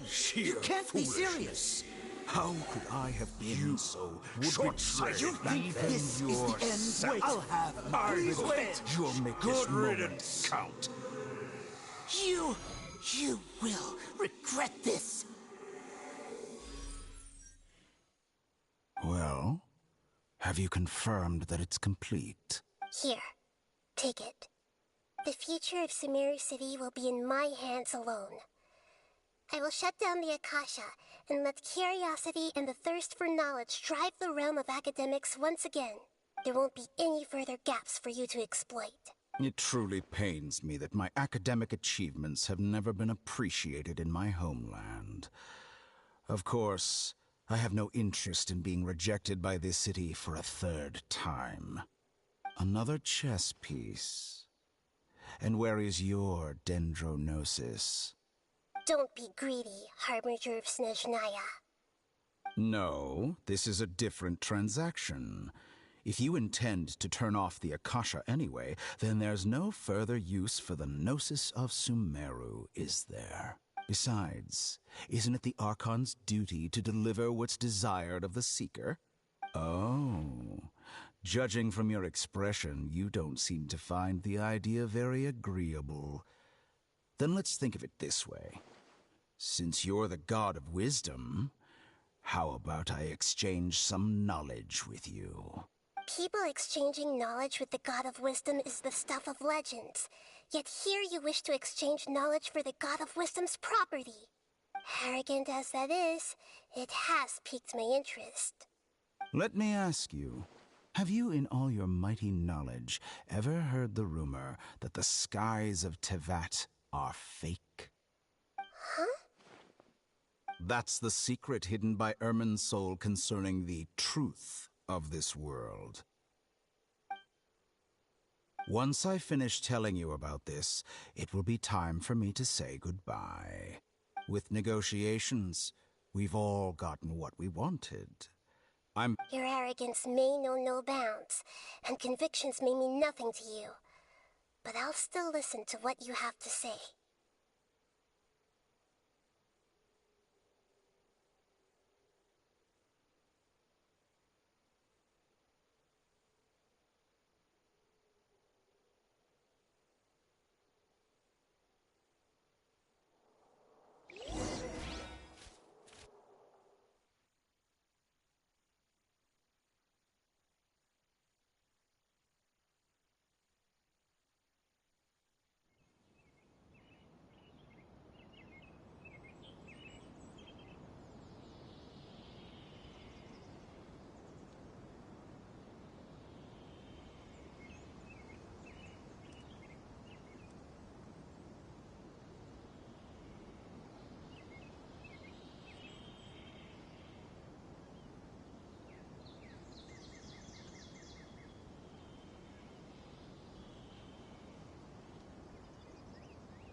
Together!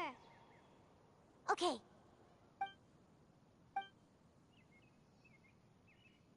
Are you awake? Kali says it's time for breakfast. Come on, get up! Good morning! How are you feeling today? Good to hear. It looks like we've recovered pretty well. Not even Tainari could stop us from going out now, right?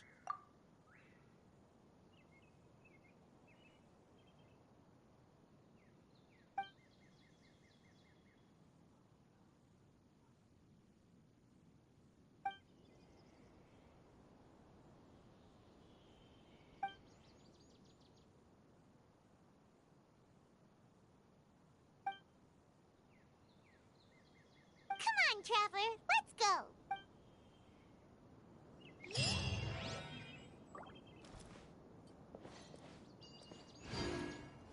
Surely that little girl must be leaving soon.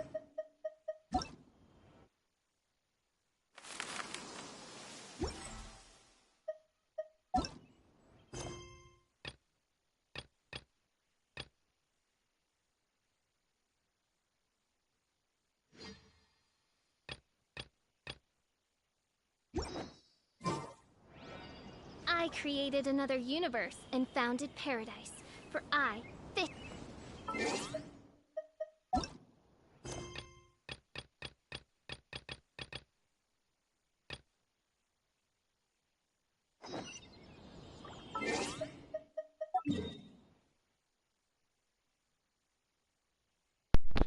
Word of advice, and you guys take it from me.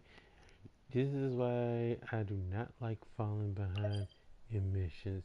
This is exactly why. 'Cause we're having to do everything in one go. But like I said, I'm probably gonna stop here, and you guys can tune into my next stream where I will be finishing this. Cause like I said, I have been on here for like almost 3 hours or so, just doing that mission alone. I mean, it's not hard to do an archive quest, but it's just time consuming with everything. Let me see something. First, let me see how far this mission is. Right, it's gonna go. This mission gonna go far. Then you know, I'm not gonna worry about it. But if it's like a fast thing, cause I want to do some other things too. I might be doing Apex for those, a small stream for Apex. I like to do little dailies on there, as we all know. So, if you're looking for that, and I may not, I'm not sure. Cause I've been on stream for 3 hours, man. Shit, I need to do a little break, a little time to regain myself. Like I said, sorry I've been talking today. Today I just don't really feeling my talk as much. And I really did want to just focus on the story, but if I'm like playing Fortnite, Apex, or something like that, shit, I don't really care, or even fantasy stuff, because I can do those and chat with y'all. Like I said, my microphone's not the best, but I do what I can. Wow, really? Okay, let me try to skin this.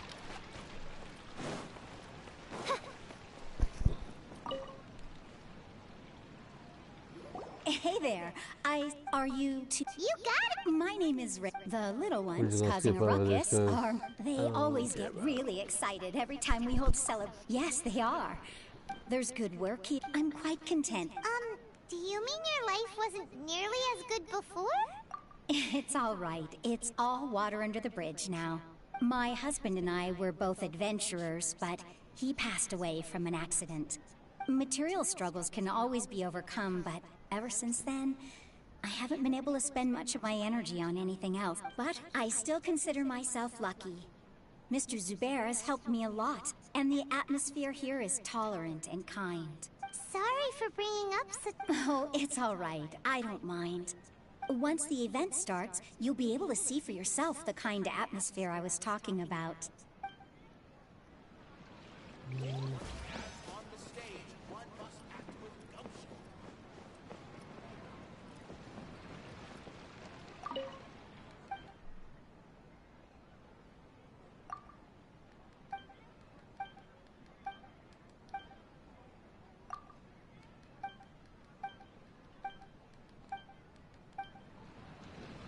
So, yeah, I think I'm gonna call it here because I think I'm gonna have to do this mission and things. And I'm not gonna hold everybody up. And like I do want to do some other things. Like I'll probably come back on here because I do want to do my dailies on here and everything. But I'll do that later on.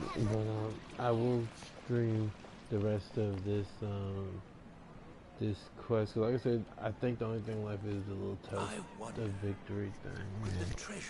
That shouldn't be too hard, too long to handle. At least that's what I'm going with. It's time to apply for a new budget. Until then, thank you for joining. Thank you for vibing. Thank you for any views and likes or anything that you're willing to give. And I will see y'all later on. Well, not later on, but tomorrow. Or so. Yeah. Bye.